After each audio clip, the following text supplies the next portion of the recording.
The Project Gutenberg ebook of Tumbleweeds. This ebook is for the use of anyone anywhere in the United States and most other parts of the world at no cost and with almost no restrictions whatsoever.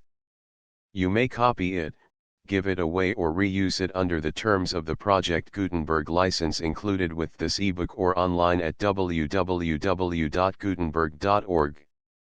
If you are not located in the United States, you will have to check the laws of the country where you are located before using this ebook. Title: Tumbleweeds. Author: Hal G. Evarts. Illustrator: W.H.D. Kerner. Release date: February 9, 2024. Ebook number 72909. Language: English. Original publication: Boston, Little, Brown and Company, 1923. Credits: Tim Lindell, David E. Brown, and the online distributed proofreading team at https://www.pgdp.net. This file was produced from images generously made available by the Internet Archive/American Libraries. Start of the Project Gutenberg ebook. Tumbleweeds. Tumbleweeds by Hal G. Evarts. The Crosspole, the Yellow Horde, the Passing of the Old West, the Bald Face, and other animal stories. The settling of the sage fir sign. Tumbleweeds. It was quite evident that all her thoughts centered round the younger brother. Frontispiece. See page 54. Tumbleweeds by Hal G. Evarts with frontispiece by W.H.D. Kerner. Boston, Little, Brown and Company, 1923. Copyright, 1923, by Hal G. Evarts. All rights reserved. Published January, 1923. Printed in the United States of America. Tumbleweeds. Tumbleweeds. In all that vast expanse of country west of Fort Riley clear to the Sierras of California there are not over 400,000 acres of arable land. This extract from McClellan's report, later appearing as preface to some 14 volumes of Pacific Railroad explorations, evidently acted as a direct challenge to the pioneering spirit of a country that was young. Following immediately upon its publication, as if in a concerted effort of refutation, the great westward trek across a continent set in, the determined advance of a land-hungry horde intent upon seeking out and settling that 400,000 acres of arable land, and in the brief space of 30 years there were 30 million acres under fence, while the swarming multitude of hopeful settlers continued to surge westward across the face of the earth. Thus do even wise men frequently fail to vision the immensity of the future which stretches forth ahead within the puny span of their own remaining years. Another few decades and old Joe Hinman, himself accounted a wise man among his fellows, sat his horse on a little rise of ground and lamented his own lack of foresight. Donald Carver, his younger companion, gazed off across the flat where several riders held some 2,000 head of steers. Hinman had come with the vanguard of the invaders and had watched succeeding waves of home seekers swarm past on all the ancient trails, the bull trains stretching almost without a break from the Missouri to the Colorado hills, when Cheyenne, Kiowa and Comanche contested the advance at every crossing of the Republican and the Smoky Hill, at the Great Bend of the Arkansas, and historic Pawnee Rock, had watched the bull teams and the prairie schooner giving way to freight cars that rattled past on steel rails which spanned a continent. He had seen the rolling plains of Kansas, once constituting the first reaches of the great American desert, lifted bodily into statehood and wondrous fertility, so long since that younger men had almost forgotten that their native state had ever been other than a prosperous agricultural community. While the main tides of settlement had swept on to the west and north, Hinman had turned aside and traveled south on the Chisholm Trail till he reached a point where the floods of home seekers were halted by some invisible barrier. There he had settled and prospered, but even now, 30 years after driving his first claim stakes through the prairie sod, that same barrier resisted all advance. Just outside his dooryard a vast tract, 60 miles by 200 in extent, remained undeveloped and untouched. The land was rich and beckoned temptingly to those who sought a scrap of ground which might constitute a home, Yet beyond Hinman's holdings the virgin sod extended to the far horizon with never a ribbon of smoke by day or a twinkling window by night to indicate the friendly presence of a settler's cabin, the Cherokee Strip, upon which the white man was forbidden to settle by the terms of an ancient treaty. This great tract had been set aside to serve as insulation between warring whites and reds, its status still the same even though the necessity for such insulation had been long since removed, an empire lying dormant and awaiting only the magic word which should strike off the shackles and permit its broad miles to blossom into productiveness. "There she lays, son," Hinman said, waving an arm in a comprehensive sweep toward the unowned lands. "Some day right soon they'll open her. Every land-hungry party in 4 states has his eye on the last frontier, and whenever she's throwed open to settlement you'll see one hair-raising mad stampede. So if you're going off somewheres, like I heard it rumored, why I'd cancel the arrangements and sit tight." The younger man nodded without comment. "Fortune always beckons from some place a long ways remote," Hinman rambled on. "When likely she's roosting right at home, if only we'd have a look. Now I quit Ohio as a youngster because there wasn't any land left open but hardwood swamp lands, which could be had for about $1 an acre, but I couldn't see its value at $1 a mile. Today that Ohio swamp land is selling round $200 an acre, while what ground I've got under crop out here would average right at 30, and raw grassland not over 3 or 4. But owning the most part of 2 countries," Carver commented, "you can maybe worry along." "Likely," Hinman confessed. "But that's not the point. I could have stayed right at home with those swamplands and without ever exerting myself, except maybe to keep entertained with a brace of coon hounds, I could have growed into more wealth by considerable than what I've accumulated out here by steady work. That's the real point. So it appears that my leaving there was sheer lack of foresight. So it's likely that your best chance to get ahead and lay up an honest dollar is by staying right here instead of stampeding off somewheres. That's the real reason I sent for you. Since I've never even considered leaving, and you well aware of it," said Carver, grinning, "then the real reason you sent for me was to engage me to perform something you didn't want to do yourself, which in turn is related to the possibility of my accumulating an honest dollar. We've rambled all the way from timbered swampland on down to the surrounding short grass. What sort of country lays beyond? My curiosity is fairly foaming over." Hinman regarded him quizzically, and Carver bore the scrutiny undisturbed.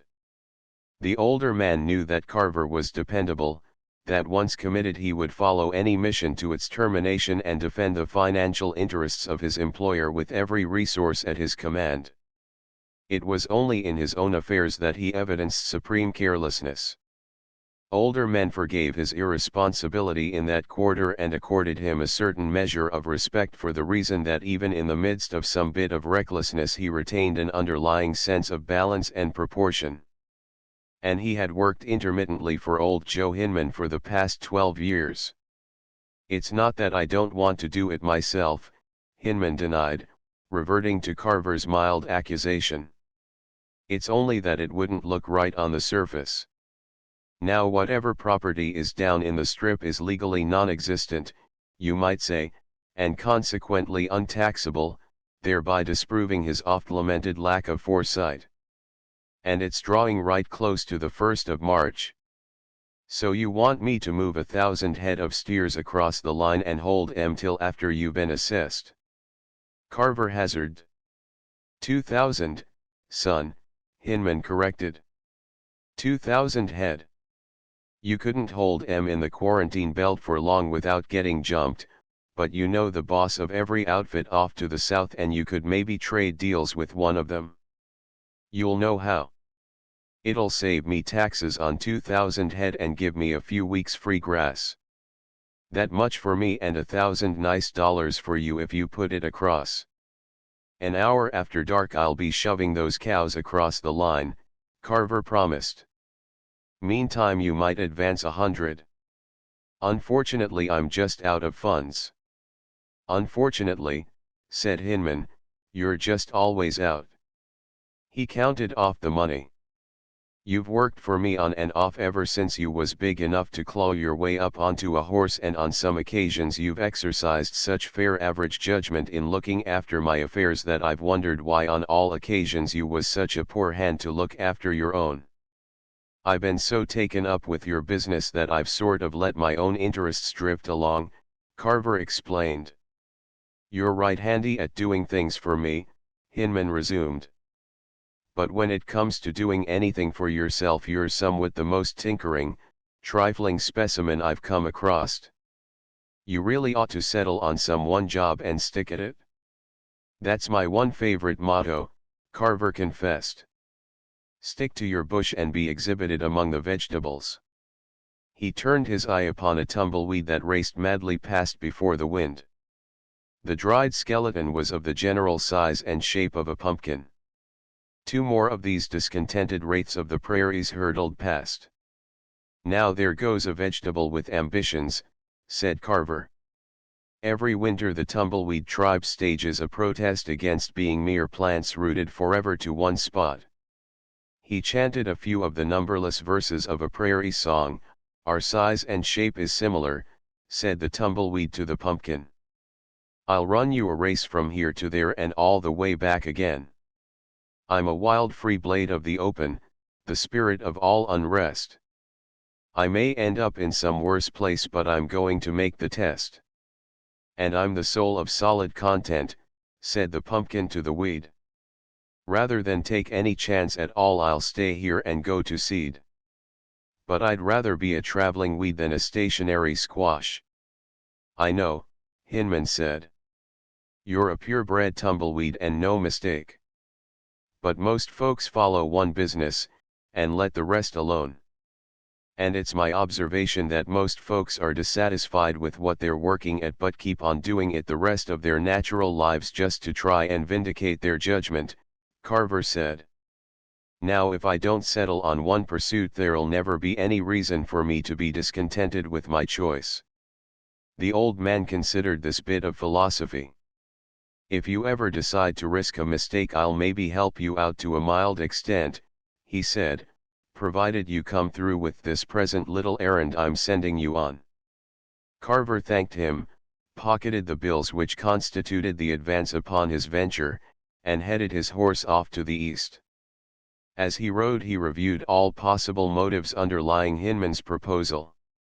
Tax dodging on a smaller scale was no unusual thing along the line, but he was morally certain that this motive, though the purported object of the trip, was entirely secondary in Hinman's considerations. The taxes won't amount to half the expenses of the trip, Carver reflected.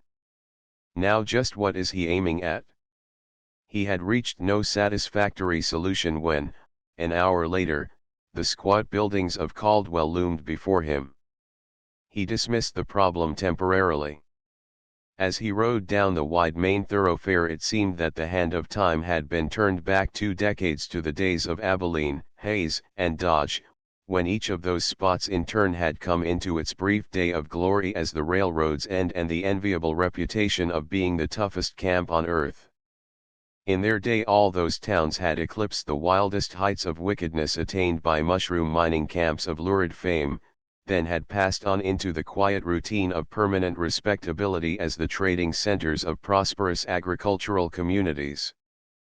But little Caldwell stood unique, as if she were a throwback to an earlier day, nestling in the edge of a state where prohibition and anti-gambling regulations had long prevailed, yet her saloon stood invitingly open by day and night, and the clatter of chips and the smooth purr of the ivory ball were never silent in the halls of chance, for just beyond lay no man's land, the stamping ground of all those restless spirits who chafed against restrictive laws that were not of their own making, and wide open Caldwell reaped the harvest of their free-flung dollars. Groups of tall hat, chap-clad men hailed Carver from the sidewalk as he rode down the wide main street. Scores of saddled horses drowsed at the hitch rails, and ranchers' families rattled past in buckboards drawn by half-wild ponies. The street was thronged with blanketed Indians, for the government beef issue was parceled out semi-monthly on the little hill south of Caldwell, and every 2 weeks the whole Cherokee Nation made the pilgrimage to receive the largesse of the Great White Father.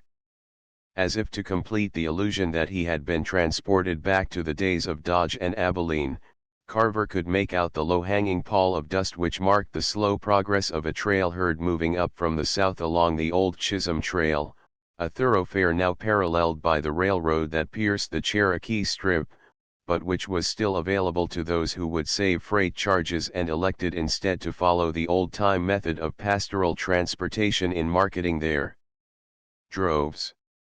Carver left his horse in a lean-to shed in rear of a 2-room frame house in the outskirts of town.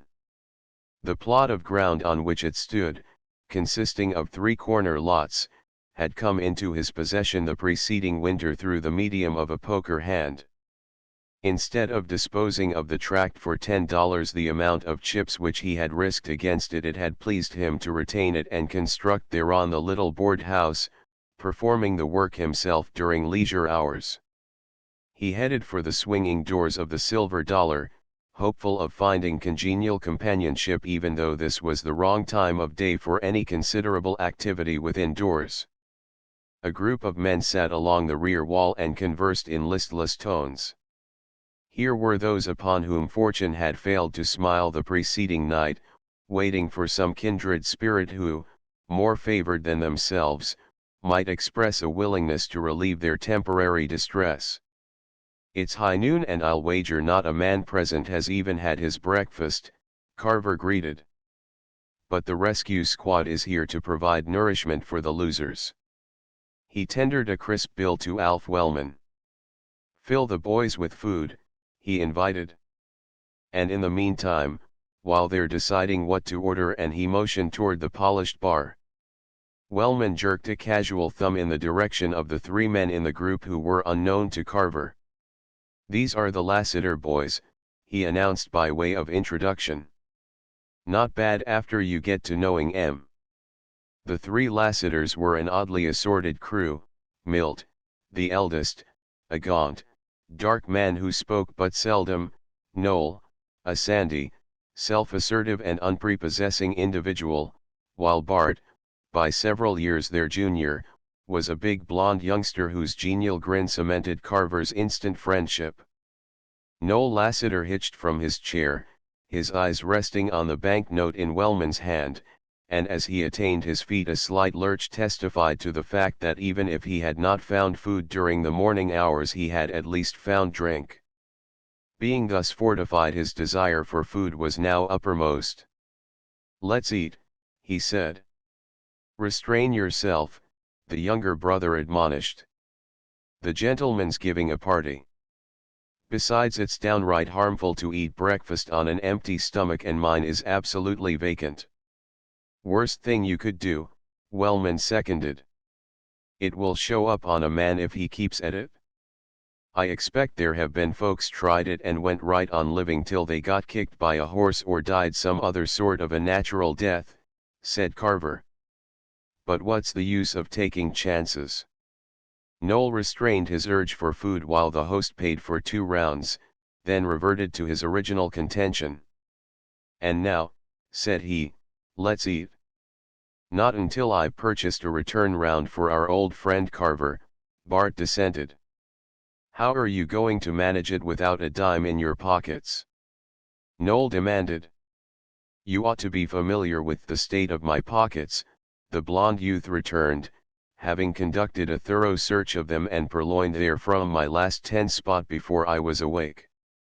"Why didn't you reserve 2 bits for breakfast before you tossed it off on the will if you're so damn near starved?"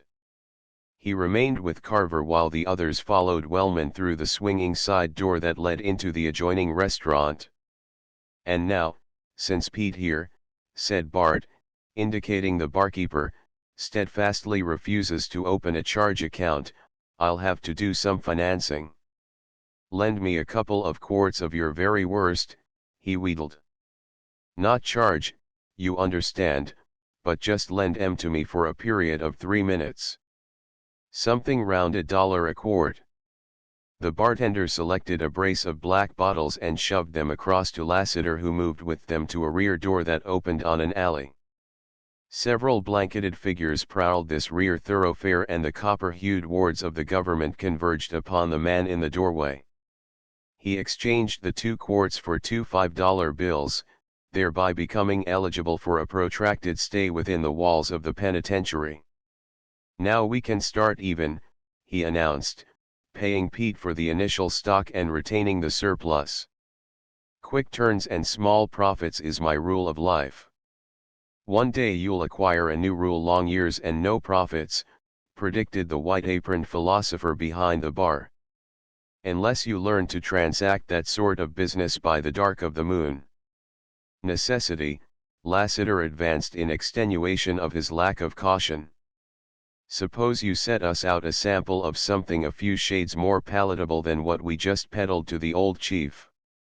The two pooled their resources and pursued their casual, carefree way, all sense of responsibility discarded for the moment, as one might shed an uncomfortable garment with the idea of donning it again at some future time. The youthful Lassiter, who deplored all things serious while at play, found in Carver a delightful companion who seemed sufficiently light-minded and irresponsible to satisfy the most exacting. The will in the silver dollar, the faro bank in the Senate, and the crap layout in the Gilded Eagle, each contributed modestly to their swelling bankroll in response to a few casual bets. As they left this last-named resort, Bart halted suddenly.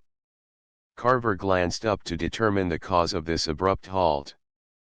Friel, a deputy United States Marshal, had just passed, and Carver, recalling the incident of the 2 black bottles, concluded that Lassiter had decided against meeting the federal officer at just that moment, lest the news of the transaction had reached him. Friel walked with the girl, his hand clasping her arm familiarly as he piloted her through the crowd. Bart frowned after the couple. "I wouldn't let the valiant Marshal fret you," Carver counseled. "I don't know much about him except that he strikes a flat note in me, but I suspect he's a pussyfooter and real harmless." "I've heard things about Friel." "That's what I know," said Lassiter. "So VEI, and it's the things I've heard which keeps him on my mind. One day I'll have to slip my twine on him and canter off across a few thousand acres of country with him dangling along behind." "Tell me when," said Carver. "I'll dab my noose on his off leg and bounce my horse off the opposite direction like we was contending for the biggest piece of a turkey's wishbone. If half I hear is true, he's got it coming and folks will hail us as public benefactors." Twice within the next hour Carver noticed Noel Lassiter conversing with Friel. It was evident, that, whatever Bart's grievance against the Marshal, the feeling was not shared by the elder brother. The mid-afternoon crowd had gathered in the Silver Dollar by the time Carver returned to the starting place. Men banked deep round the roulette layout as it was whispered about that Carver and Bart Lassiter were winning heavily from the bank.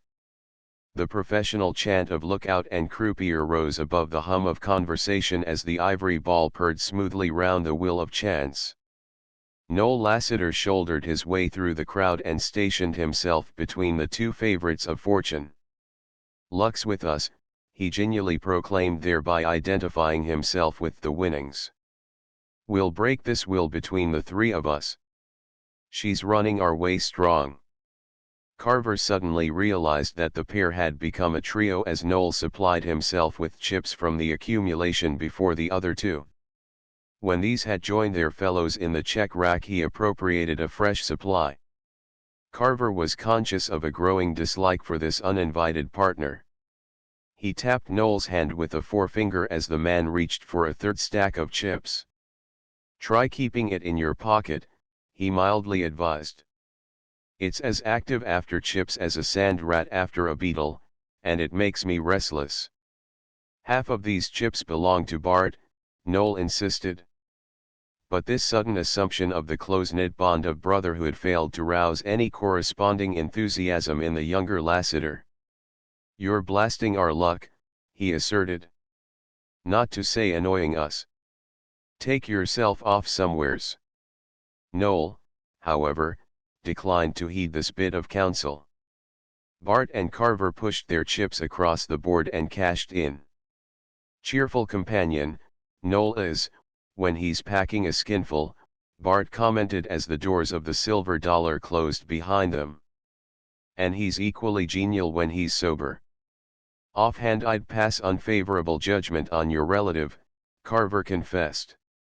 I don't see much family resemblance. How come you're brothers? Half-brothers, Bart amended. We had the same father. I came along a dozen years late. Spoiled younger son, you know. Leastways I was always spoiled in spots where Noel had been working on me. When I turned 16 I set out to spoil Noel. Since his convalescence he's had a notion I might declare another open season on the Dove of Peace so we get along nowadays in regular family style. Say, now since we're rolling in wealth you wouldn't mind if I held out 20 in case fortune failed us? It's not quite the thing to do but bury it, Carver agreed, waving his hesitancy aside. Tuck it away somewhere. He knew his man and was certain that the 20 was destined to fill some urgent necessity. We'll never even miss a little piece like that. Lassiter led the way to a rooming house above a store and turned into a dimly lighted room on one side of the narrow hall. Articles of man's attire lay scattered about the place. The three of us headquarter here when we're in town, Bart explained. I'll plant these 2 tens in a dresser drawer. He opened the drawer in question and Carver, standing just to his right, found himself gazing down upon a scrap of black cloth from which 2 eyeholes stared blankly back at him. Lassiter placed the 2 gold pieces beneath the old newspaper with which the drawer was carpeted, closing it without comment, and they returned to the street and sought the will in the Gilded Eagle. For a time fortune smiled on them. Then a reverse tide set in. At the end of an hour each one shoved a stiff bet upon the board. There was the usual brief hush as the ball neared the end of its spin. The even losses to the odd and the red defeats the black, the croupier chanted. The middle column pays the gambler and the others pay the house. Place your bets for another turn. He twisted the wheel and snapped the ivory marble in the reverse direction. The little ivory ball she spins, the flitting pill of fortune. Off again on the giddy whirl. He glanced expectantly at the 2 chief players but they had explored their pockets and failed to invoice sufficient resources with which to purchase a white chip between the 2 of them. Odd how rapid a man can shed it if he sets out to exert himself, Carver commented. Lassiter grinned and turned suddenly toward the door. It occurred to Carver that the youth was starting forth to retrieve that $20 reserve which was cached in the dresser drawer. Don't you, he admonished, but Lassiter had passed out the door. Carver made a move to follow but met Carl Madison, town marshal, coming in. You recollect that extra saddle, Carver greeted without parley. The one you was admiring, with all those silver trappings. If you still admire it, $50 worth sold, said the marshal and counted out the money. Send it round to my room above the Boston store. I would, said Carver, only my delivery boy, the shiftless little wart, is out somewhere spinning his top. Here's the key to my shack. You saunter past and collect it? Carver headed for Lassiter's room. The door stood ajar and as he entered he observed a stooping figure whose hand was busily exploring the drawer of the dresser. We won't need that 20, Carver said. Let her ride where she is. The figure straightened and whirled to face him in the dim light. It was Noel Lassiter, not Bart. Where's Bart? Carver asked. Haven't seen him, Noel returned. Then where's Bart's $20? Carver inquired. I mistrust that you've got it and I want it. Suppose you hand it over. Make it out of here. Noel ordered. This is my room and I don't want you in it. "Some way you haven't inspired me with any ardent fancy," Carver stated. "Right at present the feeling is mild, but it will grow acute if you keep exploring in that drawer for Bart's last 20. Lassiter made a swift move behind him, but his arms fell back at his sides as Carver's gun was jammed suddenly against his floating ribs. "Tut, tut," Carver admonished. "You're way too awkward for that sort of thing. Sometime you'll do that and some excitable soul will shoot you 3 or 4 times while you're starting your wind-up." He removed Noel's weapon and tossed both it and his own upon the bed. "Now we can converse at our ease until Bart comes," he said. But Lassiter, angered beyond precaution, jumped for him the instant he relinquished the weapons, and being heavier than Carver he sought to bear him down by sheer weight. Carver rocked his head with 2 solid smashes, but Noel sought only to come to grips where he could exert his strength, clutching at his opponent instead of returning his blows. They fought in cramped quarters and Carver could not step to either side lest he should give Lassiter access to the 2 guns reposing on the bed. The huge paws clamped on his shoulders and Lassiter crushed him back against the dresser. Carver elevated one knee between them, planted his boot against the other's paunch and propelled him violently doorward. With a single step he retrieved his gun with intent to discourage Lassiter's return, but he had no need of it. The big man's head collided forcibly with the door jamb and he sprawled in a limp heap just outside in the narrow corridor. Bart Lassiter, just mounting the stairway, witnessed this strange exit of his relative. He peered inside and discovered Carver, so he entered and seated himself on the edge of the bed, twisting a cigarette while he sought to reconcile the evidence before his eyes with the mental picture of the empty room as he had left it not 5 minutes past. "Incidentally, there seems to be a corpse on the threshold," he presently observed. "What did it die of?" "General malignancy that set in right after birth and just now came to a head," Carver diagnosed. "He was prospecting for your cache when I arrived." "He'd already located it," Bart stated. "It was gone when I came up. Likely he came back to hunt for more as I went down, and your trails converged, sort of. Wellman said you'd just turned up the stairs, so I came on back." He crossed over to inspect the sprawled figure in the hallway. "I'd say he was totally defunct," he reported, but as if to refute this assertion Noel stirred an arm and grunted. "Unfortunately resuscitation is already setting in," Bart revised his statement. "Let's be off before he opens one eye and tries to borrow 10. An hour later the proceeds derived from the sale of the saddle had faded in the face of the bank's percent and their finances were totally exhausted except for a few small coins in Carver's pocket. Lassiter leaned rather heavily against the bar in the silver dollar and straightened himself with an effort. "It's time for me to dangle," he announced. "Hate to break up the party and all that sort of thing, but I'm overdue right now. Meet you here in an hour." He proceeded toward the door which opened into the adjoining restaurant, but Carver overhauled him while he was yet some 10 feet from his goal. "Now don't you go trickling out on me," he reproved. "I'll be gone in an hour riding off for 3 weeks. Stay with me till then and we'll both move out together." Lassiter turned uncertainly and Carver, looking past him, discovered that the swinging door into the restaurant stood half open. The young girl framed in the doorway was gazing straight into his eyes. Oddly enough, his first thought took the form of an intense desire to expend large sums of money in buying things for her, this impulse coupled with a swift regret that such amounts as he wished to squander were not for the moment available. The eyes that looked back into his were gray eyes, bordering on blue, and he gathered that they regarded him with a mixture of doubt and pity. He straightened resentfully, never having been doubted and refusing to be pitied, flooded with a sense of having been detected in some bit of wickedness. For the first time in his life his own eyes dropped before the direct gaze of another's, yet in his whole past career there was not one deed for which he felt any particular regret or shame. He lifted his eyes again with a hint of defiance, but found himself staring at the blank swinging door. In that split second of averted glance the vision had disappeared, leaving him with a vague impression of its unreality and with a pronounced disinclination for continuing the party. Lassiter had not seen, and Carver dispelled the blond youth's hesitation.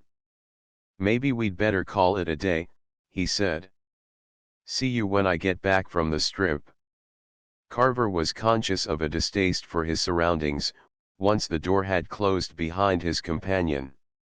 These carousals in town always palled on him in the end, giving way to the urge to straddle a horse and be off through the clean outdoors while the wind fanned the fumes from his head, but heretofore the state of mind had come about through gradual transition instead of descending upon him in a single second as had been the case today. He gravitated to the roulette wheel through force of habit and risked his handful of small coins, playing absently and placing his bets without care or consideration.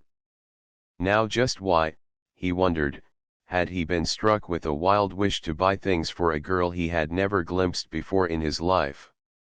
He was not conscious that she had been shabbily clothed, for to save his immortal soul he could not have testified to the color, texture, or state of preservation of one single item of her attire, but some way he felt that she was needing things and he wanted to see that these things were provided.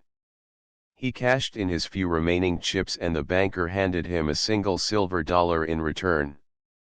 Carver repaired to the shack to retrieve his horse, and as he rode back through town he observed a group round the town well in the center of the wide main street. Madison had laid aside his personal pursuits and had donned his official role of town marshal, in which capacity he was instructing Bart Lassiter in no uncertain terms as to the impropriety of watering his horse from the oaken bucket attached to the well rope. "Water him from the trough," he ordered. "After all those Cherokee ponies have been dipping their noses in it." Bart demanded. "Not this horse. That bucket is for folks," the marshal patiently explained. "And this horse is folks," Lassiter insisted. He continued to extend the brimming bucket or ewe with his left hand. The spectators shifted, recalling that Madison's predecessor had fallen in a street fight near this same well. There was no ill feeling between the two men, but neither of them would back down publicly under pressure. Carver glanced aside as a voice called Bart's name. The girl of the silver dollar was peering from a window above a store, her gaze riveted on the group at the well. "Here's two of my friends working up a grievance over well water," Carver said, dropping from his horse. "Wherever did the pair of you acquire this sudden interest in it? I'm surprised at you. If this party's a friend of yours, why you take him," said Madison. "He won't mind me. Let him water his horse till the well goes dry." "No such thing," Lassiter gracefully declined. "I wouldn't think of letting the critter slosh his muzzle in the town bucket."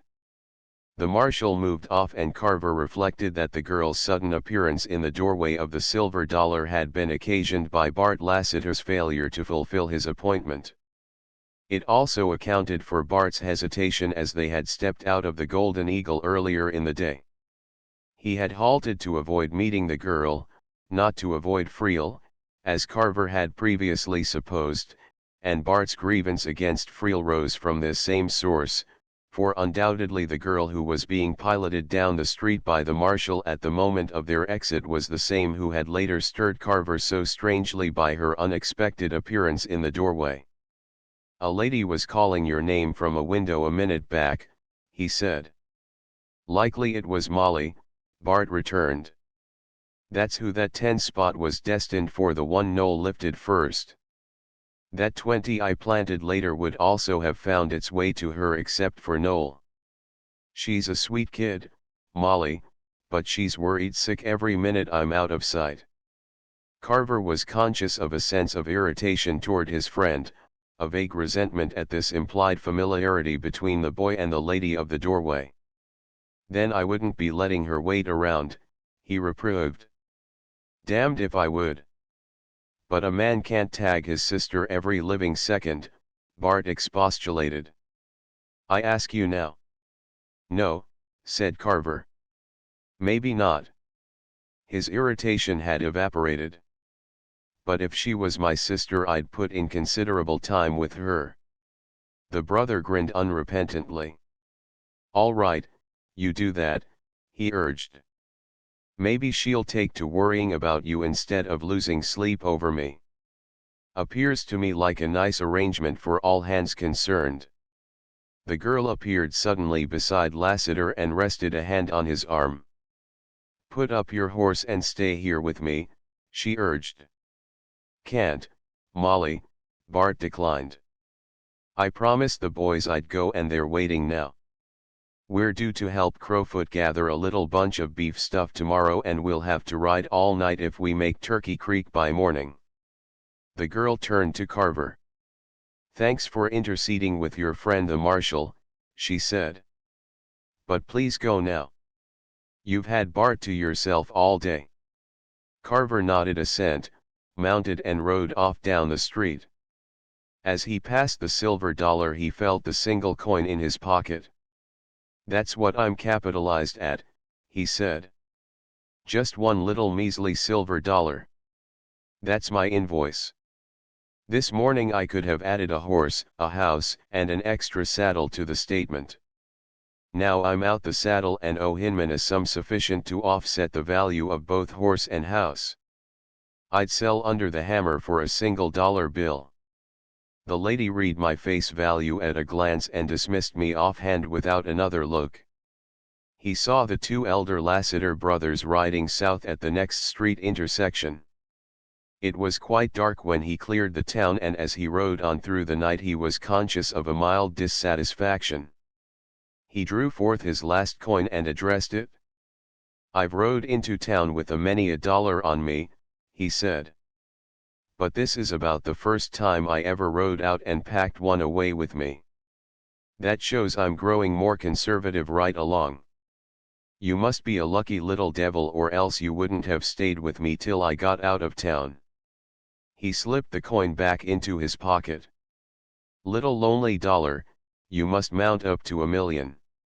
He heard the low rumble of animal voices and knew that Hinman's cows were being held on the bed ground somewhere just ahead. The old man greeted him as he rode up. I'm sending Bradshaw and 4 others with you, he announced. One of the boys is holding the pack outfit back behind. He'll follow. I'll help you get 'em on their feet and moving. The men spread out at intervals to the north of the herd, riding along its edge and crowding the cows on the near fringe to their feet. They worked cautiously, for any slight commotion of an unusual nature, the weird flap of a garment or any cry too startling, might serve to throw a few cows into a panic which would be swiftly communicated to the rest and put the whole herd off the bed ground in a mad stampede. Their chief concern was to prevent a disastrous night run. The affair was skillfully handled and the near fringe of cows rose reluctantly, crowded back through the ranks of their reclining fellows and raising them in turn till eventually the whole herd was up and drifting south. The moon rose sharp and clear as they crossed into the strip, and for hours they forged slowly ahead, their course a trifle south of west. When they had covered 10 miles the forward drift of the herd was arrested and the tired cows bedded down at once. From now on they're in your hands, son, Hinman said to Carver. I'll back any deal you make with the outfits off to the south, so play her the best you know. He turned his horse back toward the state line and left Carver to solve the problem as best he might. Their present stand was in the quarantine belt, a strip some miles wide which paralleled the state line, this to protect the stock of the Kansas cowmen from Texas fever and other contagious afflictions so prevalent among the trail herds brought up from the south. All southern cattle must be held in this quarantine area until declared free of all disease before proceeding on their northward course to market. This was the off-season for the pastoral transportation of trail herds from the Texas cow country, and the only official intervention against which Carver must guard was the possible appearance of one of the infrequent cavalry patrols sent out from Old Fort Darlington on the southern extremity of the strip. The unowned lands were tenanted only by a few big cow outfits whose owners had made satisfactory arrangements with the Cherokees, paying their tribute in the shape of grazing fees, a custom so long established that it was recognized by federal authorities, and government agents now collected the money and passed it on to the territory tribes. Carver stood his turn on first guard, and as he rode round the herd he pondered the problem in hand and sought for a solution which would give him an insight into Hinman's purpose.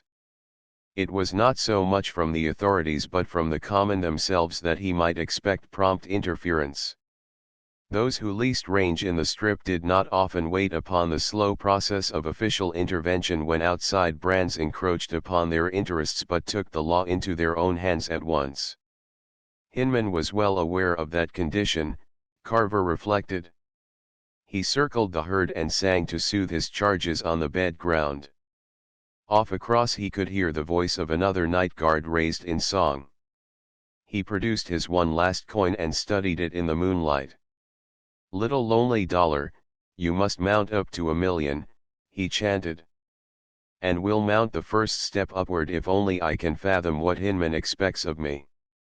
He don't care a dime about saving taxes on this bunch, and he knows that I can see the costs will outweigh the profits 2 to 1 even if everything goes through without a quiver." He and Nate Younger, while they get along personal, have been whetting their tomahawks for each other as far back as I can remember. Now he leads us down here due north of the center of old Nate's leases and stresses the point that I can maybe trade deals with any outfit off to the south and Nate the only possible one I could deal with from this point. What time I haven't worked for Hinman, I've been working for Nate, and old Joe knows that Nate's the best friend I've got outside himself. Now what's he aiming at? His shift on guard duty was half over before he found the slightest ray of light on the problem. Joe must know that Nate will pounce down on us right off, he mused. If they open the strip for settlement, like Joe predicts, then Younger will be forced out of the game. Now just why does Hinman provide him with this opportunity for a big final disturbance with all the odds on Nate's side? He couldn't have done it accidental, and it appears more and more like he's deliberately throwing himself wide open. His mind traveled back over the events of the day and settled upon the scene which had transpired near the town well just prior to his departure. "There now," he suddenly remarked. "That's sure enough the answer." Bart and Madison didn't want to carry that altercation to a finish, but neither one would back down with folks looking on. These two stubborn old pirates are likely in a similar frame of mind. It's always seemed to me some way, that they didn't either one feel half so hostile toward the other as they made it appear. Joe's giving Nate one final chance to show his hand to take a whack at him or quit, hoping to cancel this old feud before Nate's crowded out. He didn't send me down here to keep out of trouble but shoved me right into it, knowing I'd do my best to make it as light as possible when it came. That's all the idea I've got to work on." The men breakfasted in the first light of day and the cows were allowed to scatter through the breaks on the far side of the creek. "You boys hold 'em within fair limits," Carver instructed Bradshaw. "I'll join you up here this evening. If a patrol should jump you by any off chance, you just explain that you're driving them down to the Half Diamond H and laid over here a day to rest them." "They'd be sure to believe us," Bradshaw commented skeptically. "Old Nate Younger wouldn't let a Kansas cow graze on the Half Diamond H for the price of it. Leastways not one of Hinman's." "He's maybe changed his mind," said Carver. "I'll ride down and see." He headed for the home ranch of the Half Diamond H, located on a branch of Cabin Creek some miles above that stream's confluence with the Salt Fork of the Arkansas. Younger met him halfway, a rider having already reported the presence of the herd. "Now just what are you doing with a bunch of Joe Hinman's cows in the quarantine strip and messing along the edge of my range?" he demanded. "You've rode for me on enough different occasions to know better than that." "They just came fogging down here of their own accord," Carver testified. "And I came after them." I'll see that you get plenty of help when it comes to running them back, Younger offered. He waved an arm toward a group of approaching riders. Here come my boys now. I'll throw 'em in behind those cows and jam them back across the line and scatter 'em over the whole west half of Kansas, or else take charge and hold 'em till I can get a detachment sent up from Fort Darlington to keep the whole mangy layout in quarantine till they're fined more and their market price. I wouldn't adopt either one of those courses you just mentioned, Nate, Carver counseled. If a patrol jumped us, I was going to proclaim that Joe was short of range and that you, being an old friend of his, had volunteered to run this bunch on your leases till the grass greened up next month. That was my idea. I've got another idea that beats yours all to hell, Younger retorted. About 15 years back a bunch of my stuff drifted off in a storm and fed out a few sections of Joe Hinman's land that had blowed clear of snow. He thought I'd shoved 'em on there to eat him out. This is the first real good chance I've had to play even for what shape he left those cows of mine in after hazing 'em at a run through a foot of snow. What I'll do to this bunch of Box T steers will be sufficient. He motioned his grinning riders to fall in behind him as he headed up country with Carver.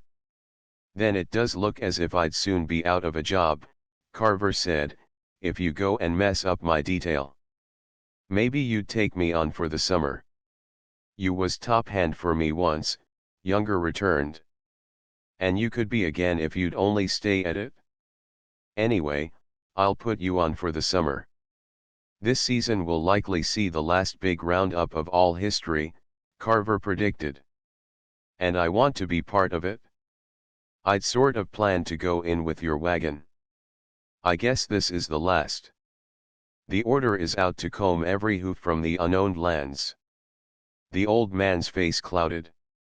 2 years before, all cowmen had been ordered to clear their stock from the Cherokee Strip. They had grimly refused, and now the order had been issued again. They mean business this time, Carver predicted. There'll be cavalry patrols riding to keep an eye on the roundup, likely, and make sure that everything's gathered and shoved outside. There'll be upwards of 200,000 cows collected and marketed this summer in order to clear the strip. Maybe you're right, son, Younger said. It's beginning to look that way. You don't want to miss the roundup. The likes of it will never be seen again on this old footstool. All wiped out in a single season. It ain't right. It just can't be right. The old man's thoughts strayed from the immediate matter in hand, that of evening the old score with Hinman, and he nodded abstractedly to the comments of his younger companion. He was possessed of cows in plenty, and if forced to market them he could cash in for a fortune, but this game was his life. Take away his cows and money would mean little. I was just thinking, Nate, Carver said. It'll take a long time to settle all this country up after you folks are ordered out with your stock, and there'll be worlds of good range going to waste with nothing to eat it off. A man could hold a Dodge bunch down here on good feet and keep 'em moving from point to point.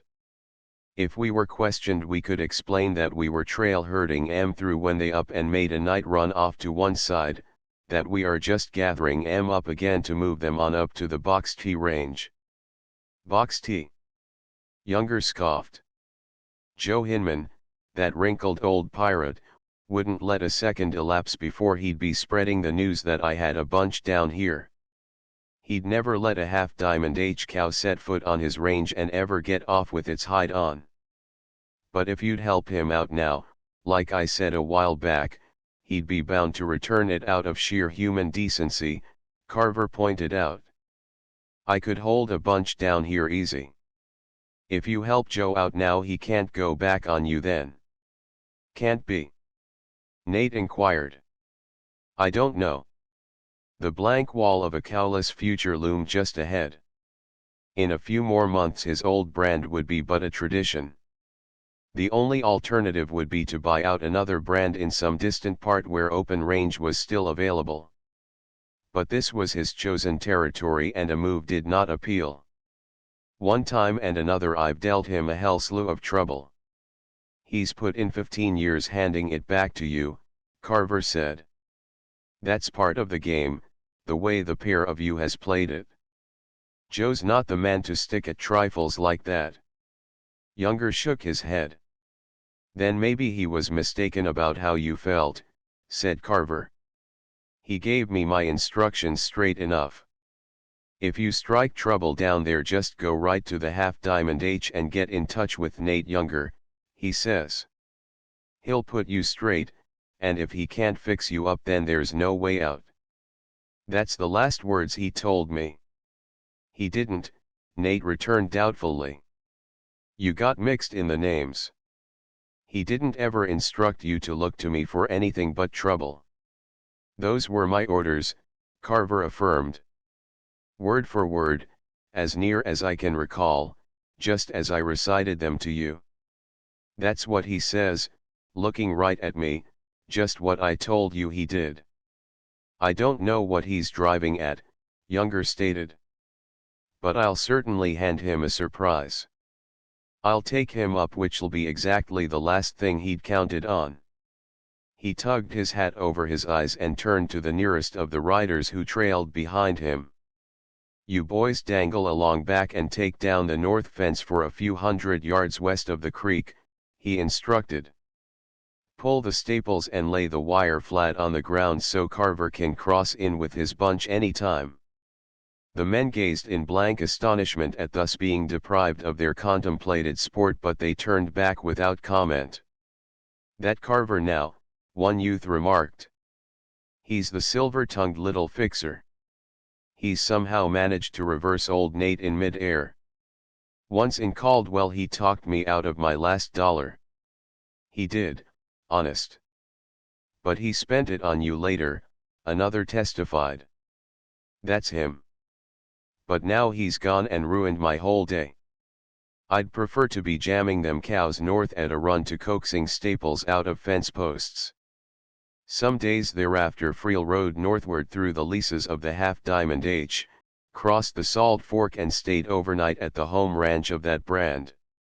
For several days the marshal had been visiting the widely scattered outfits operating in that portion of the strip and making inquiries as to the whereabouts of certain men on a day of the preceding week. Friel knew the customs of the men with whom he had to deal, being familiar with the evasiveness which was a countrywide characteristic whenever one citizen was questioned concerning the possible operations of another.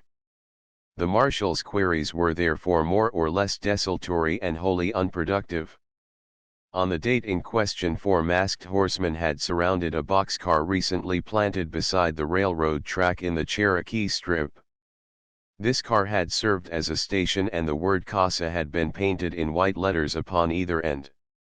The stockmen had stubbornly resisted all attempts to establish stations in the unowned lands, foreseeing in such moves another possible link toward the dreaded settling of the Strip. These wild riders had evicted the 2 men stationed there and applied the torch to the boxcar, which seemed to presage a future settlement at that point. The embryo city of Casa was no more. Friel was conscious of no particular regret over the fate of this defunct metropolis, but in view of the fact that only federal officers were vested with authority in the Cherokee lands, he felt it expedient to make a few perfunctory inquiries. When he rode away from the Half Diamond H, he elected to wend his way up Cabin Creek and so chanced across 2,000 head of Joe Hinman's cows grazing in the quarantine strip. Friel sought out Carver and acquainted him with the details of the Casa raid. The Lassiters rode out of Caldwell Tuesday night, you recollect, he said. They're a shifty bunch of boys, the Lassiters. But Crowfoot assures me that they turned up at his place on Turkey Creek early Wednesday morning and this Casa raid was Wednesday night. Crowfoot says they've been there straight through. That lets the Lassiters out. Carver recalled the black scrap of cloth he had seen in the dresser drawer in the Lassiters' room, its eye holes staring up at him. Crowfoot's testimony to the marshal did not cause Carver to revise his former estimate of the cowman, rather it served to strengthen his previous opinion as to Crowfoot's character. Yes, he said. Yes, that lets the Lassiters out. But it don't have any particular bearing on the fact that Hinman's cows are grazing in the quarantine strip, the marshal commented. Joe's short of range, Carver returned. This was according to formula. We're resting M over here for a day before taking M on down to the Half Diamond H. That's nice, said Friel. But of course it's my duty as an officer to report their presence to the federal authorities. Then they can use their own judgment as to quarantine proceedings and maybe even a trespass suit. Tax dodging, is he? I'll bet 50 even that you go and do that very thing, Carver stated. How do you know? The marshal retorted. I'll bet you 100 I don't. 100 is way beyond my depth, said Carver. Even 50 would strain me most to pieces, but I could manage to pay it the day I land in Caldwell if I lost. 50's a bet, the marshal accepted. I'll take you on. And don't forget to have the money in your clothes next time you show up in Caldwell. Carver gazed after Friel's retreating back as the worthy marshal rode northward toward the line. There goes a part of my profits, he observed. This petty larceny milking process enlightens me as to why I never could warm up to Friel. I'd rather he'd held me up, but the man that'll do one won't do the other, not ever. It all comes of my being too honest. If I'd neglected to make that losing bet, he'd have made a report that might have caused old Joe some grief. My conscience has let me down for 50. Honesty is maybe the best policy for the long pull, but it's ruinous in short spurts. Some way he regretted the loss of that $50, a sentiment hitherto unknown to him, for he had never valued dollars except as a means to an end, and the end was in each case the same, the swift squandering of the means. But of late, while riding his lonely way in charge of Hinman's cows, he had pondered the possibilities of various projects in which he might engage, the accumulation of dollars, not their spending, constituting the ultimate objective in each case. When the marshal had disappeared, Carver rode a few miles north to the crest of a high ridge, from which point of vantage he could sweep a considerable area. Off across the state line he could make out white points of light at intervals of a mile or more, and he knew them for the covered wagons of squatters who were camped just outside the strip. He knew too that as one neared Caldwell he would find the intervals between these camps considerably decreased, and he made a tentative estimate that there were 50 such outfits camped along the line in the 20 miles between himself and Caldwell. For 3 months these homeless ones had been rolling up to the edge of the unowned lands and making camp. These were but the vanguard, the first to respond to the persistent rumor recently set afloat to the effect that the strip would soon be thrown open for entry and free homes be made available for all. Carver allowed his mental vision to travel far beyond the horizon which cut off his physical view, and he saw other wagons coming. He pictured them scattered along the roads of Kansas, Nebraska and Missouri, of Illinois and Iowa. From far and near the landless of a vast country were converging upon this last corner left unsettled, their worldly effects crowded into the bulging beds of old-time prairie schooners, their livestock trailing behind and the tousled heads of their youngsters peering curiously from the wagons as they rolled through country strange to them. Their pace was slow and plodding but intensely purposeful, a miniature reproduction of that general movement which had resulted in reclaiming the Great West from savagery a few decades before, a movement which Carver felt could not long be forestalled. He addressed his luck piece in prophetic vein. It's coming and we can't head it off. In 10 years there'll be a squatter on every second section and the old free range cut up with fence. Little lonely dollar, what will you and me be doing then? That's the prospect that's looming just ahead of us. In fact, this prospect seemed nearer still when he crossed back with Hinman's cows some weeks thereafter. With the first warm days of approaching spring, the slow stream of incoming squatters had increased and there were more outfits camped along the line. Carver rode up to the ranch house in the gray light of dawn to report that the herd was back on Hinman's own range once more. He found old Joe at breakfast and was invited to sit in. "Draw up your stool and toss a feed in you," the old man greeted. "Tell me how everything came to pass." "It was a right uneventful trip," Carver reported. "There was only one patrol came messing through and we shifted the bunch down onto the Half Diamond H for a week or more." "The Half Diamond H?" Hinman exclaimed. "Then Nate Younger must have died without me getting word of it? I'll send over some flowers right away.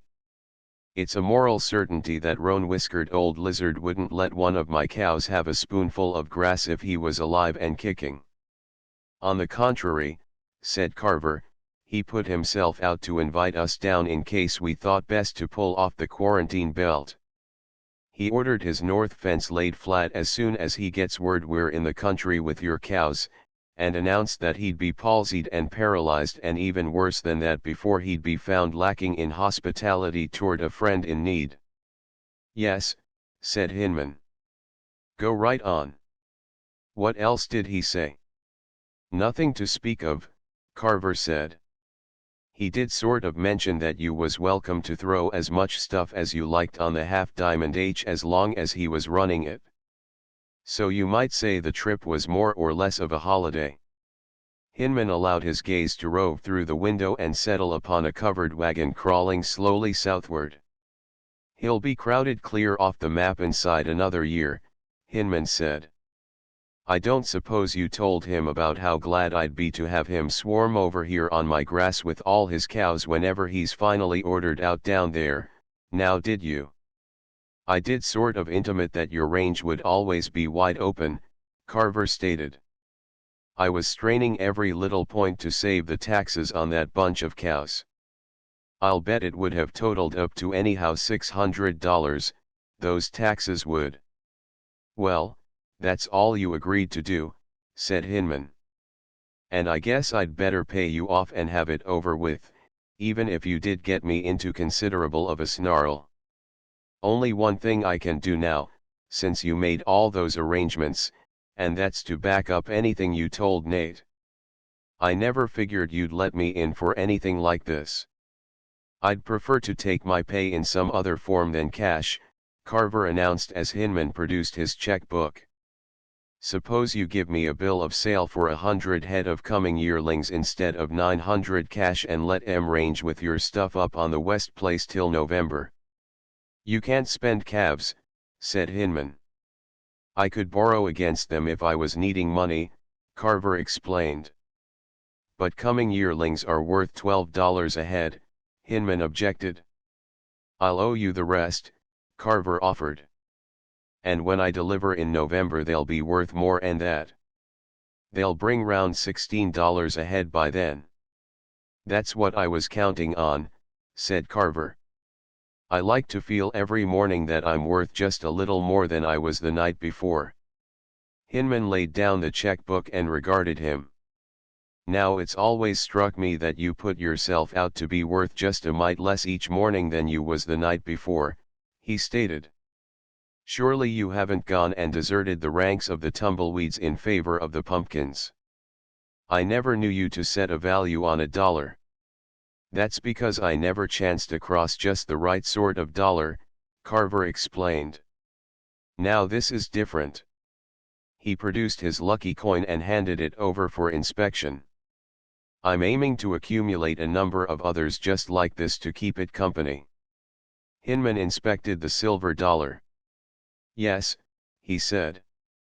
"This is a right unusual appearing sort of coin. Don't know as I ever see one just like it. Now if you really think there's a chance for you to collect some more like this and take an interest in holding on to them, why we might make a deal. You've just effected quite a saving on my taxes, so I can maybe stretch a point. But if I don't deliver till November, and run meantime on my grass, those critters will cost you 14 apiece instead of 12. You'll be owing me 500 in place of 3. "I don't mind owing you," said Carver. "We'll close the deal." As he rode away from the box tee he sang, "Oh, I've risked many dollars on the rambling tumbleweed and only one on pumpkins, but that one went to seed. 3. The crest of the watershed separating the flow between the Salt Fork and the Cimarron was also the dividing line between Crowfoot's range and the leases of the Half Diamond. H. Carver crossed over this low divide and angled toward Turkey Creek to intersect its course at a point near Crowfoot's place. Here the majority of the range stock wore the straggling brand intended to represent a bird's claw, the badge of Crowfoot's ownership. Carver viewed the ranch buildings from the shoulder of a hill, noting particularly the corral, which was fashioned as a solid stockade some 10 feet high. Crowfoot had entered into a beef contract with the railroad and his slaughtering was conducted within this small enclosure. Carver entertained positive convictions as to the purpose of this arrangement, but in common with others of his kind he made a religion of remaining strictly incurious regarding the calling or customs of acquaintances except in so far as they might affect his own immediate affairs. He turned his horse up the Turkey Creek bottoms and followed that stream for a dozen miles, then angled away to the right toward the Half Diamond H range. When well up the gentle slope he rode out onto the rim of a pocket. The scattering trees in the bottoms indicated the presence of water. A spring branch probably headed in the pocket and drained back toward Turkey Creek, he reflected. He pulled up his horse as a woman's voice floated up to him.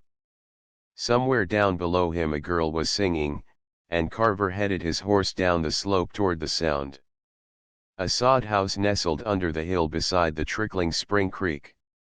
The singing ceased abruptly and a girl appeared in the door of the sod house at the sound of his horse's hoofs in the yard. For the second time Carver saw her framed in a doorway and he was conscious of a sudden pleased conviction that she should always choose a similar setting. The drab surroundings served only as a background to hold her vivid youth and charm in more startling relief. Carver recollected that he had mauled one brother in no gentle fashion and was held accountable for another's day of transgressions, in consequence he feared a cool reception from the sister. Instead, her face lighted with sudden recognition. "Oh, it's you," she greeted. "Bart will be coming home any time now and he'd be so sorry if he missed you. Won't you step down off your horse and wait?" She sat on the doorsill and motioned Carver to a seat on a bench against the cabin. He removed his hat and tilted back against the sod wall as she explained that Bart was even now overdue. As they talked it was quite evident that all her thoughts centered round the younger brother. Carver found the tones of her voice as pleasant to his ear as the sight of her was pleasing to his eyes, and he was content to listen, hoping meanwhile that Bart would never come. He knew this for a Crowfoot line camp, recently installed, which accounted for the fact that he had not chanced across it the year before. The Lassiters, therefore, must ride for Crowfoot, he decided. "Bart and I only came down last week," she said. "We been living in your little house in Caldwell. Did you know?" "I gave him the key and told him the place was his," Carver said. "But I'd have straightened it up a bit if I'd known he was going to install you there." "It was supremely tidy," she complimented. Which was a distinct surprise. Most men's housekeeping is rather the reverse. Her gaze kept wandering off down the bottoms for some sign of Bart's return. "I do hope he comes," she said. "I'm real anxious to see Bart," he confessed. "I certainly hope he turns up sometime inside of the next 3 or 4 hours, for this is my busy day and I couldn't conscientiously wait on him longer than that."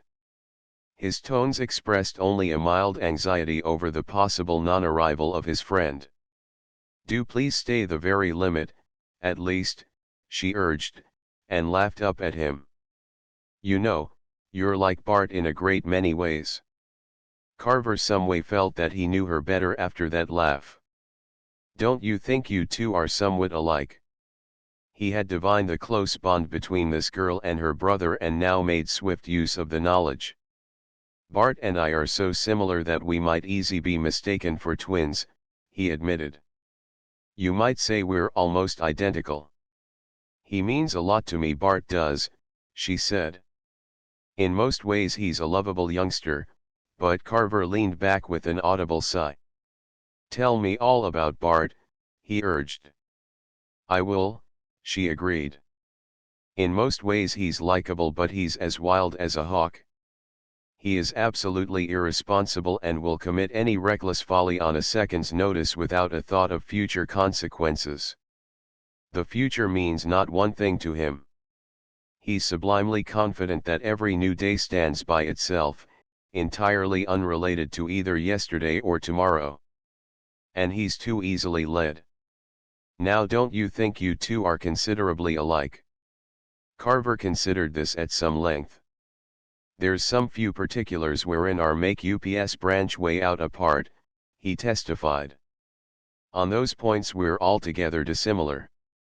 Now me, I just can't be led. I'm sometimes misled, maybe, but never plain led. And so far as the relation of one day to another, he produced a silver dollar and regarded it. Why, nothing could possibly convince me that 5 weeks ago last Tuesday wasn't close kin to today. The girl's mind flashed back to that first meeting as he smiled across at her and continued, and I'm hoping that there'll be other days in the future that'll belong to the same family group. You'd be downright surprised to know how far my mind wanders into the future, and you accusing me of not looking ahead. He's told me a lot about you, she said. You're the supreme chief of the Tumbleweeds, from what I gather, openly irresponsible. On the contrary, I'm apt to take my responsibilities too much to heart if I don't watch myself, he defended. Do you consider a state of responsibility one to strive for? Then, as she nodded, hereafter I'll track down responsibilities like a duck collects June bugs, and assume one after the next. I've raised Bart from a baby, she said. And I don't want to see him go over to the wild bunch. He likes you a lot. Use that influence to steady him, won't you, instead of the other way. Just what is the main thing you want Bart to stay clear of? He asked. I want him to run straight, she said. Carver rose to take his leave, his departure hastened by the sight of a horseman through the trees far down the bottoms. And the rider was not Bart. He had no desire to meet Noel Lassiter during his first real visit with the girl, and he somehow knew the identity of the man who approached. Maybe I can do Bart a trifle of good in spots, he said, as he stood before her. And I'll guarantee not to do him any great amount of harm. Thanks, she said, rising to face him and extending her hand. I knew you'd do it. Carver retained the hand and leaned to kiss her as she stood looking up at him. The girl stepped back and studied him, evidencing no annoyance but seeming rather to try to determine the thought which had occasioned the act and searching for a possible trace of disrespect. Carver met her eyes fairly. You oughtn't to have smiled just at that particular moment, he said. You see, you are irresponsible, she pointed out. That's exactly what Bart would have done. You yield to any passing whim. That wasn't any passing whim, he corrected. It was one powerful impulse, and it's permanent, not passing. It's related to today and 5 weeks ago Tuesday, and I'm hoping it's related to tomorrow.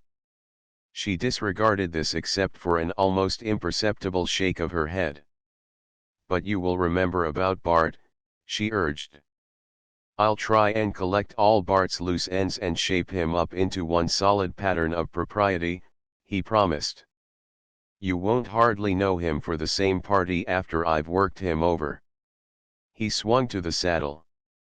But I'll have to put in considerable time over here conferring with you if we're going to make a success out of Bart.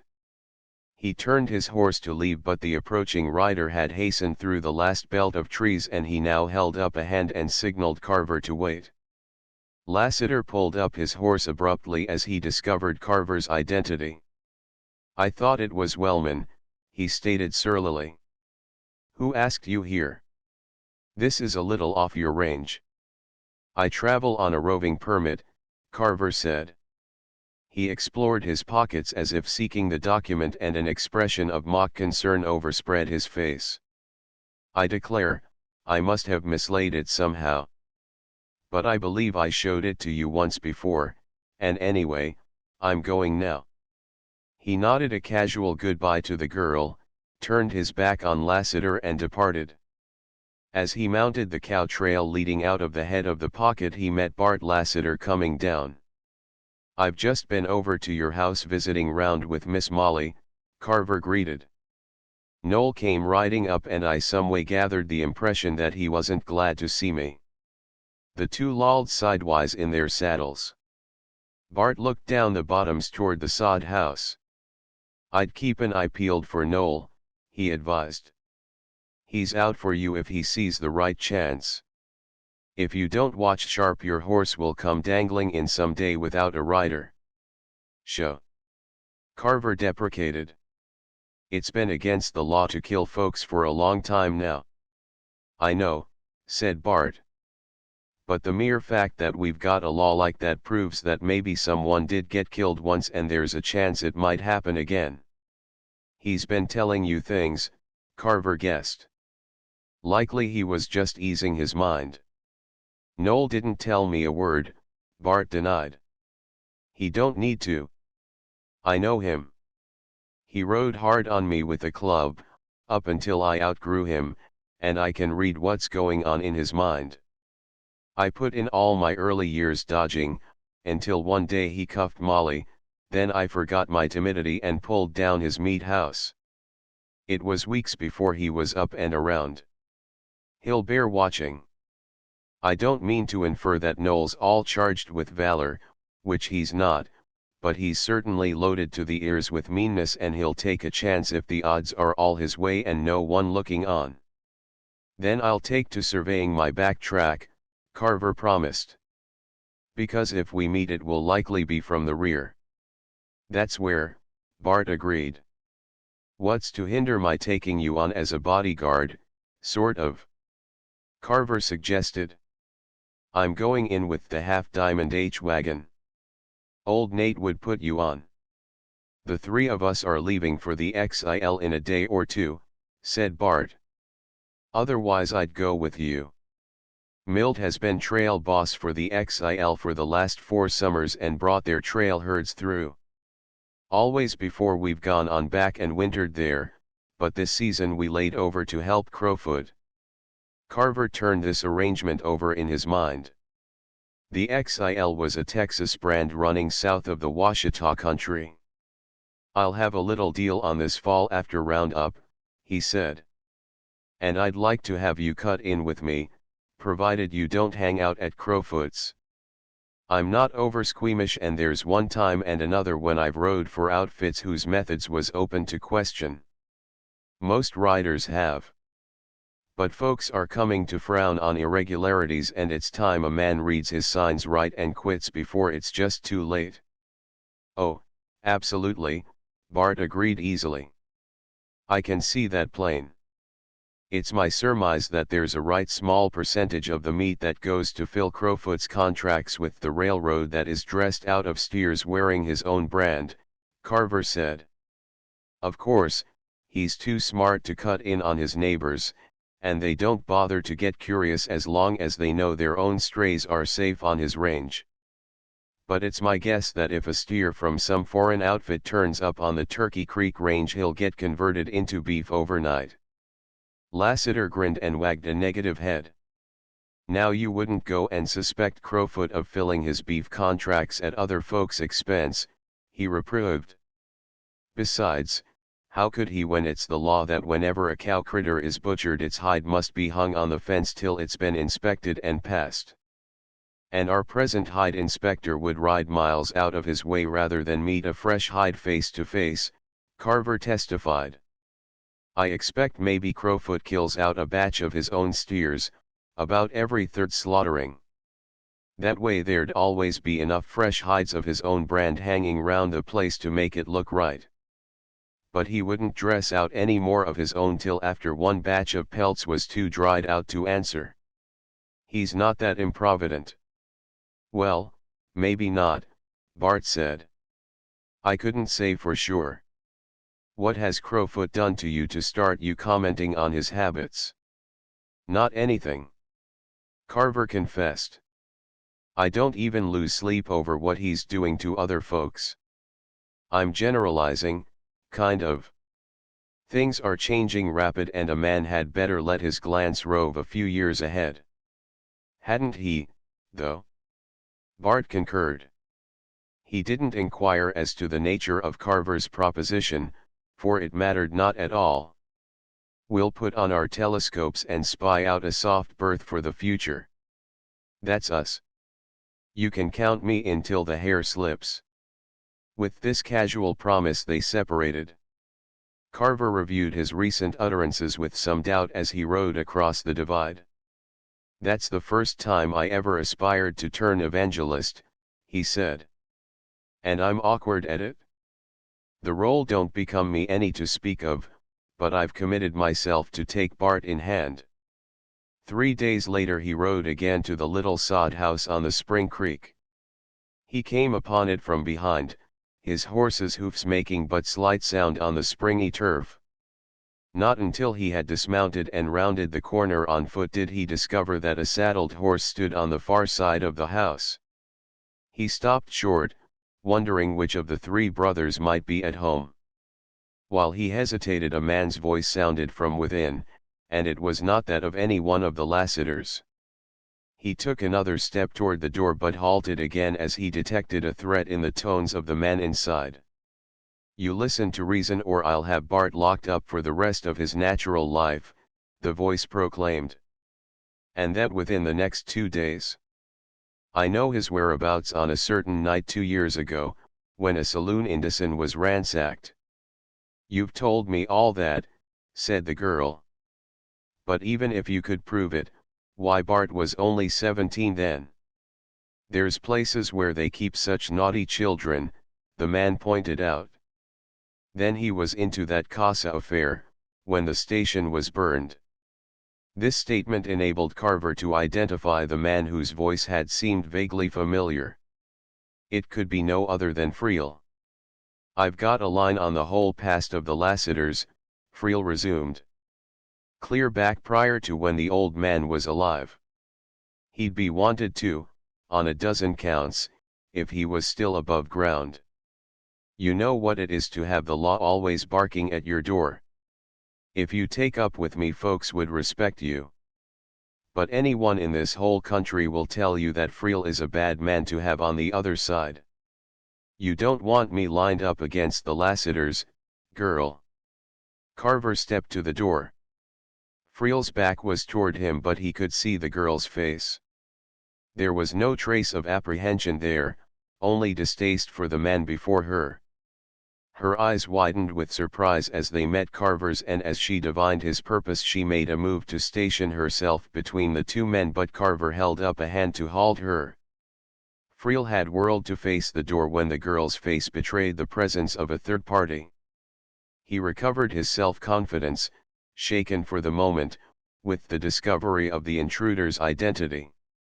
"Morning," he greeted casually. "Any more wagers on your mind today?" "Yes," said Carver. "Step outside. I'm going to make you another little bet." He stepped aside as the marshal passed through the door, then followed and closed it behind him.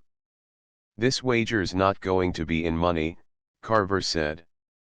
"If I lose I'll look you up and explain to you what the stakes are.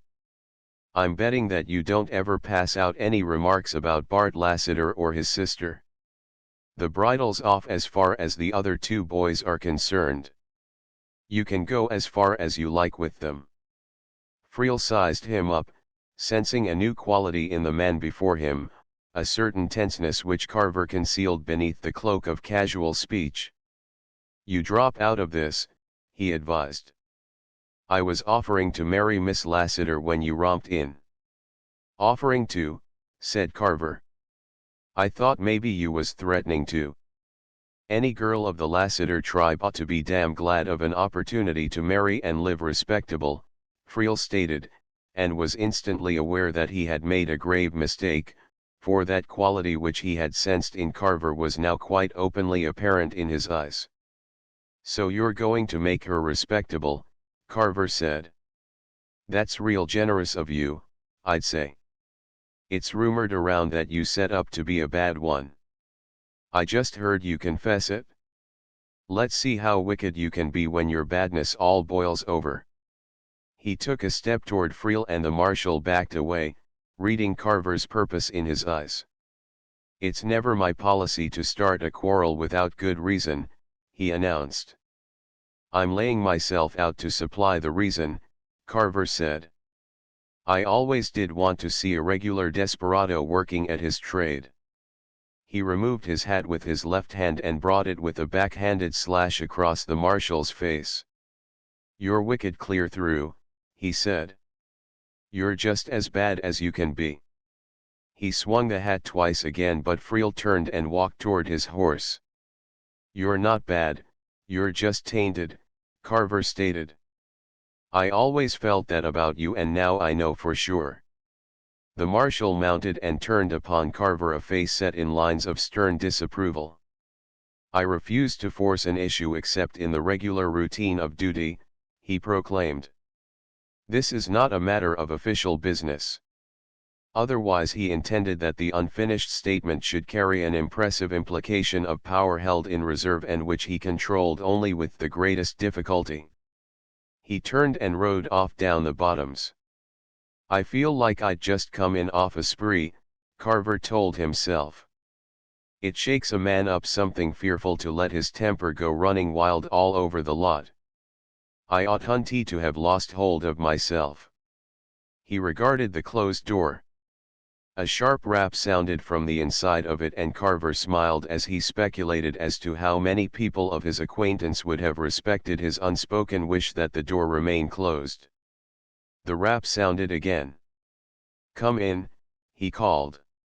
She opened the door and answered his smile, her eyes following the marshal as he disappeared in the scattering blackjacks of the bottoms. "Thank you," she said. "I'm glad you came just when you did. But I'm sorry if you made an enemy of him. I really don't mind him much." "He's right harmless," said Carver. "But apt to be annoying. I don't surmise he'll be turning up here again." He knew that the marshal operated only on safe ground. Friel had known that both elder brothers would be entirely indifferent to any course he might adopt toward Molly Lassiter if only it afforded a measure of protection for themselves, and she would not mention any such occurrence to Bart lest it precipitate trouble between himself and Friel. The girl motioned him to a seat on the bench. "You did remember your promise of the other day," she commended. "About Bart, I mean. He said you'd pointed out the narrow pathway and invited him to join forces." "I never did set up as a reformer," Carver admitted, "and it likely sounded a mite unnatural, coming from me." "Bart was a little vague about the plans," she said. "Do you mind telling me what the proposition was?" "I couldn't say any offhand," he confessed. "You see, I just put it up to him and was intending to work out the details later on." "There, now," he complained, as she laughed at this lack of definiteness. "You're doubting my stability again. There's numerous ways open for me to follow." He checked them off on his fingers. "I might get appointed marshal in Friel's place, and there's any number of folks would contribute to my success. I could assist Crowfoot to fill his beef contracts, or I could get the job of hide inspector and Crowfoot would then assist me." Beneath this facetious recitation of possibilities she read in his reference to Crowfoot a deliberate intention to apprise her of the fact that the man's methods were open to question, leaving her to devise her own means of utilizing the knowledge in so far as it related to Bart's employment by Crowfoot. "The boys are all leaving for the XIL in a few days now," she returned. "This man Bronson that owns the XIL, he's some way related to Crowfoot," said Carver. "Seems like I've heard he was. Anyway, there's some connection." I spoke for a job for Bart with the half-diamond H-wagon and was hoping he'd take it on. When Carver rose to leave, he rested his hands on her shoulders as she stood facing him. The roundup will cut into our conferences, but I'm looking forward to resuming them after it's over. She stepped back and shook her head as he leaned toward her. Don't forget how much I'm like Bart, he urged. And you know you'd do that much for him. You might try it on me once, just for similarity's sake. The girl faced him gravely. I'm going to absolve you from that promise, she said. Try and forget all about the Lassiters. We bring bad luck. It's too late to start forgetting, and besides, I cut my first baby teeth on a horseshoe, he returned, and from that day on down to date I've been the greatest sort of a hand to counteract bad luck. It positively refuses to settle in my neighborhood. I'll tell you all about it, honey, as soon as the roundup's over. She stood and watched him ride off up the country, returning his salutation when he turned in his saddle and waved to her as he reached the rim of the pocket. He spent the night at a line camp and the next day made a long ride into Caldwell, dismounting before his little cabin in the early evening. A blanketed figure prowled uneasily at the far side of the street as Carver unsaddled, then crossed over and padded silently along the path that led to the house. Me like whiskey, the Indian stated. Yes, said Carver. So do I. But they do say it's a sinful appetite. The red man pondered this. Me buy whiskey, he amended, exhibiting a gold piece. I'm just out, said Carver. Try next door. The Indian departed, only to be replaced some few minutes later by a second applicant. Carver recalled the incident of the 2 black bottles on that other day when he had first met Bart Lassiter in the Silver Dollar. Bart has been up to some more financing, he reflected. While Molly was downtown somewhere, he was busy irrigating the Cherokee Nation at a profit. I've heard somewheres that if you do any one thing better than your neighbors, the world will beat a pathway to your door, and this path looks well worn and much traveled. I'll have to speak to Bart about this. He retired for the night after a thirsty soul had made the pilgrimage down the pathway to the door. Before I can straighten out Molly's affairs, he said, it does look as if I'd have to discharge a marshal, reform one brother and practice homicide on another. With this disquieting reflection he dropped instantly asleep. An hour later his awakening was equally abrupt. It is given only to those who live much in the open to wake suddenly from profound slumber with every faculty alert. When Carver opened his eyes he was conscious that something was amiss. He continued his regular deep breathing as if still wrapped in sleep. His horse fidgeted nervously in the lean-to shed behind, but he knew that this sound, being one to which he was accustomed, would not have roused him. The spring lock on the door had clicked slightly as if under the manipulation of a stealthy hand, and the sound had penetrated his consciousness even while he slept. Probably another parched but hopeful Cherokee, he reflected, but he rose noiselessly and stepped to the window. I didn't start discharging and homiciding soon enough, he told himself. Friel and Noel Lassiter stood outside in the bright moonlight, the latter having just stepped back within Carver's range of vision after testing the spring lock on the door. Carver turned swiftly and donned shirt and trousers. The latch clicked again as he pulled on his chaps, then came a sharp knock at the door. Carver did not answer but finished buckling his belt and drew on one boot. The rap was repeated. Ho! Carver called loudly, as if suddenly roused from heavy sleep. What's going on? It's Friel, the deputy's voice answered. Oh, said Carver. Come on in. I'm in bed. Doors locked, Friel returned. Must have blown shut, Carver stated. There's a spring lock on it. Wait a minute and I'll pile into some clothes and let you in. What do you want, anyway? at this time of night. There's been complaints lodged against you for selling whiskey to the Cherokees, Friel explained apologetically. I don't suppose there's anything to it, but I was ordered to make the arrest. You can clear yourself likely. Carver laughed easily. Why, man. This is the first time I've been here in 2 months, he scoffed. They won't keep me overnight. I hope not, said Friel. It's the pen if they cinch you, federal law, you know. I didn't like the idea of coming after you, but I was ordered to do it.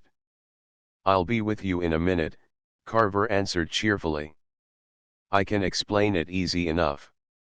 He thumped the bed with the edge of his hand in imitation of a bare foot descending upon the floor. Killed while resisting arrest, he said to himself, his mind working swiftly. This is just a plain old-fashioned killing. Friel knows I wouldn't be so simple as to start shooting over being picked up on a fool charge like this. I'd take it more as a joke.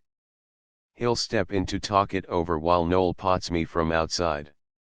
Neighbors hear shots, a regular battle in progress, and later, at the inquest, it transpires that my gun's been shot empty.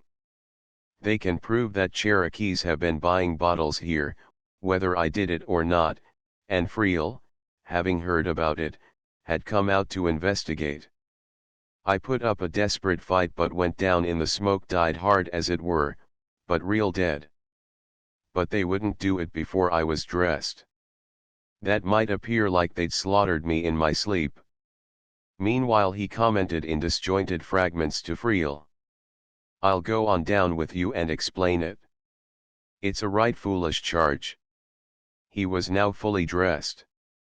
They'll let me out by tomorrow, so it don't matter any.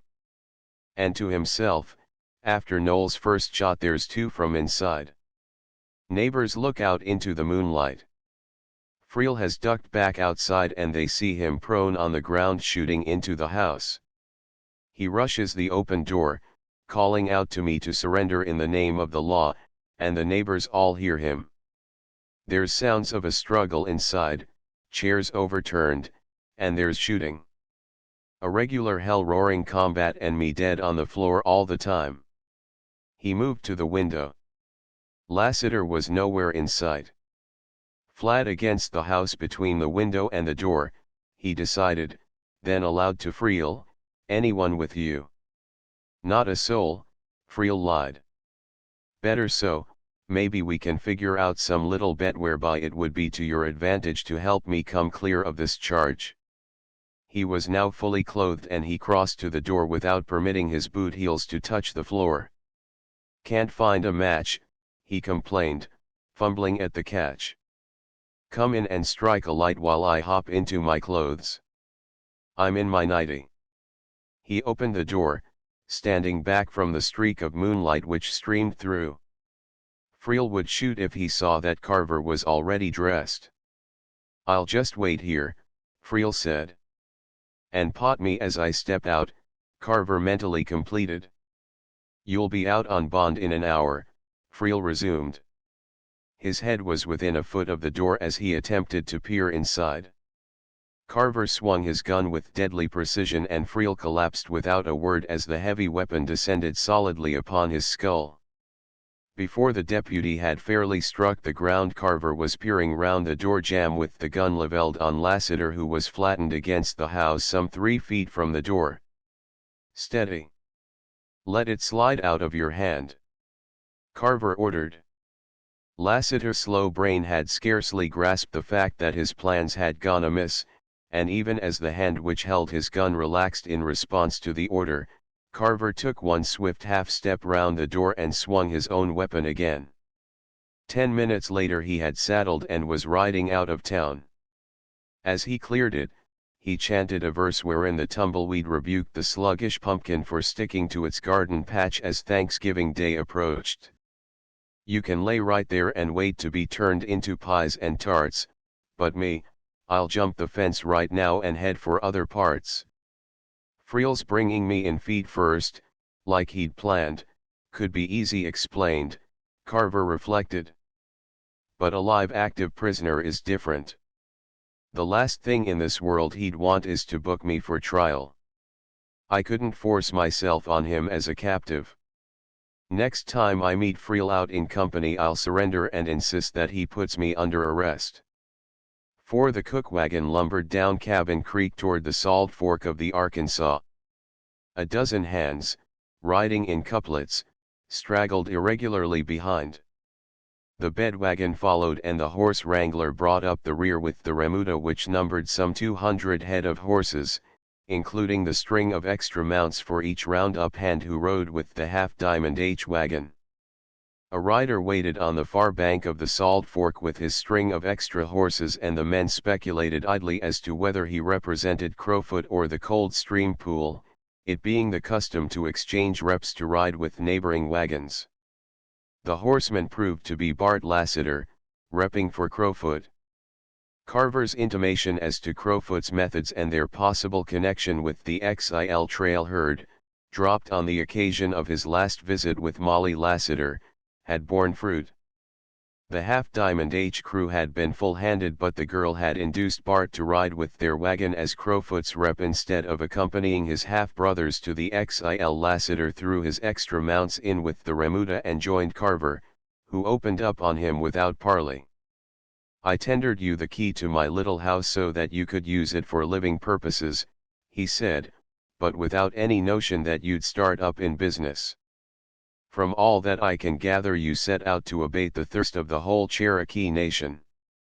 "Well, the poor devils are fixed up every other way," Bart explained. "They draw beef rations, flour rations, blanket issues, and so on, but nobody's ever been thoughtful enough to provide them with liquor rations, so they're forced to live a one-sided, unbalanced kind of existence, and I was striving to supply the lack and sort of round out their lives." "And you came near to finishing mine," Carver stated. "It was only that once," Bart defended. "I did dispose of several cases at a right handsome profit, and you've no notion how much they enjoyed theirs elves the next night. It would have done your heart good to have heard it." All Caldwell turned out to listen to the expansive sounds emanating from the Cherokee camp south of town. Carver had placed that first elusive impression that Molly Lassiter was in grave need of something without which her life was not quite complete. It was no material requirement, but a need that was deeper than that. She despised the ways of the two older half-brothers, who had been practically strangers to her during her own early life, showing up at her father's home but infrequently. Later, after her own mother's death, they had returned and made it their home. There had never been any bond between them and herself, and she had feared the effect their ways might exercise upon Bart. Friel had spoken the truth when he asserted that she knew what it was to have the law always barking at her door. Carver knew now that what she most needed was peace, assurance that the same old conditions would not pertain to her life and Bart's. "Why do you put Molly up against that sort of thing?" he demanded. "She didn't know," Bart returned. "But she'd know if they happened to clamp down on you for it," Carver insisted. "And that's what she's guarding against. She's always had that sort of thing to fight off." "She has for a fact," Bart admitted. "The old man was a hard citizen himself, way back in his youth. He'd quieted down for a good many years, but after the two boys came back he sort of leaned their way again. There's been times when Molly and me was kids, and left all alone in the house or wherever we happened to be at the time, that folks would come round inquiring about his whereabouts, and the old man hiding out in the hills about them. She thought a lot of him, Molly did, and hated Milt and Noel for leading him off." "Then why don't you shake them?" Carver demanded. "There's no common bond between you and them, and Molly would be way better off." "I've made the break now and again," Bart explained. "But they always turn up. Our family line-up is fashioned after that fabled joint snake. You can disrupt the critter, but the pieces crawl back together again and all stand united. If there's any more midnight visits made at my cabin, said Carver, "there'll be one middle joint absent from the next family reunion." "I take it you're referring to Noel," said Bart. "If you'll only accept my earnest advice, you'll decoy Noel off to some quiet spot and snap a cap at him. I promise it won't upset me a bit." On the third day out from the ranch, Carver rode with Nate Younger along a low ridge studded with a straggling stand of blackjack timber. The old man's face was stern and set as he viewed the procession filing for 2 miles along the open bottoms below them. A dozen roundup crews made up the picture, for this was a cooperative move by all the outfits ranging in the strip, the great final combing of stock from the unowned lands. Far up the valley, a mere speck in the distance, the half-diamond H-wagon led the way while the others trailed at intervals. 200 riders, the personnel probably including the most efficient body of cowhands in the world, straggled up the bottoms in irregular formation. The extra horses, if combined into one caveado, would number over 2,000 head. A group of riders hovered near the last wagon, it having encountered difficulties in making the crossing of the Cimarron, resuming their way as the quicksands relinquished their sucking hold upon the wheels and the floundering horses snaked the lumbering vehicle out upon the solid shore. A band of 20 Cherokees flanked the cavalcade and dashed from one outfit to the next, begging food from each wagon boss in turn. Midway of the procession, a detachment of cavalry rode in double file while the officer in command conferred with the man in charge of that particular wagon.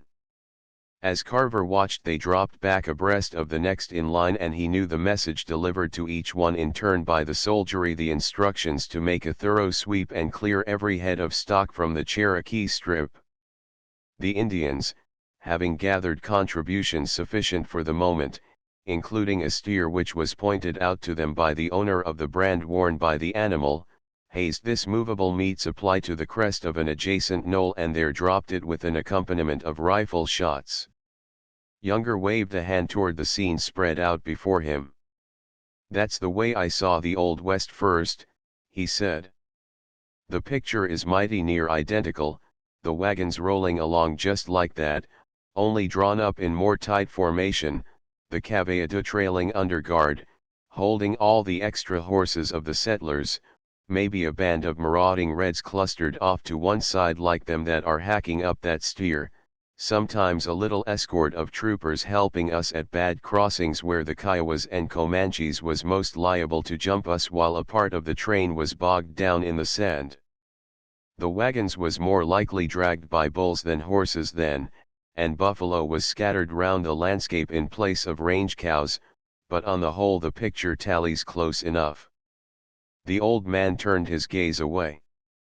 "That's the way we was first ushered into the Old West, son. Maybe it's fitting that we're being similarly ushered out of the last bit that's left for us." They rode on in silence and regained the head of the line. The various wagons made camp at intervals sufficient to permit the remudas of different outfits to be held on good grass at widely separate points to prevent the possibility of their mixing. On this occasion the men rode from one night camp to the next to renew old friendships, fraternizing with the hands who rode for rival brands.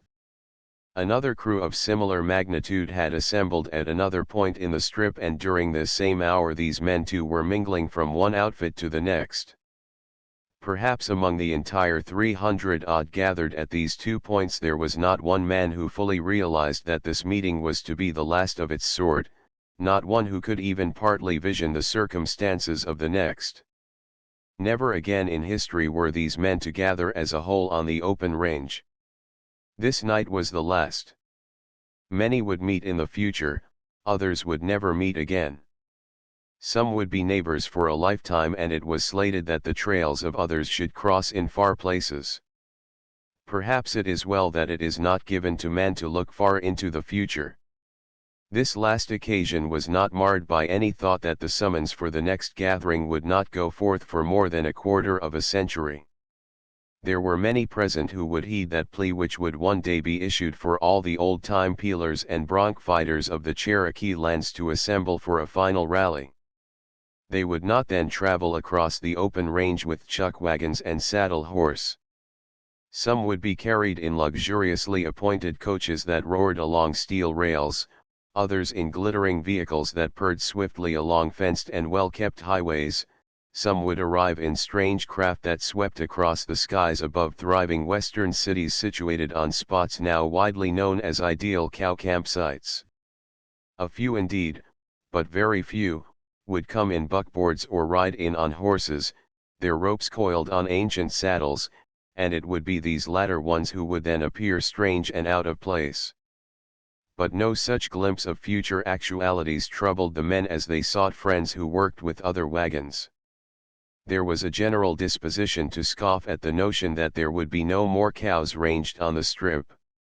Even if it were opened for entry, it would be long before there were sufficient settlers to take up any great percentage of the range. The settlement of any country was a slow and tedious process. In any event, there were long years of life in the open, the only sort of existence which they could endure with satisfaction, stretching forth ahead of them, so why concern themselves over vague possibilities of the future? That was the general attitude of them all, excepting old Nate and his contemporaries, men who, like himself, were being ushered out of their domain as they had been ushered in a generation past. Their day was passing and they knew it. Throughout the following day various wagons turned aside to the right or left, branching away toward some far spot allotted to them, there to begin the first actual work. In the late afternoon the Half-Diamond H wagon made its stand on a creek that flowed to the Cimarron from the low watershed between that stream and the North Fork of the Canadian. The cook's summons brought the men tumbling from their bed rolls an hour before dawn. The Nighthawk hazed the remuda into a corral fashioned by a single rope stretched between stakes sledged solidly into the sod, and after breakfasting the men entered in pairs, each to rope a circle horse of his own particular string. In the first light of day Younger led off up a ridge to the main divide flanking the creek to the left and turned upstream along it. Other reps had joined the wagon and there were now nearly 20 riders following where he led. At the head of each draw he detailed 1 or 2 men to work it. When half of the crew had been assigned to cover certain stretches, Younger dropped again to the bottoms, mounted to the opposite divide and moved downstream in a similar fashion until even with the wagon, working the last draw himself. The riders combed the scrub oak side hills and the gulches, shoving all stock before them to the bottoms and heading them upstream. The first riders to finish their details were stationed across the valley to halt the cows brought in by others. The chuck wagon had lumbered on up the creek to the point from which the next circle would be thrown. The Nighthawk had gone off duty with sunrise, but the wrangler held the remuda in a rope corral. While a part of the men held the herd, the others repaired to this enclosure and caught fresh horses, those who were to engage in the next gathering swing putting their ropes on circle mounts, while those detailed to bring up the day herd caught trained cow horses belonging to their individual strings.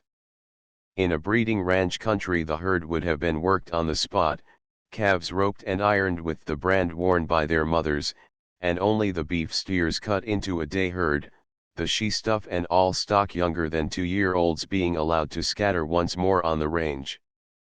But there were no calves to brand, no she-stock on the range, for of late the cowmen of the strip had come to follow one set rule in accord with the transition of the cow business, forming an intermediate link between the old-time cattle kings of the open range and the modern feeders of the Corn Belt.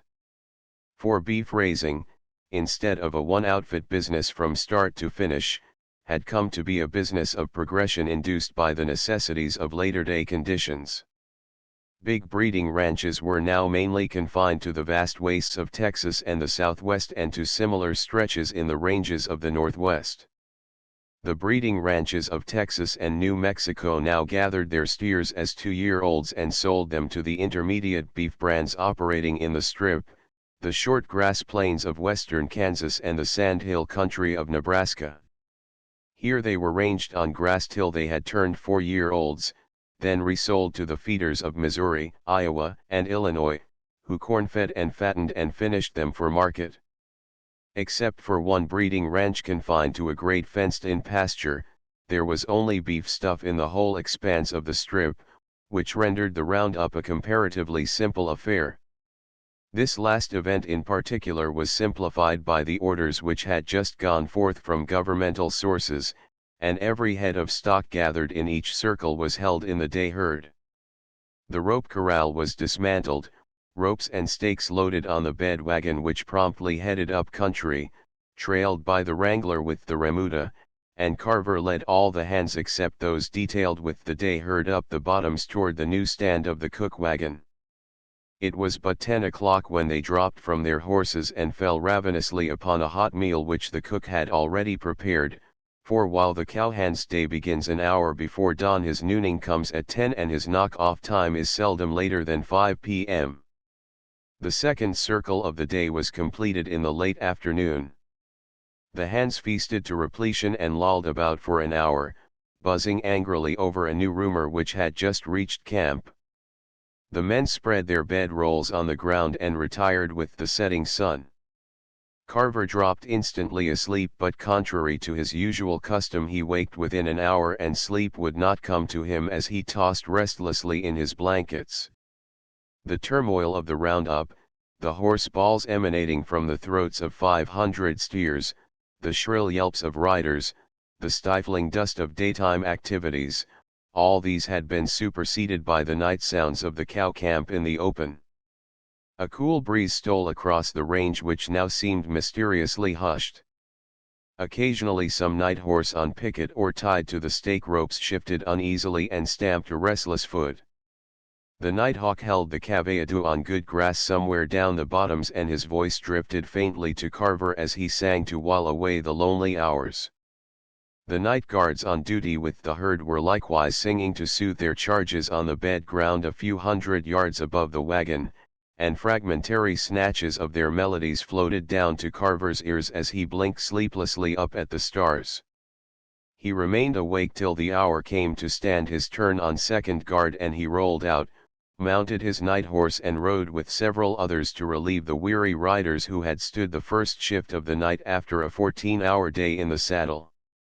As Carver circled the bed ground his thoughts were still concerned with the text of the rumor so recently set afloat. It was said that not only cows, but men would be ordered from the unowned lands, that every foot of fence must be removed from the range and brand owners forced to abandon home ranches. Bart Lassiter joined him. "Well, what do you think of our latest bit of news?" he asked. "Think they'll go through with it?" "It don't seem reasonable that they'd put over any such drastic measure," Carver said. "They might. It will be hard on the old man if they do." A figure rode toward him in the moonlight, and the old man in question joined him as Lassiter departed. Nate too had been restless and had found himself unable to sleep.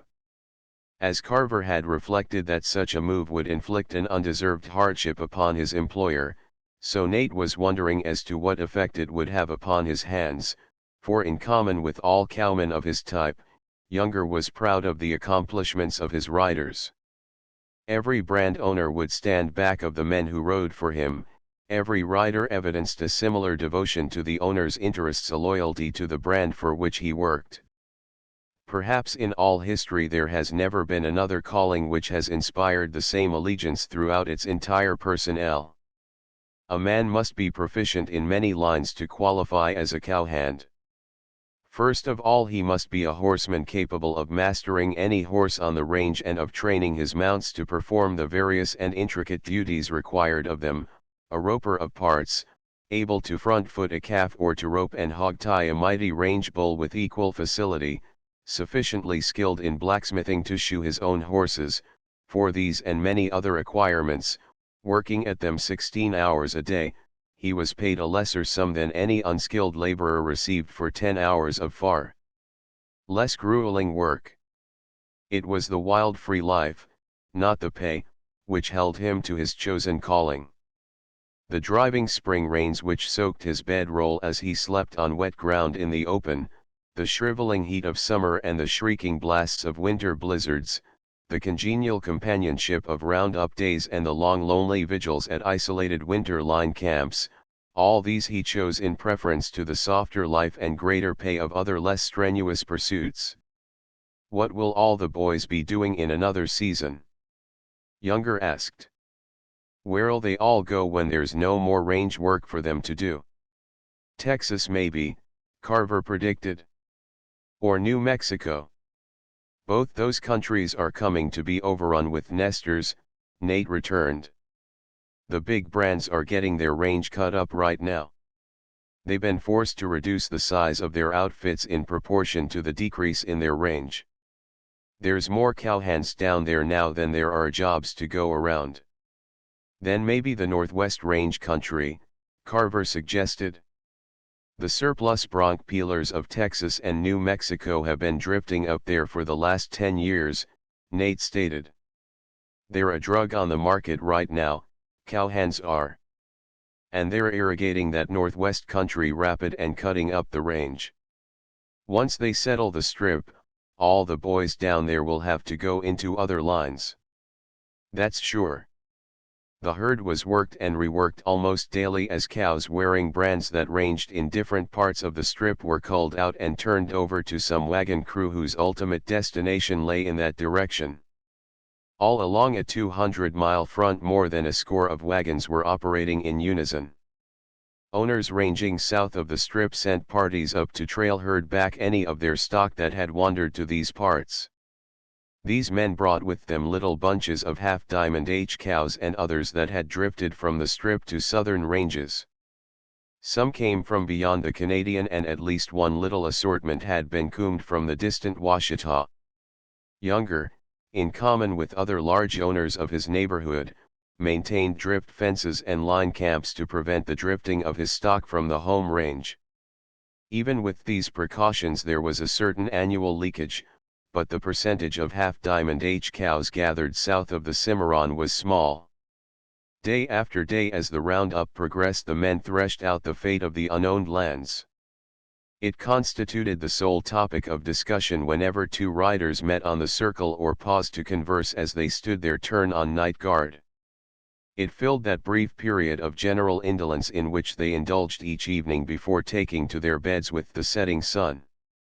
Carver, perhaps to a greater extent than any of them, had anticipated certain transitions.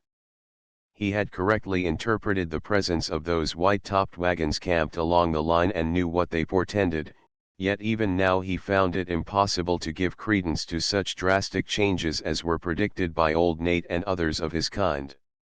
He sought for an analogous example and found it in the settling process which Kansas had been undergoing for a period of 40 years, yet throughout the whole western half of that state ranches of 5 to 50,000 acres were the rule.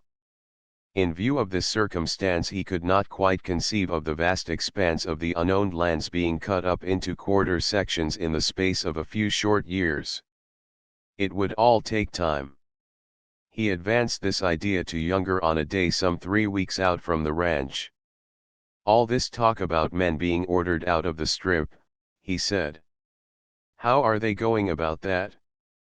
I've seen the squatter outfits rolling up to the line and making camp. But we've had similar demonstrations before now. That year the boomers fired the grass for one, and nothing came of it. They were ordered out. Even if they let 'em in it will take years to settle up the strip. Younger nodded abstractly. Since that event had cost him 1,000 head of cows it was but natural that the incident was still fresh in his mind. A few years past a swarm of squatters had invaded the unowned lands in the face of all regulations. When the cowmen had sought to expel them after they had refused to obey the government's order to move out, the boomers had scattered and fired the parched fall grass and stock had died by thousands throughout the burned areas. The Negro cavalry had been sent in to enforce the regulations and were thereafter stationed at Caldwell, patrolling the line and turning back all insistent settlers who would enter. Now the Negro troopers had been withdrawn and a second invasion seemed imminent. I know, son, but this time things will be reserved, Nate prophesied. Then they ruled the squatters out and stood by us. This time they've ruled us out instead. They'll open it for entry, Carver agreed. It's come to that and it's likely we can't postpone it. But this notion that the whole of the Cherokee country will be settled up solid in a few years' time seems overdrawn. A few months' time, boy, the old man corrected. More likely a few weeks will do the trick. Carver's thoughts reverted to a similar prediction made by Hinman. It'll be one hair-raising, mad stampede, old Joe had said. But Carver still dissented. It'll take nearly 50,000 families to file on every quarter section in the strip, he said. They'll come eventually. I know that. But where will that many come from in a few weeks' time? Son, they'll come from every odd corner of the country, Younger stated. They'll swarm in and settle down in clouds like blackbirds in a cane field. She'll be the damnedest, wildest scramble a man will ever live to witness. I'm telling you. The stockyards had been the scene of feverish activity for weeks. The loading pens were crowded to capacity and throughout every hour of the day and night there sounded the bawls of thirsty cattle and the shrill yelps of cowhands as they urged unwilling steers through the loading chutes. Long trainloads of cows rolled out of Caldwell in swift succession and loading was resumed as soon as empty cattle cars could be obtained. An antiquated switch engine wheezed noisily as it shunted cars along the switches and spotted them at the chutes. Day by day the congestion increased. The quarantine belt swarmed with stock, as some 200,000 head had been gathered from the Cherokee lands for shipment. In addition to these, the regular run of summer business from the south continued as the trail herds from Texas and New Mexico came plodding up to add to the congestion. Money flowed back into Caldwell in steady streams as trainloads of cattle were converted into cash on the Kansas City and Chicago markets.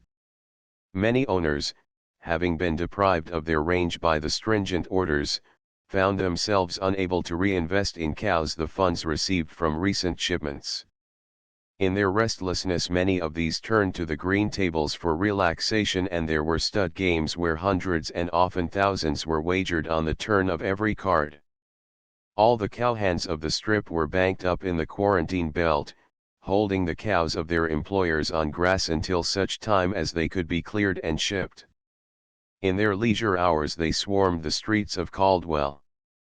Added to these were the trail herd crews from the whole Southwest, among them many Mexican peelers with their tremendous hats, silver-mounted saddles and 3-inch silver rowels. 4 troops of cavalry were camped along the line and troopers mingled with the crowds. Caldwell, the last of the old-time cow towns, had now entered upon her last wild fling. It was now definitely known that in 3 months' time the Cherokee Strip would be thrown open for settlement, and the homeless from all corners of the country were already beginning to assemble. For weeks on end there was not a room available in town, and men spread their camp beds in vacant lots. Eating places were crowded to capacity, and new restaurants were being opened up in frame shacks or even in tents wherever vacant sites were available. As always, where business is rushing and money freely flowing, there were symptoms of a boom. It was openly predicted that the settling of the country to the southward would throw Caldwell into the enviable position of the one logical metropolis of the whole Southwest. Cowmen cursed the troopers, seeing in them the visible symbol of that authority which had excluded them from their rightful domain. The unowned lands were thoroughly patrolled, and detachments of cavalry were camped at strategic points throughout the strip. It was this latter circumstance which had upset Carver's calculations. He had planned with Bart Lassiter to hold a bunch of 600 of Younger's 3-year-old steers on the Forbidden Range for a period of 1 year, receiving a substantial proportion of the increased price which they would bring as 4-year-olds. Both Carver and Nate Younger had seen the futility of the attempt. Others had entertained similar ideas but had abandoned them as events moved swiftly past the farthest bounds of their previous comprehensions and rendered their hopes untenable.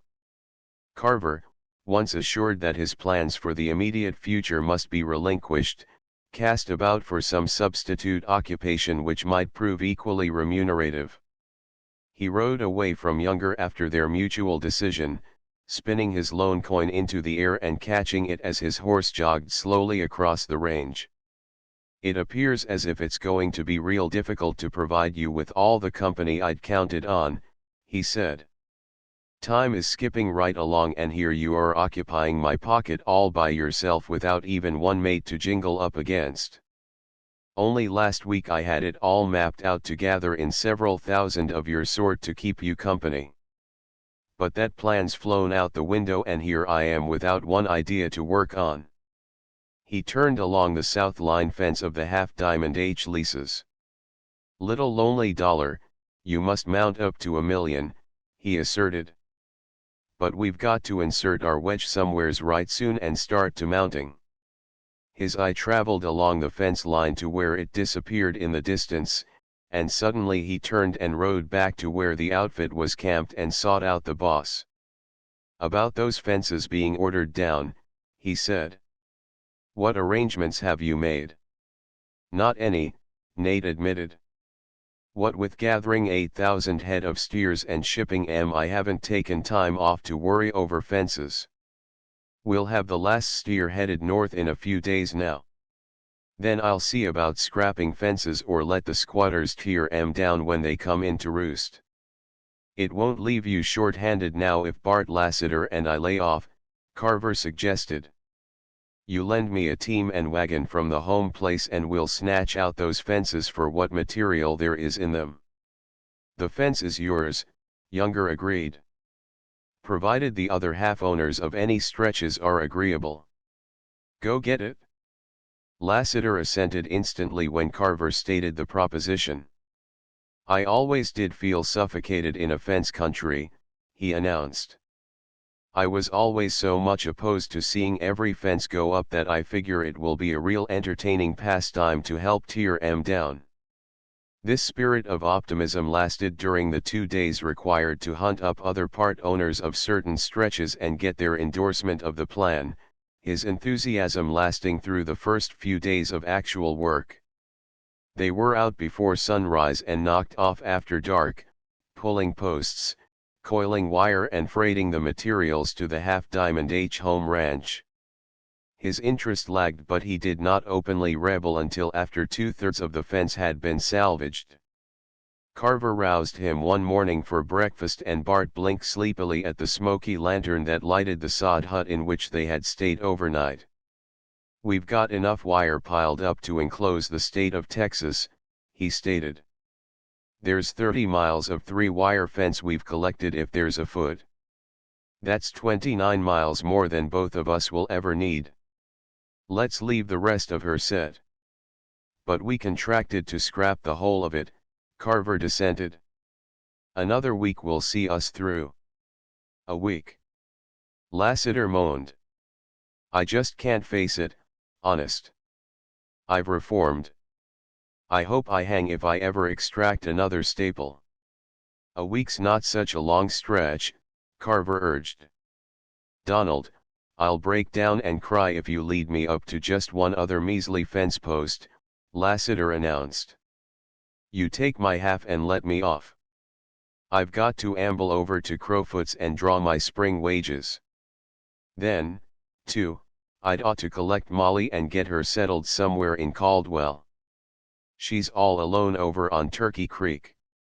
I'll pay you $30 for what time you've put in sometime when I've got it and take over your wire and finish the job myself," Carver at last conceded. "You can locate Molly in my little plant in Caldwell, only mark me now. There'll be no more balancing of Cherokee rations conducted on the premises. I'll remonstrate with you at some length if I catch you at it again."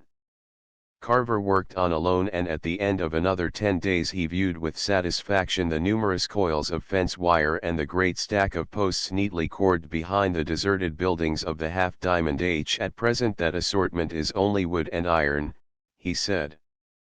"But it's a real imposing pile nevertheless, and I can likely convert it into dollars when the squatters come romping in." When he rode into Caldwell he was amazed at the swift transitions. The incoming transients had trebled the population in the last 2 months. Being unprepared for this sweeping change, he was all the more prepared to lend a willing ear to the prediction that Caldwell was to become the metropolis of the whole Southwest. There was a conversational boom in progress, and Carver, looking upon the crowded, teeming streets, the numerous tent houses everywhere in evidence, and the new frame shacks in the process of construction through the town, divined the possibility of actual boom days just ahead. He rode out to his little frame cabin to visit with Molly Lassiter, whom he had seen but 3 times in as many months. He found neither Bart nor Molly at home, but the door was unlocked and he entered. The 2 rooms of the bare little shack had been transformed. 2 worn Navajo rugs were spread on the pine-board floor, and soft curtain materials were draped across the windows. "She's made it all homelike," Carver said. "Just with a touch here and there. What couldn't she do with things to work with and a real house to operate on? We'll give her one someday if only she'll agree." He drew forth the lucky dollar and consulted it. "Let's you and me hatch out a new idea," he invited. "We can't be loafing on the job." While the idea was hatching, he sat peering abstractedly through the doorway, rousing from his reverie only when he found his gaze riveted on the girl as she turned into the pathway leading to the house. Molly halted suddenly when within a few feet of the door, as she saw him sitting just inside it. "I hadn't expected you this soon," she said. "Bart told me the fence job would keep you another month at least. Did you decide not to finish it?" "It's salvaged to the last strand of wire," he returned. "I speeded up some so as to have it over with." "I'm sorry Bart quit," she said. "You see, he won't stick at anything." "Don't know as I blame him," said Carver. "The last few days I've developed a downright aversion to the sight of fence wire myself." "Glad to see me?" "Yes," she said. "I'll be out of here and established in a room of my own so that you can have your house by tomorrow, Don. I've been waiting for the present occupants to vacate." "You stay right on here," he insisted. "I won't be needing it." "Thanks, Don, but I can't do that," she said. "I have to stop floating and find some nook of my own. I can't follow Bart around any longer. For 3 years now we've drifted from one spot to the next, sometimes in line camps, more frequently in some rooming house in any town where we happened to be, always knowing that wherever it was it wouldn't be home for long. I didn't mind at first, for I was trying to keep Bart away from Milt and Noel, but they always turn up again and he follows them off. I'd love even a sod house if only I could call it my own and know I wouldn't have to move out on an hour's notice. I'm sick of gypsying. I want to feel settled, feel that I'm attached." He reached over and rested a hand on her shoulder. "I know, honey," he said. "So do I. That's exactly my own frame of mind. The best way all round is for you and me to get attached and settle. Won't you?" She felt that he had failed to grasp the fact of what a sense of permanency would mean to her after the nomadic existence she had followed for the past few years. "Listen, Molly," he said, divining something of her thoughts. "It's not the way a man says a thing but the way he means it that really counts. And I was meaning that a lot. But you don't even know today what you're going to do tomorrow," she said. "It would be only exchanging one state of gypsying for another. Don't you see that?" He did, at least, see that the moment was not right, and he settled back into his chair and twisted a cigarette. "You always lean to the dark side of things," he accused. "Most complaints I've heard about family strife was occasioned because menfolks generally were so occupied with business that they didn't spend much time at home. Now with me not having any special business, it would leave me free to put in most of my time around the house. There's that advantage." "Yes," she laughed. "There's that. Sometimes, Don, I almost wish you really were a settled sort of a soul, but that time will never be. Carver crooned softly, "Oh, I'm a rolling rambler," said the speeding tumbleweed. "The prairies are my racetrack, the wild wind is my steed. I never cease my roaming, I'm always hard to catch, but the pumpkin stays forever in the same old garden patch. But I'd rather be a wild weed than a sluggish yellow squash, and I'd so much rather be a pumpkin than the wildest of all wild weeds," she said. "There's only that little difference between the two of us. Tell me," he urged, "what sort of a quiet home life do you pine for most? Does your preference run to a cottage in town or stray off towards a dwelling in the country?" "The country," she returned. "Somewhere on a farm where I could watch things grow." "That's my choice too," he confessed. "Whatever business I settle on will have to be at the source of things.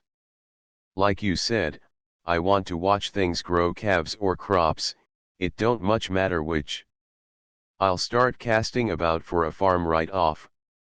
After leaving her, he mingled with the swarming crowds on the main street. The conversational boom was in full swing and he heard it discussed on all sides. There were but few who dissented from the general prediction that an era of great prosperity lay ahead for Caldwell. Carver put in 3 active hours, then sought out Nate Younger to draw his back wages for the spring work, a sum totaling a trifle less than $200. He found Younger in his room at the hotel in conference with Joe Hinman. The 2 old cowmen had pooled resources and formed the Plains Land and Cattle Company, Younger having purchased grasslands adjoining Hinman's holdings. They planned to make the new concern a beef ranch straight through instead of a breeding ranch as now operated by Hinman. "We'll be the biggest outfit in this end of the state," Hinman was predicting, as Carver thrust his head through the door. "Come in, son, and sit on the bed. The Plains Land and Cattle Company is going to be the biggest of the lot. I'm counting some on organizing a similar concern myself," said Carver. "Maybe a trifle smaller than yours just at first, and in order to make the start I've got to borrow somewhat. I'm owning a $900 equity in that bunch of calves we made the deal for last spring. How about your lending me $800 against it?" "But that would leave you owing me $1,300 on the bunch," Hinman objected. "And right now those calves wouldn't fetch that price on the market. Set the date for maturity of the loan far enough ahead so they'll grow into it," Carver suggested. "Before it comes due they'll have advanced way beyond that figure. Then if I don't pay up you can close me out at a profit. Now ain't that a fact?" Hinman exclaimed admiringly. "There was a time, buddy, when I marveled at your ability to shed a season's wages overnight. It does look now as if you might also learn me a few tricks on the reverse side of things. You've got a business mind." He produced a checkbook and a stub of pencil. "How long do you want this loan to run?" Carver asked. "According to your own figures the longer it runs the more I stand to make," said Hinman. "So I don't know as it makes much difference. It does appear as if you'd let me in on a pretty good thing, so set the date yourself." 1 year from today, Carver decided. "What do you aim to do with all this money?" Hinman inquired. "Setting out to break the bank in the Gilded Eagle. I've purchased a building," Carver proclaimed. "You've which?" said Hinman. "What building?" "Perry's place, down in the next block," Carver informed. "It's got a grocery business on the ground floor and the grocer's wife rents room upstairs." He extended a contract and Hinman perused it, observing that Carver had agreed to purchase at $3,000, paying $600 down and a like amount each year. "I'd rented my little shack," Carver explained. "Only to find that there wasn't a room for rent in town, not one. It was either buy a place of my own or set up." "It'll save you considerable room rent," Hinman agreed, you being in town easy 3 nights out of the year. But what's the final object? Each season those calves will be worth more and I can borrow enough additional against them to meet the payments, Carver pointed out. Meantime the grocer pays me $30 rent money every month, which gives me a steady income to live off till such time as I can turn the building at a profit and buy a tract of land to run those calves on. I didn't know your ambitions run toward owning land, said Hinman. But now since I've come into so much surplus fence wire, Carver explained, it looks like the only economical thing to do is to acquire a piece of land to set inside it. Son, you've mapped out a self-operating business, Nate Younger congratulated. All you have to do now is to stand back and watch it ripen. Meantime, why don't you read up on Belgian hares? He handed over the sum due for back wages and Carver studied the 2 checks reflectively. This surplus now, he said. I was figuring to put into horses. They'll almost give you horses nowadays just to come and drive them off. If you don't mind my throwing a few head up on your range, I'll buy up a little bunch and pay you 50 cents a head for pasture fees, agreeing to get 'em off your grass November 1st. We'd better let him put 'em on, Joe, Nate agreed. It's that much more security for that loan. Even under favorable circumstances the horse market was poor, and now with all those recently combed from the strip as a surplus, horses could be purchased at one's own price. For a week Carver rode early and late. The average run of Indian ponies were selling for less than $5 a head, but it was not this class of horse flesh which Carver sought. He selected young Marais and geldings, ranging from 11 to 1,200 pounds in weight, which would serve for light work stock, and eventually he drove 50 head well toward the northern extremity of Hinman's range. They had cost him an average of $10 apiece and he had paid cash for half of them, issuing verbal promises to pay for the rest. He rode back into Caldwell with something over $100 in his pocket.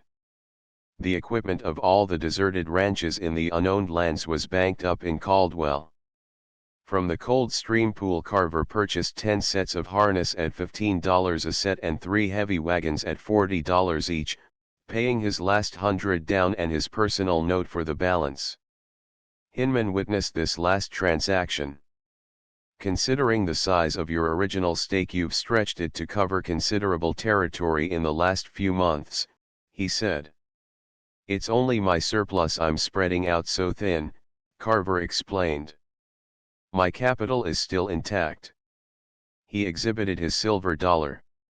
My one rule of life is never to impair my principle. Fine, Hinman encouraged. That's conservative business. I was satisfied you'd play it slow and safe. Now if you'll do me just one more little kindness I'll be grateful, Carver said. You and Nate engage Friel in conversation up on the corner where he's standing, and inside of 5 minutes I'll saunter up and direct the course of the interview. I'd like to hear it, Hinman said. We'll detain him. Carver joined them before the appointed space of time had elapsed. Friel, I been feeling real contrite about resisting arrest a few weeks back, Carver said. I've decided to surrender and stand trial. The deputy marshal glanced apprehensively at the 2 old cowmen. Oh that, he said. Why, I've let that matter drop. That's all closed.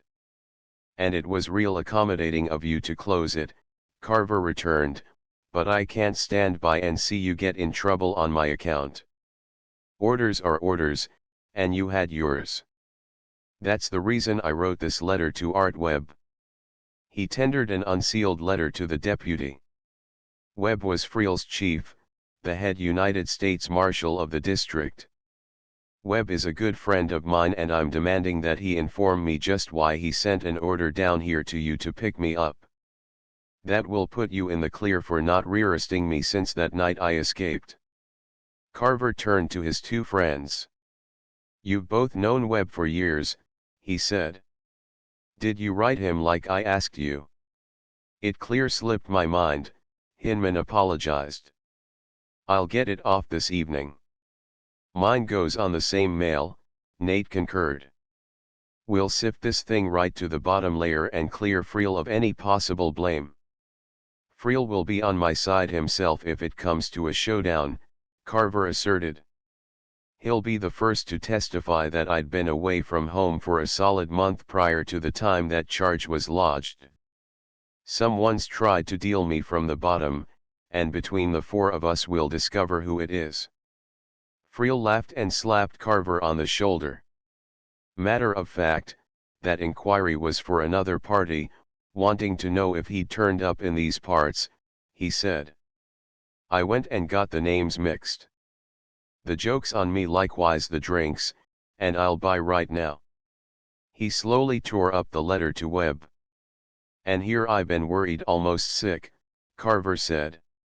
It's a big relief to have it all cleared up. I still owe you 50 on that little bet.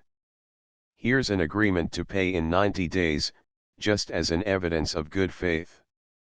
He handed Friel a folded paper and the marshal frowned as he read it. You'll notice I stated why I owed it, Carver amplified. You've always played square with the boys and there's maybe a half dozen that's willing to step forth and declare how you've always met them halfway the same as you did with me. During the next hour Carver accosted a dozen intimate acquaintances and told each in turn, quite confidentially, that there was a rumor afloat to the effect that Friel was about to resign as deputy marshal and that Madison was making application for the post. By this time tomorrow every man in Caldwell will have commented on this matter to Madison and Friel, Carver said to Hinman. Not because they take any special interest in it but just to make conversation.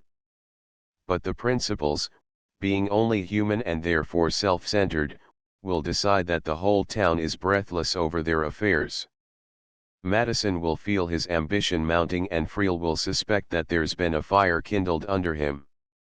Now if only you and Nate will put in your pull with Webb to give Madison the appointment, it looks as if things would come out right.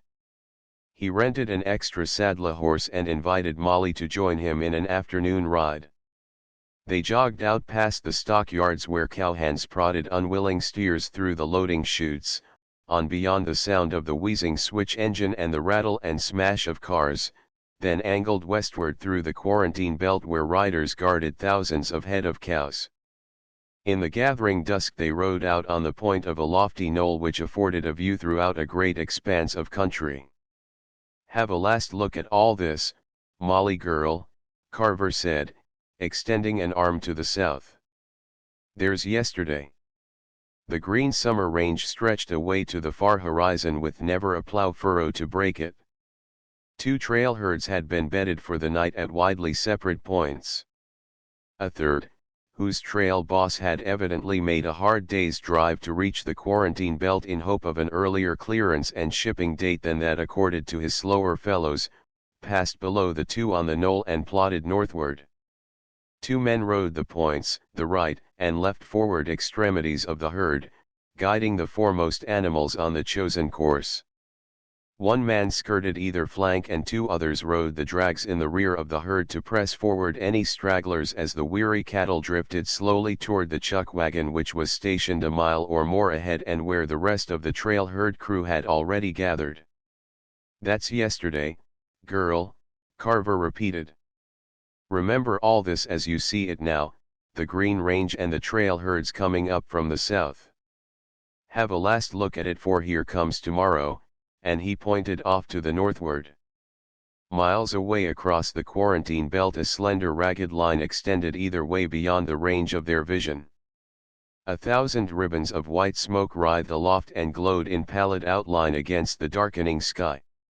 For 200 miles along the line, wherever water was available, there was one continuous camp of squatters, and still the land seekers increased at the rate of 2,000 families a week, all the landless of a mighty nation gathering here to participate in what would go down in history as the Cherokee Run, the most frenzied stampede of the century. Both watchers felt a sudden tightening of the throat as they gazed upon the scene, their feelings much the same but occasioned by different viewpoints. Carver's sympathy was with the riders who handled the cows on the near side of that continuous camp, men who, like himself, had loved the old open range, the range that was passing for all time.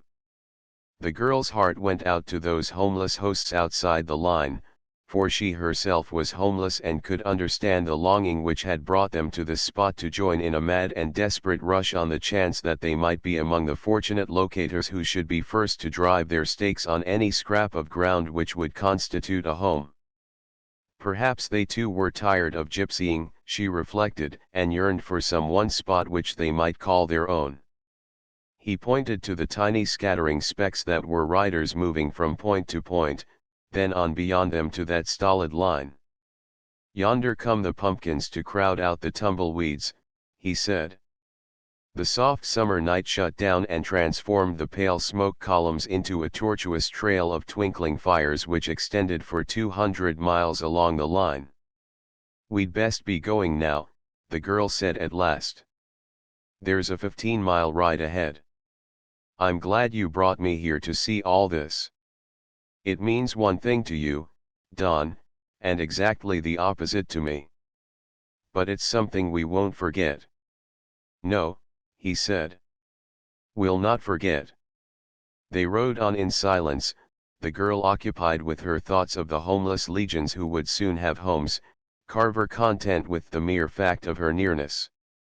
When he decided that this thoughtfulness had claimed her for too long a time, he recounted his transactions of the past few days. "About those responsibilities I promised you I'd acquire," he said, "I'm taking them on rapid. In addition to both residence and business property here in town, I'm owning a considerable number of horses and 100 head of calves, not to mention harness, wagons, and a few score miles of good barbed wire. I'm accumulating responsibilities so fast that there's times I can't be real sure whether they're mine or someone's else."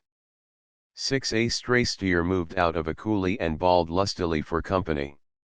The animal traveled at a fast walk, occasionally breaking into an awkward trot but halting frequently to loose a plaintive bawl.